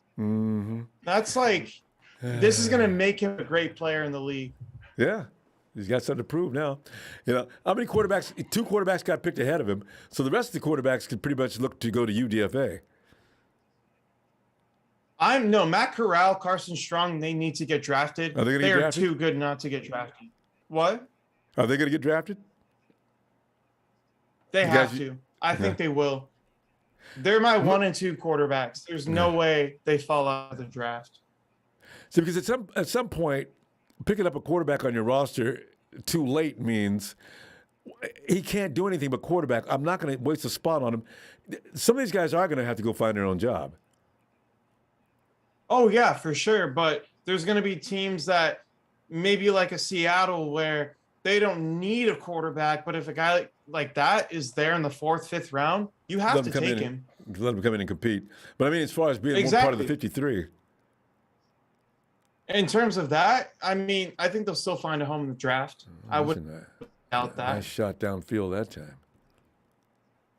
Dude, Malik is like so sad. He's fired up. Dude, I'm rooting for him now. I really am. These highlights are nice. They really are. The fact that you're expecting to go maybe in the top 20. Vrabel loves it. And you go at 86. Yeah. Oh, God. Wow. I feel Tony, for him. Imagine, Tony, though. You're the Titans. You've been making all kind of picks. You pick this guy up. He comes in the camp, and he blows away your starter. Because, hey, wait a minute. Who did the Titans pick up? Tannehill. That's who they have. Tannehill did not leave. Well, I don't know if he's going to be Tannehill out, but you will see. But he shouldn't be. I think there's very few quarterbacks who would benefit from sitting on the bench, but Malik Willis has had enough experience to where maybe you do want him on the bench for a year. I'm not a proponent of that at all. And I think it's a myth that it helps. But for him, when you've played that many games and you already have all that experience, might be a good thing. Yeah. but not for Trey Lance, who barely played in college. And the thing is though with the Titans, I don't know. Tannehill and the Titans. You know what? That team's all about Derrick Henry anyway. We'll see Yeah. what happens. Yeah, if Derrick Henry's healthy, the quarterback's job is not much. Yeah, but when you have a quarterback who can throw lasers 70 yards down the field, it not only opens up your offense for the pass game, but for the run game too. True. Cameron Thomas. They don't have to play 8-man boxes every play. Yeah. Cameron Thomas here. Do you remember Zach Allen from Boston College coming out a few years ago? The name sounds awfully familiar. I just can't remember. Did he make an impact in the NFL? He's been like a really good rotational guy for the Cardinals. Cameron Thomas to me is that, just like a little bit less. But they're in the same level, if that makes sense. All right. But yeah, I like Cameron Thomas. Not a guy that I would take for the way I like my wide 9 edge rushers, but he's in a team like Arizona where he can play 3-4 defensive end and not be the outermost guy. I think that would benefit him for sure. See that. Again, you mentioned the scheme. When people keep saying, the 49ers just switched to 3-4. No, they don't. We haven't got the personnel to go 3-4. And that's not at all. So, I mean, like, even that, too. I know Shanahan, he talks about how he loves running, 4-3, the Seattle 3 scheme, because you always have 8 guys in the box, right? And you always have an advantage in the run game. So I don't think they'd ever do that. And for the style that we play, it wouldn't make sense to go to 3-4. I would not. And I've had that argument. You know what the thing is? The 49ers run such a hybrid. We got so many packages. It's 4-3 on occasion, and it's this, and it's that, and it's this. It depends on what we're doing. So this base defense of 4-3, 3-4. Wake up, come on, guys. We're not running 3-4. I agree. 88, I think. Yeah, 88. Jalen Tolbert to Dallas. I really like him. I thought he might have gone in the second round. This is a guy that I was hoping maybe we saw fall to 105 and we take him. But with him, the thing I love with him, really good yak, very versatile release package. It's not like amazing speed, but it's really good speed. And, you have a guy like Brandon Ayuk who's kind of in that same ballpark where if he gets the ball, he's probably not going to get caught from behind, but you also don't really feel threatened by him running deep, if that makes sense. But yeah, high effort blocker. He can play inside and out. He's strong like that. Good hands. He's more of like an intermediate to short route runner. When you get him deep, he's not really going to make the most that way. But overall, a second round grade for me. I love that pick. In fact, did you see that? The guy's tough. The defender should have been flagged. He was holding him on. A guy made a one-handed catch. I like him. Me too. I think he's going to be a good player in the league for a long time. And with Dallas, where you come in day 1 and you're the number 3, it's going to be awesome for him. So let's see what the Bills do here. I think they could be a big player for a guard here. Maybe Dylan Parham, who I really want. Let's see what they do here. I'm like genuinely curious because they have very few holes in their team. Maybe they just take the best player available. Which would make sense. I mean, you don't have any real things to address, so you get the best player available would make only sense. Yeah, the only real need that was super pressing was their corner situation because White was going to be out for the first half of the year. So you needed somebody there, right? And even when he gets back, now you have a lockdown combo with Kyer Elam and Tre'Davious White.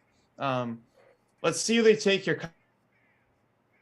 Kyle Brandt is taking 1,000,000 years to pick. I know, Brandt, and he's getting fat. I've never heard of this dude before. The waistline. Yeah. Yeah, they should have brought someone else up there for that pick. I have not looked into this guy at all because I was expecting him, again, to be a late day 3 pick, like round 6, that type of, player. I assume he's fast. That's what Baylor is. Every player that comes out is based on speed. I assume that's a selling point here. I've never heard of him. He announces Ronbo. Bernard. He takes a bite off a chair. Even kind of laughed. Get out of here with that. Hey, Tony, what do you say about this guy, Terrell Bernard? I don't know. I have not seen him before. I have a list right here of 85 prospects. I have notes down for all of them. And there's like another probably 50 or 60 that I know off the top of my head. The fact that he wasn't anywhere in there, that's concerning. Not a guy I would take right here. Well, he's got accolades. Maybe I'm wrong. Maybe I'm wrong. Second team, all pro, all American. Yeah. Yeah, but look Could at the be one of those guys conference that he's playing flew under in. the radar. There's no way a guy like him. 6 tackles, 7.5 sacks in 2021. That last year was pretty productive. He's as a in the Big linebacker? Ten. Not great competition. Oh yeah, Baylor was okay. really good. I forgot about that though. You know what? Because I got this thing. I'm real prejudiced when it comes to Southern football. I just think that's the best football being played in America all the time. So if you're Florida, from Texas, yeah, and LA. SEC, these things. I mean, I just automatically give you a South Carolina. Even they do great football over there. It's like Northern football. Ohio State is always a perennial. I mean, they send a lot of guys to the pros too. But man, Oh yeah, tons of guys. Stanford, Cal, Washington. Yeah, Washington. These are the schools. If I sent my scouts out, I'd save money. I'd say, listen, guys, we're gonna go ahead. Let's fix your budget for. I don't want to see you fooling around the north, and maybe we can save some money on that. I don't see anything that we should be looking at. Yeah. Even like Boston College too. Yeah. If I'm in San Francisco, I take a ride over to Stanford. Stanford usually has a couple of players you want to at least take a look at. Yeah, but I used to be a Stanford fan. I'm not really a fan anymore. David Shaw really pisses me off. We all are leaning away from the home stuff, man. It's just, God, Marcus looks great. Guy's in shape. Yeah, for his age, yeah, Jesus, he looks lean. What's up with this guy? Whoa, that's scary.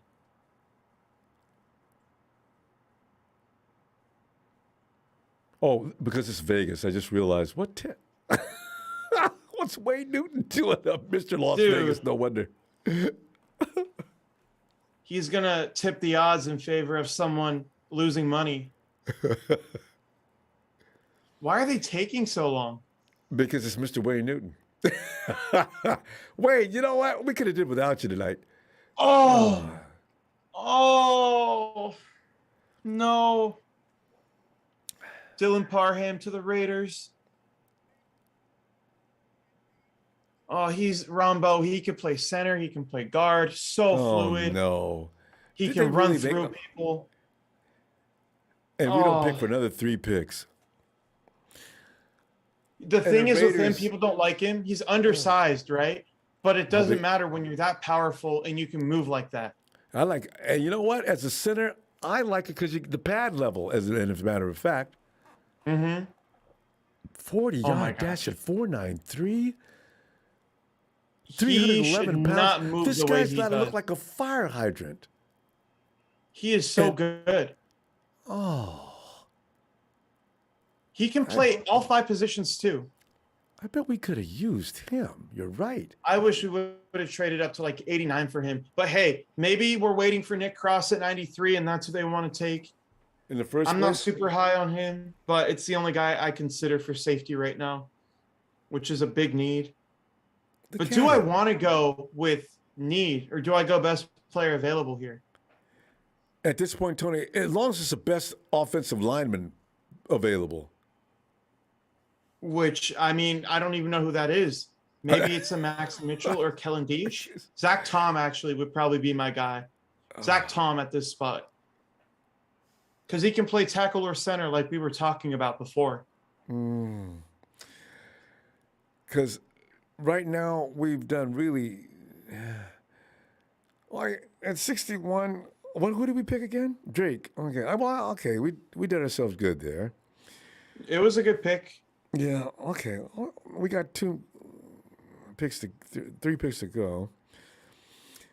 Oh, this is such a boring draft for the 49ers, though. You know what, though, Tony? We got No to appreciate a movement for the bad first draft. time.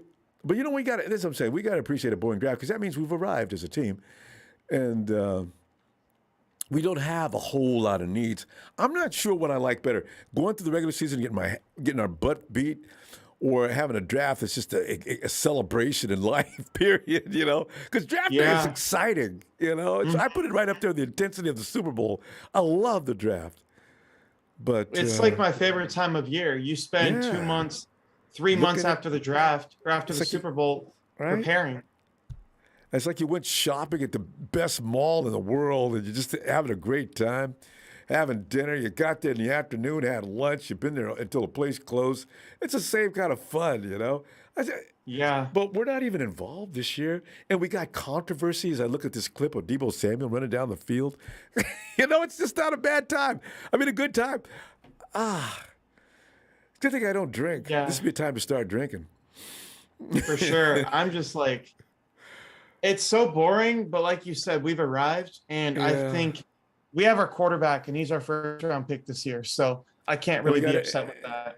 and we got everything else too. I mean, we don't have a lot of needs. Our edge, I think we'll be fine on that other side between Kerry Hyder, Jordan Willis, Ibukum, and Komoko. I think we'll be fine over there. Our interior defensive line is fine. Our offensive line, Tony, our offensive line though, that's we can't really relax on that. That's the only problem we got. Corners, Safety, strong safety. we got a few more picks. I don't even know if I trust anyone left on the board to be that guy, though, which is the Okay, problem here. That's not good. I'm so You know what? sad. Every year though, we leave out something. I mean, you know, if it's not this, it's that. Even if it wasn't offensive line, it'd be some other place. But it's like even Robbie Gold said, we got to do something about that secondary. And Absolutely. yeah, Do you go corner or safety here first? Because you can make an argument for both. I know. I just feel like maybe you go corner because there's way better players available that play there. But Tony, if you're not going to bring back Kowalski, this guy they just picked up, they say he never misses a tackle. Although I thought they picked him up for special teams purposes. But I got a feeling the 49ers are going to take a close look at him as a starter in the box. Odom is not going to be a full-time starter. As a backup, I can live with that because he's so good on special teams. And if you need to throw him in there for a game or two, he'll play well, but not as a full-time guy. So That's you think what's making me think maybe they bring back Tart. Maybe, but After he's going to accept whatever money they give him. They can sort of like tell Melissa Kowalski, we're willing to offer this. You know, Hufanga, I like him in the box, actually. I just don't like him watching him get beat sometimes from that slot position, which is where she usually gets caught up in sometimes. Yeah. I don't know. It's really tough to. Ward's, I guess, we'll be fine with him. And I think they're going to try to depend on DeFarius more or when he comes back. Well, it's really a scary thing. I don't Tony. like that. Yeah, I know. I'd rather It's play Mosley at safety than any of those guys. That's Rashad not White- even his job. Not even, but he's better than Moses everyone quick. else. He's Rashad instinctive. I White like here him. to the Buccaneers. He's like the ultimate, isn't the best athlete, but he's a good enough athlete, and you build everything around him. And then on top of that, too, you have such good position coaches that you can develop him at the same time. God, So I think we're seeing the best of what he can do. nice change of direction. My God, look at this skills. Rashad White, Yeah, I'm not really a big fan of him. What the Niners need this is a is the guy who highlight reel, can. though. It is with him. My issue is Oh. like getting to the edge. He's not going to scare you that way, and that's what the team needs. That's why they had to play Deebo Ooh. running back. Nobody can stress the Damn. edges. I That know you guys highlight- love him. That highlight But- reel looked really good. I mean, his Ezra shiftiness Gray. and change of direction and bounce off the tackles reads really well. But it's a highlight reel, so I don't know. Maybe that's not consistent. He moves very well. Good pass catcher, good pass protector. Doesn't have the top end speed I like, and I feel like at times he runs himself into even less yards. So I'm not Yeah, a big that- fan of him, but that would get on imagine my him to nerves. be like the Trace Sermon of last year, where Most people don't have him in their top 5, but he's like the Trey. 4th running back taken. You know, Trey Sermon, he needs to show me something. So I said spoke too quickly on him last year, and you know how Twitter is. You know, I'm still not impressed with him yet. We'll see. Mm-hmm. Man, I said, Sean Ryan to UCLA, or from UCLA to the Packers, great pick. He's the prototypical, I can play you at right tackle, I can move you into guard, but I'm just going to put you there. You're going to move really well laterally, and you're going to be strong enough to hold your own in pass protection. I like that pick a lot. All right, Tony, I'm gonna leave you for a moment because I want to be surprised on this. I'll be right back. Okay. During the pick. Man. We're probably going to find out the 49ers traded down. What? No, pick is in. They're still late in the game, 49ers. Get that pick. And make I'm us not get looking crazy. until you look. Pick is in. Just say it out when it comes. I'm not looking.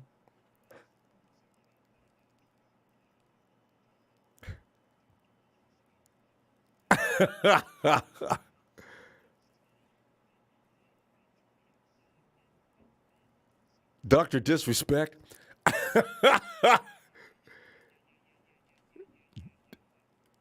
Video game streamer. Dude. He comes out Oh carrying my George's jersey. God.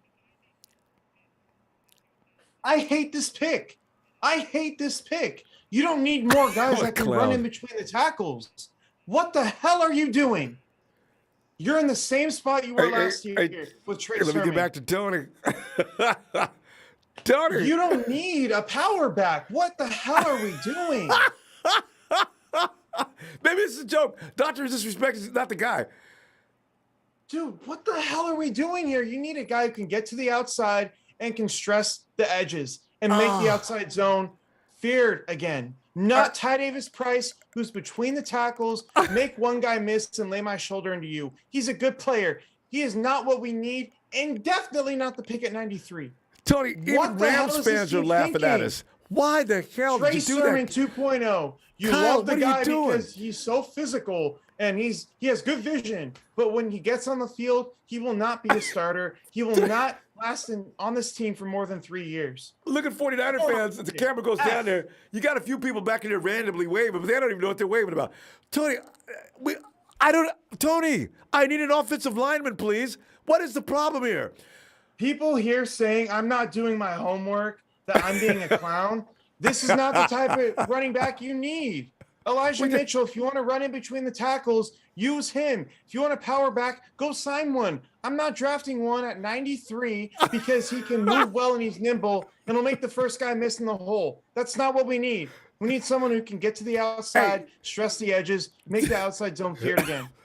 Tony, Danny Chulo says, so we are not sold on Trey Sermon? Dude, I love Price. Why are you guys saying I think he's bad? I love Price. He's not what we need. There's a difference between loving a player and thinking that you need him for the team. Completely opposite things. Matthew Duvall agrees with you. It's what a reach. Harold Murillo is like me. What happened to corners, Niners? What is going on? We didn't need a running back now. No matter what you think about Tony's reaction, there's other things okay. Tony, is he the best player available? I don't know. Maybe there's nothing left in the running back. Deebo's not going to do it. This is not the running back you need. Why did we need Deebo to play running back? Because nobody was explosive enough to get to the edge and make the defense pay that way and stretch them vertically. This guy is not the guy to do it. He's not. I love him. He's probably my 7th ranked running back in the class. But that's not what the team needs. Unless they're planning to get rid of the outside zone completely and just run read options with Trey Lance. Sure. Better than Trey Sermon by a mile last year. I like this guy. There's no more corners left. I don't know. How many? We got a lot of picks too. Okay. Don't we have another pick in this round? 105. I mean, what are they going to do here? Get another running back who can't run like Isaiah Spiller? What are they going to do? If that happens, Jed should call down to Vegas to say, guys, can I ask you what's going on? I mean, I don't want to bother you. I know you're doing your business, but I mean, can I just get a brief explanation? What the hell are they Leroy Phillips thinking with Sr. that says, pick? if this doesn't pan out, your job is on the line. Hey, you know what? One thing we got to know: these decisions are by committee. Anthony Lynn, this is his fault. This is an Anthony Lynn pick. Oh, Tony, you're right. You're right. Bobby Turner would have never co-signed on. Well, maybe he was involved. Wow. Isaiah Spiller, Brian Robinson, Ty Davis Price, Damian Pierce, all those guys, great running backs. Not what we need. Those are guys who can't hit the edges and they aren't super explosive getting to the outside. They can't see a hole and then just cut once and go up the hole and break it for a touchdown. That's not who they are. But that's what we need. And the Niners continue to dig themselves in a hole. Well, overall, this guy's a better running back. He just moves so well for his size, and he runs through people. So fucking what?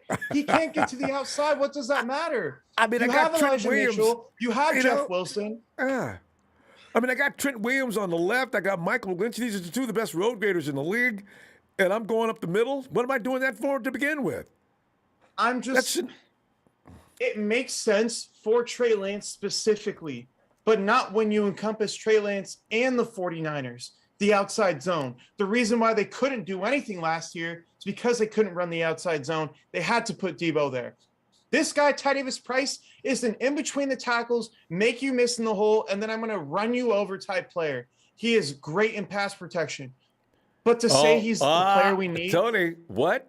Is he great in pass protection? I think he is.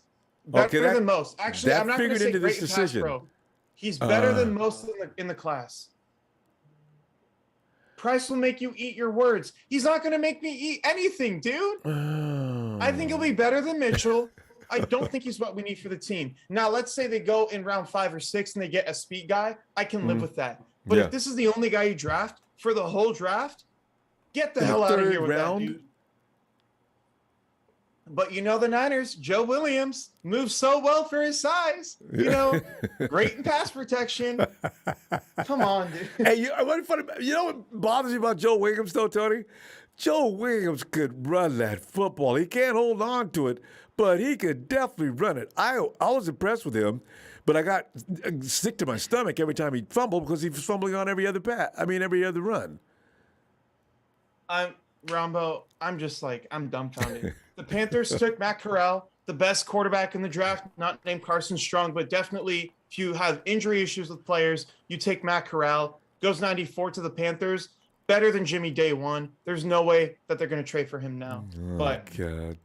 At 105, I don't know what you do here. No safety, no right tackle, no center. They must believe that McGlinchey's coming back and Alex Mack is staying, and that safety is never going to be a big need because they build in the trenches. Coverage doesn't matter.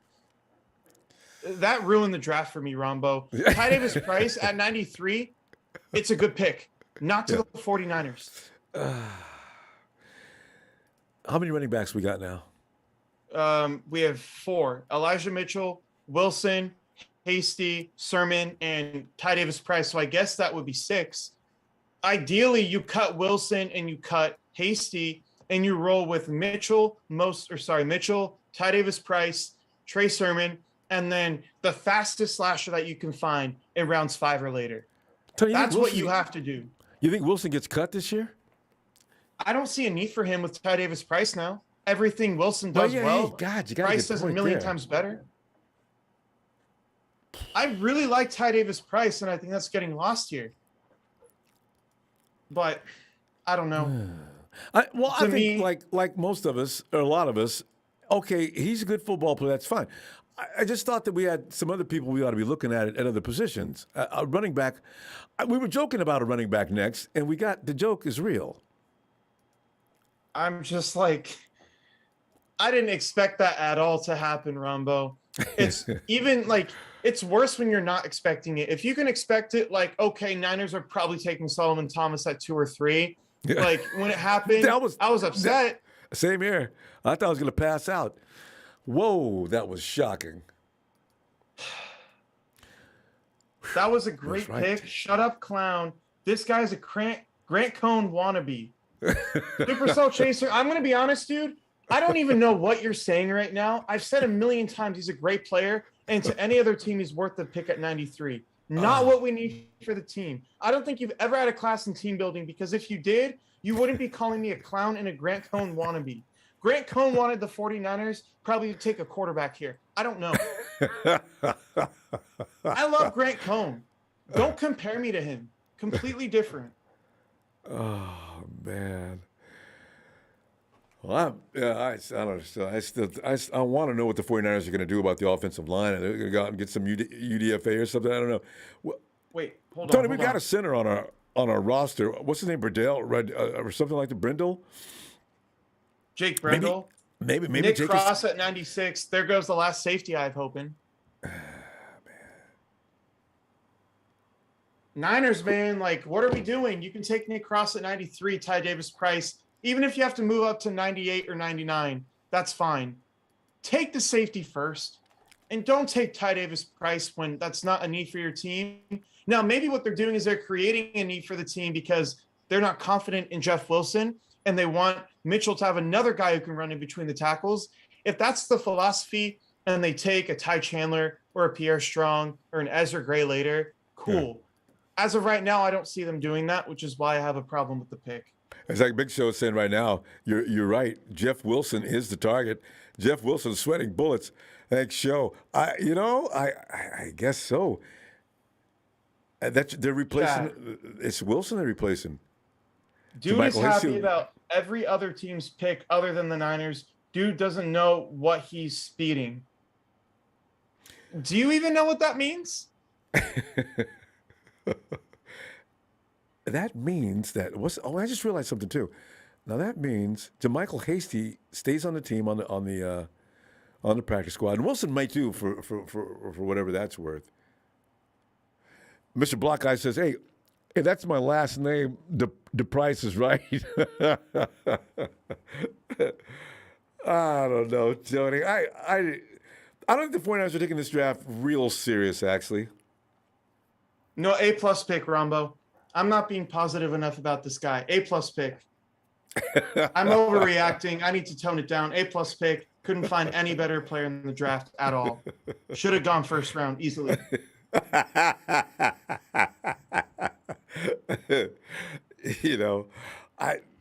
Tony, not alone. A lot of us are confused by that pick. A running back, I didn't see that one coming. Running back maybe in fifth or sixth round, I did not see that coming right now.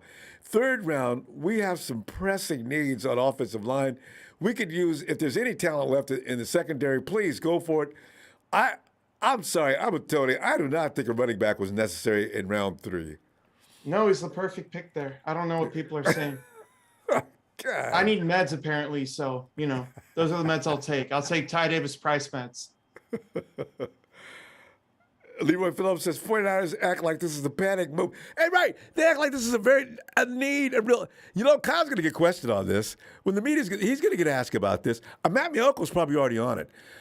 That was strange. That was really I don't know. That just didn't make a lot of sense. I mean, I don't give how good a running back he is. I'm not really concerned with that. What I am concerned about is the fact the offensive line, if there's anybody out there, and there's a lot of times, Tony, in the draft, this is where you find a good offensive lineman. Maybe not in this year's draft, but usually teams go after your edge rushers, your cornerbacks, safeties, and things like that. And by the time the third round comes, all those offensive linemen are left. They should be left now, actually. There's not a lot of them been picked up. And we go for a running back.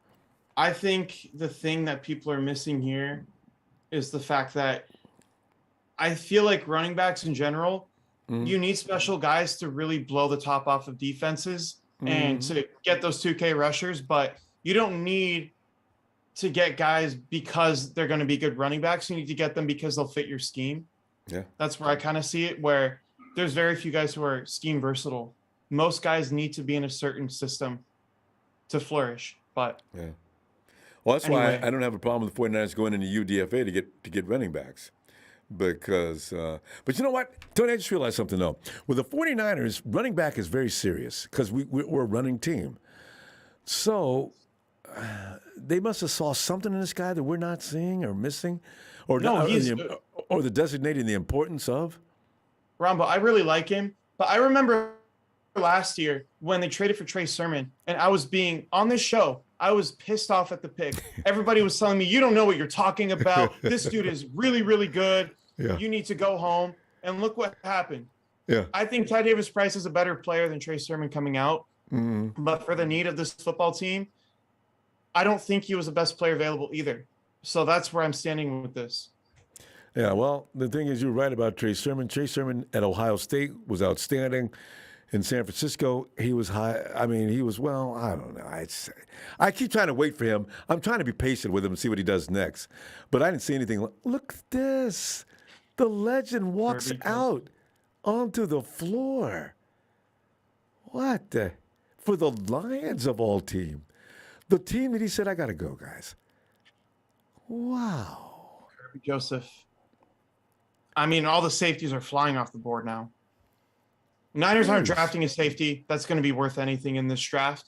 I think ultimately maybe they go a traits guy in the 5th or 6th round that maybe has awesome speed and is physical. But I think those will all be developmental players. They really need to hit 105 because I think in this draft in particular, there's going to be a ton of offensive linemen there, and they're going to be the best players available out of any position. So I hope they go there. Well, Tony, what do you think about Kirby Joseph? I like him. Not a guy I trust day one to be really good. I think he's better as a box safety, but he definitely has the ball skills to be a really good player. He could turn out to be, Eddie Jackson, that type of guy. I just don't see it right now. After Brian Cook, like I said, at 62, I didn't trust anybody to come in day one and be that guy. Oh, well. Well, you know what? And I think Deebo may have influenced that pick. The 49ers, Deebo made it clear that he thought he was being overworked. Well, I don't know about overworked, but he was concerned about running that ball because that could lead to a shorter career for him. That is true. But still. Well, you do draft a running back. Get a running back, not now. You're right. That's what I'm saying. Get one later. But the 49ers went and got that as soon as they could. Now, let's say he was the top rated running back on their board, and you're like, I don't know if he'll be here at 105, which is highly unlikely, but you never know. Maybe a team like Washington, who just took Brian Robinson, likes Ty Davis Price more. Okay, that's fine, but at the same time, he wasn't the best player available on anyone's boards, including mine, and I feel like you could have gotten really good running backs later. Like day 3, you could get really good running backs, in my opinion. But I don't have any doubts that Ty Davis Price will be good, especially for the fact that the system we run, he's going to be running a lot more in between the tackles than we have before. So, Tony, look at this guy though, Brian Robinson. Tony, this is the guy. Kyle, this is your guy right here. If you're going to get a running back, Brian Robinson. To me, he hits the corners better. Brian Robinson is a poor man's Najee Harris. Yeah, that's great pass protection, great hands, great out of the backfield, but doesn't have the elite speed to carry you down the field. Yeah, and it kind of reminds me of Jeffrey Wilson Jr. too when he gets out of there too. A little bit. He's bigger than him for sure. Not like a player I would take in the draft for what we need, but you can still appreciate that he's a good player. He's tough. You know who's shockingly tough? Elijah Mitchell. When's the last? All year long I waited for somebody to hit him and him go backwards. Not once did I ever see him fall. Anyway, he's got Frank Gore all over him. And Frank's not going backwards. No, I don't care who you are. This is one thing I loved about Elijah. Look at this. That guy's not that big. And then Trent Williams said something about him. He fell in the back of me one time, and I didn't know who that was. But all I know was whoever hit me when I was a hit. Elijah got knocked into Trent. Damn, really? He is the guy that you want in between the tackles, in my opinion. Always falls forward for yards. He's tough as hell, and he has good speed. Ty Davis Price, to me, would be replacing Mitchell as a better player in that sense, but at the same time, I don't think that's where you need running backs. I've said this like 8 times now. I just don't want to talk about it anymore. Um, And remember though, Mitchell was the guy that got after the game. They wrapped him up in bubble wrap and laid him in the refrigerator. His durability is a question of a concern. oh So, yeah, for sure. but still, I don't know that I wanted a running back just yet. I mean, I would be happy if you have Mitchell, Sermon, Ty Davis Price, and then you get a speed guy like an Ezra Gray or Pierre Strong who test out the gym and they're super fast, but they have the vision to run the outside zone properly. You need another guy like that, in my Tony opinion. and Tony, look at this guy. David Bell has absolutely no leg speed. I got this David thing Bell. against. Yeah, I got this thing about guys that have no leg speed. Let me see what I wrote about him. I know a lot of people are They say really he's, high on him. they said he's smooth and everything, but I guess he runs an Okay, excellent route runner probably. Kendrick yeah, Bourne route was like that. technician. What Yeah, I wrote is he plucks the ball out of the air and he has tremendous ball skills as well. Really good spatial awareness, and he works the sideline really well in yeah, they're setting him showing up that a lot. for go routes. And he's fearless as well. He'll take a slant over the middle and he'll get knocked out 10 times out of 10 and not think about it. But again, not fast, not the yak guy you want, not Yeah. dynamic really at all. But hey, if you need a route technician at 99, take it. See the Cardinals take here. Majai Sanders. I know a lot of Niners fans liked him. I was lower on him than most. I feel like he's a career rotational pass rusher. But he comes in day one, very high floor, very low ceiling. That's the way I kind of looked at him. But for them, they just need guys to put into the rotation with JJ Watt. I think he'll be more than serviceable for them. Drake London to me is in a different class compared to Majai Sanders. But again, for who's on the board, he might be the best edge rusher available. So, yeah, I don't know. Well, also to your point about that running back, I just want to make one more point.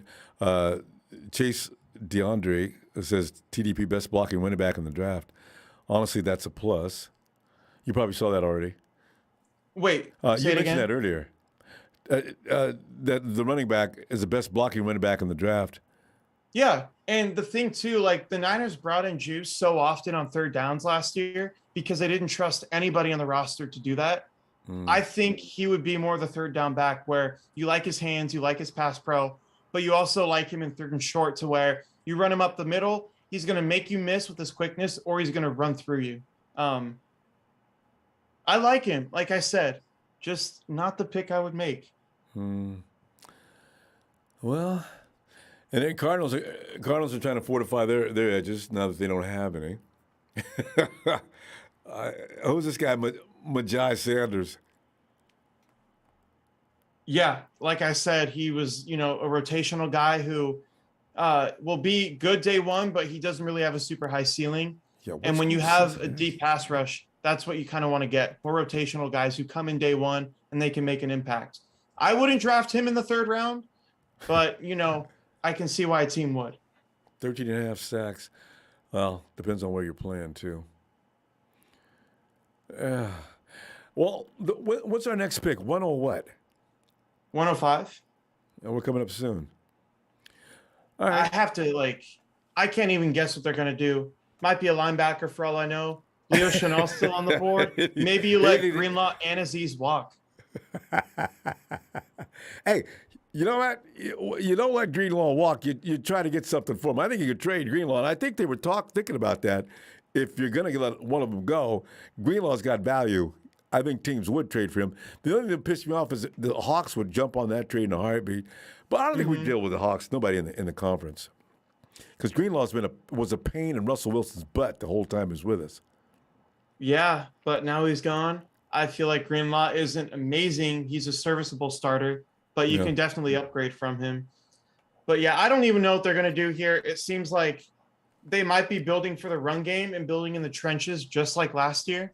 So I wouldn't be surprised if we saw another offensive lineman or our first offensive lineman at that. First one, yeah. Maybe they take a blocking tight end here at 105, which would make 0 sense, but hey, they could do it. I mean, you know what, though? I got Charlie Warner. Who else have we got over there? We don't need another blocking tight end. You can't. Tight You got ends- Ross Dwelly who does a good job. Yeah, we've got a fullback name. We don't really. Oh, please, if you're gonna get a tight end, get somebody who go out there and catch the ball. George Kittle That's what needs we need. more. Yeah.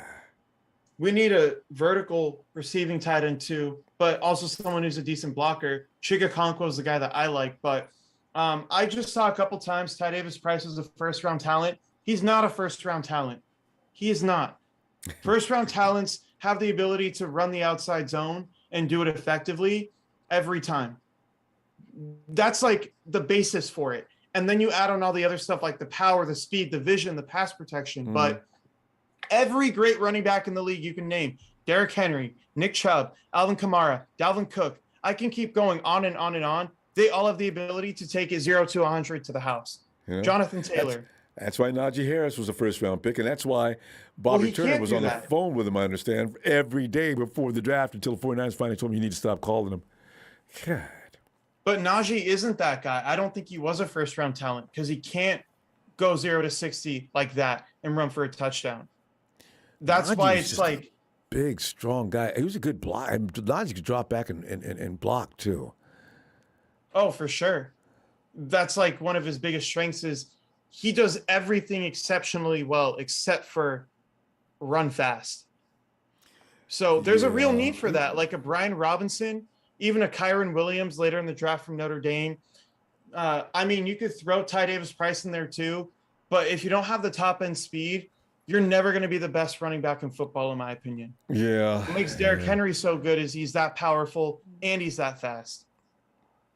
Oh, no, I don't. You know, Tony. Go back in history. Look at Jim Brown, Derrick Henry. These are people that are never going to be repeated.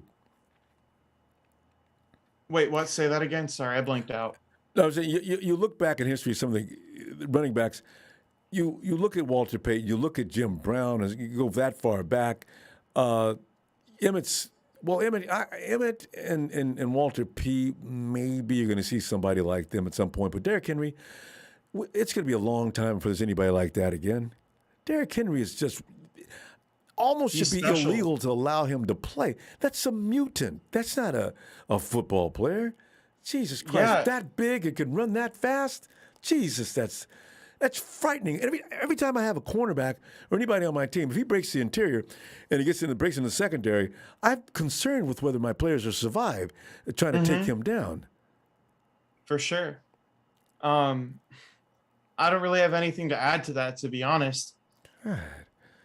Size, just don't. Running backs. The Jets took Jeremy Rucker, probably the most well-rounded tight end in the draft. Good pick for them. I want to challenge everybody in here. Pick your 7 best running backs, lay them out on the table, and then tell me if they don't have the ability to take one cut to the house.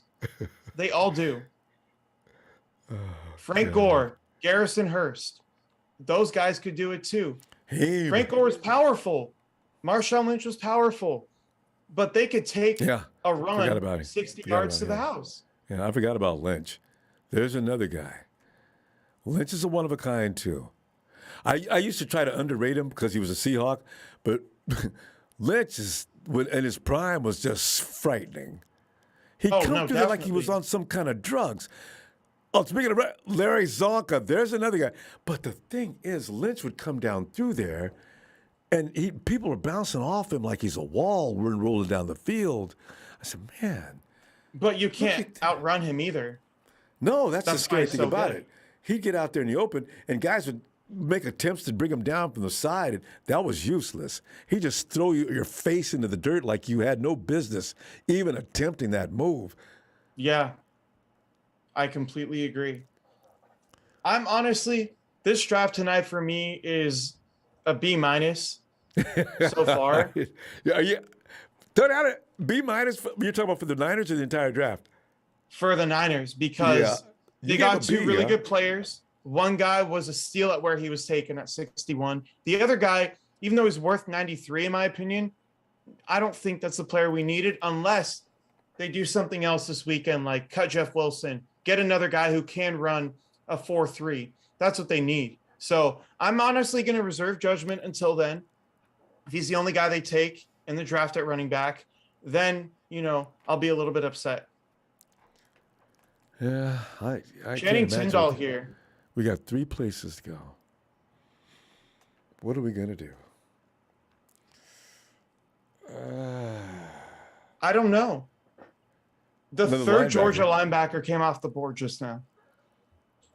Yeah, Georgia The had a pretty third good one. defense, didn't they? The best in college football history, I think you could argue at least. Yeah, because you know what? Because when Bama couldn't do anything with him, but Bama was hurt, but Bama beat him once. But Bama Yeah, but is still, Bama. But they Georgia had- was still just awesome. Their whole defensive line went in the first round. All 3 linebackers got drafted within the first 3 rounds. Lewis Seam was a first-round pick, their safety. Like, it doesn't get better than that. I still don't understand how they managed not to win the national championship. Who? Georgia. Didn't they win? Wait a minute. There was a preliminary round. I saw them get beat, and I thought, oh, wow. Wait, No, they I did. think they It won. was them. Bama got there, and they got beat. Am I right on that? Okay, Yeah. so Georgia, yeah. It's funny. When you think of LSU, LSU is always seemingly involved, and Bama's always involved. But Georgia has been, that school's been picked on for a long time. They got the talent. They've always got the greatest running backs on the planet, but they just can't win the big one. And they finally did it. Wow. The Chiefs take Leo Chenal at 103. Second-round linebacker to me. Every player they've taken thus far has been an absolute steal where they took them. That's, you know what? That's why they're the organization they are. That is incredible. I love this kid so much, dude. Right. Just watch some of these highlights for me. He's so quick, so fast, so physical.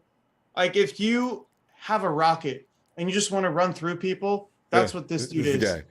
Thick, square. But the coverage is real as well. Attacks blockers. I like that. A throwback. Dude, he's aggressive and he's good in coverage as well. I really, really like him. He should have gone in the top 50, most likely. No kidding. Oh, But- man, this... All right, we're back to 49er time. Rams are going first. The Rams are going first? How come? Yeah, 104. Oh, yeah, round 3 doesn't necessarily... How they... Oh, yeah. Rams pick is in. They had that pick. I thought we... What number are we? 106? 105. Oh, 105. I thought we were 103. Okay. Well, Last yeah, two what am I picks saying? I'm draft just watching right the here. numbers wrong. Okay. Rams get a pick for what? I thought this is those marginal players we were talking about that the Rams seem to keep a hold on to just for to support the rest that they're paying the big money to. Yeah, but they all have they draft them for a reason, basically. Oh, God, they have tell a me- role for them when they draft them. They know exactly what they're getting with them and what they need. God, did you see the Rams house production commercial? I didn't need to see that. Oh my God, they've got a production. Oh God, they should have a production since they don't make picks often. They made a whole cinematic drama out of them picking. Rams That fans was, like, on the so chat. corny. You see what I'm saying about you people? Act like you've been there, done that. What was that? Ah, God. That's comedy. Yeah, that was such a corny video they made. Wait, did they really was. take Danny Gray? Wow. I like Danny Gray a lot. At 104, though. Interesting. Who is what's the position here? Wide receiver. He can flat out fly, and he's awesome after the catch, but there's issues with everything else, drops, route running, ball skills. But again, if you can get a guy that can run a 4.33, has Yeah. great yards after catch, and can block, I The Rams mean, picked, and they did this last year though. They picked up a bullet Oh. last year. wait, who was we that? picked Danny Gray? Oh, we picked Danny Gray. The Niners did. Oh, because I'm still looking at the Rams. The Rams, okay. I'm not mad at this pick that they made. I wouldn't draft this guy in the 3rd round, but definitely fits the profile of, moves well, can make sure that guys don't get behind the line of scrimmage. I think that's one thing he does really well. But not a guy I would take here. I don't think he's anywhere near the best player available. You know what? How come we didn't come out with a presentation and they went right to the Rams? Okay, that was strange. I don't get that, Tony. No, we haven't picked yet. But the chat right now is spoiling it for us. Looking at JPA football 10 minutes earlier. How do people know two places up? That happened last year a lot. Tony, listen, I got to tell you, though, if he runs a what? He runs a 4.33. He's fast. He can fly. Tony, I'm telling you right now, with the things you just said about him were not good. No, honestly, but if he runs a 4.3, Tony, I got to tell you, oh my God, Saints be praised. Ronbo, he's a good player though. Great yak, willing blocker, 4.33 speed. Figure out the rest. Oh, Joe, yes. Thank you. I've been asking for this for how long? It's 3 years. You got me somebody who runs a 4.3? Oh, my God. I guess Niners really love this guy enough to take him this high. I feel like if Velus Jones Jr. Wait a minute, was why is here... this lady coming out? For the Ram? She's coming out for us for some reason. Pick 105. But yeah, I like Danny Gray a lot. He's a good player. Like I said again, he can flat out fly. And that's probably his best trait. But yards after the catch... Yo, wide receiver. Boom. Oh, I can hear in the back of my head. Celebration time. Come on. 5'11", ain't bad size. 186, 40-yard charge. 4.33. There's a party going on right here. Yeah, he's just outrunning a celebration to last throughout the year. We bring on the good times. Oh, I am delighted. Tony, oh, God, yes. Hey, JLC, big show. Our prayers have been answered. We've got a deep threat. It get flashes on the line of scrimmage. Nobody's going to be in that box. Too. Ow! You can God, throw a screen to him, Ronbo. You can do anything with him.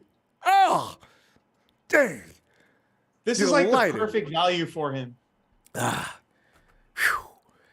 I was wondering if we were going to, because I said, okay, if you're not giving an offensive lineman, okay, you guys are going to skip out on the secondary, then give me a bullet. They gave us a bullet.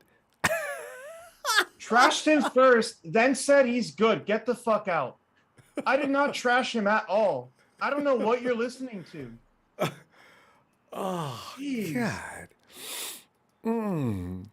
Okay, last year we had that one kid that was running back. A big show, as Trey would say, finally. Hey, Tony, last year we had that kid in camp that was quick, and they cut him because he was too small. And he went over, and he got cut by the Bears, too. But I forgot his name. He had a very, very unusual name. And he was quick.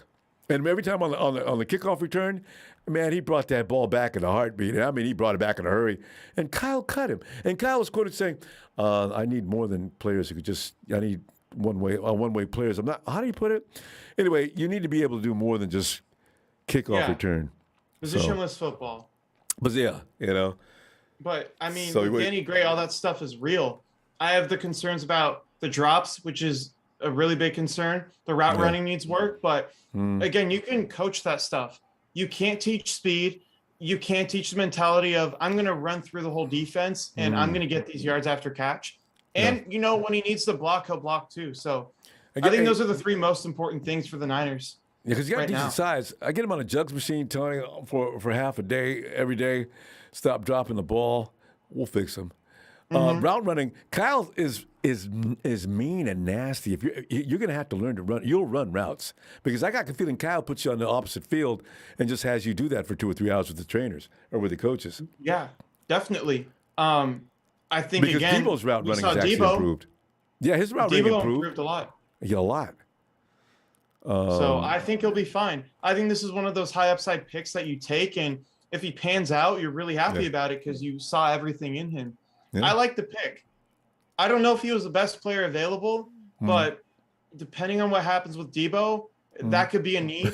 So It's a good question. That's a good point of thought. Depends on what happens to Debo, because we don't know when the Debo situation, the smoke hasn't cleared. It's still a little strange. what do we do tomorrow is the real question. I know, right? I. You know what though? Somebody's going to come out in tomorrow's draft like they do every year. They're going to say, "Damn, the 49ers picked him up in the 5th round." Really? I wasn't even watching, and I usually don't watch day 3.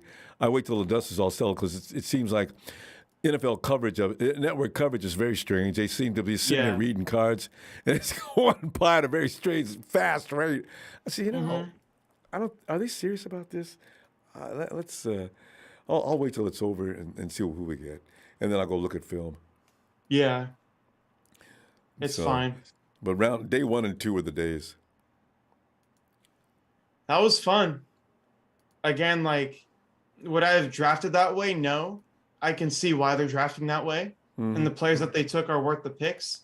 Just, I felt like for what the team needed, it was different. But maybe they have a different path that we're not seeing. So I'll give them the benefit of the doubt here because they didn't really reach for those guys. So, I just hope they make the team. And that's not even. Well, you know what? They usually keep their draft picks. I just realized. Which is a good thing this year. In fact, which was the last time they cut a draft pick? They normally give the draft picks a benefit of the doubt. Caden Smith. Did he get cut right away? Yeah, he did. You know what?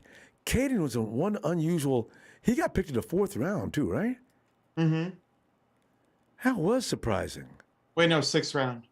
He was a 6th round pick. Okay. Yeah. I think tomorrow, the guy to keep your eye on is Kalon Barnes from Baylor, corner. They might overdraft him at 134, but there are traits there. And he ran a 4.23, I think. So keep your eyes out for that. Maybe they go offensive line. There's still a lot of guys I like. Jamari Salyer, Darian Kennard, Kellen Deesh, Max Mitchell, Zach Tom, right? So those are all guys you could take. We'll see. We'll see how it pans out tomorrow. Tony, did this draft just end? Yeah. I'm sitting here watching the freeze frame. What are they doing? Jesus, it's over?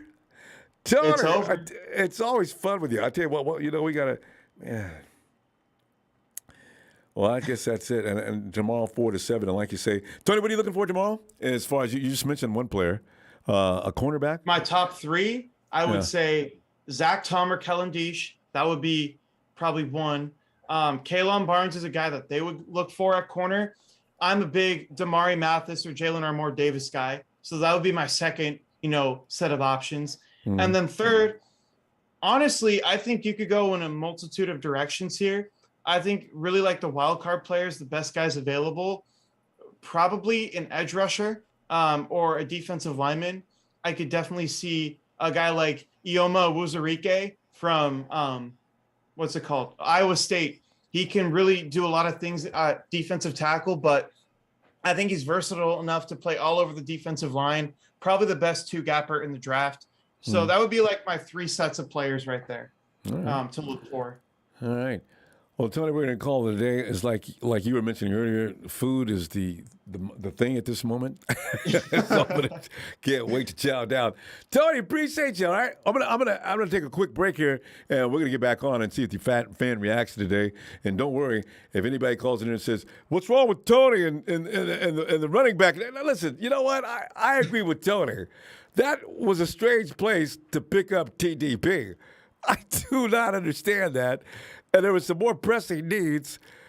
We'll see what he looks like. Tony, you know what? After he gets into camp and does some things, maybe we see him in the first preseason game, maybe we'll change our mind on it. I'm not happy with Trey Sermon, so maybe this was the thing to do. I don't know. He's better than Sermon was last year. If they traded up for Ty Davis-Price last year, I would have been very happy. All right. But all right, Tony. I'll tell you what, I'll see you a little bit later, all right? Have a great night. All right, sounds good. Have a good night, Ronbo. Have a good night, you too. And fam, I'm gonna go and take a quick break. We'll be right back to get your reaction of the day 2 draft. As I say, and by the way, subscribe and don't forget to hit those likes. We entertaining Rams fans again, and they're laughing at what we were doing. And they had one pick, and they ran a video for that one lousy pick. What? Anyway, thanks for the contributions as well, fam.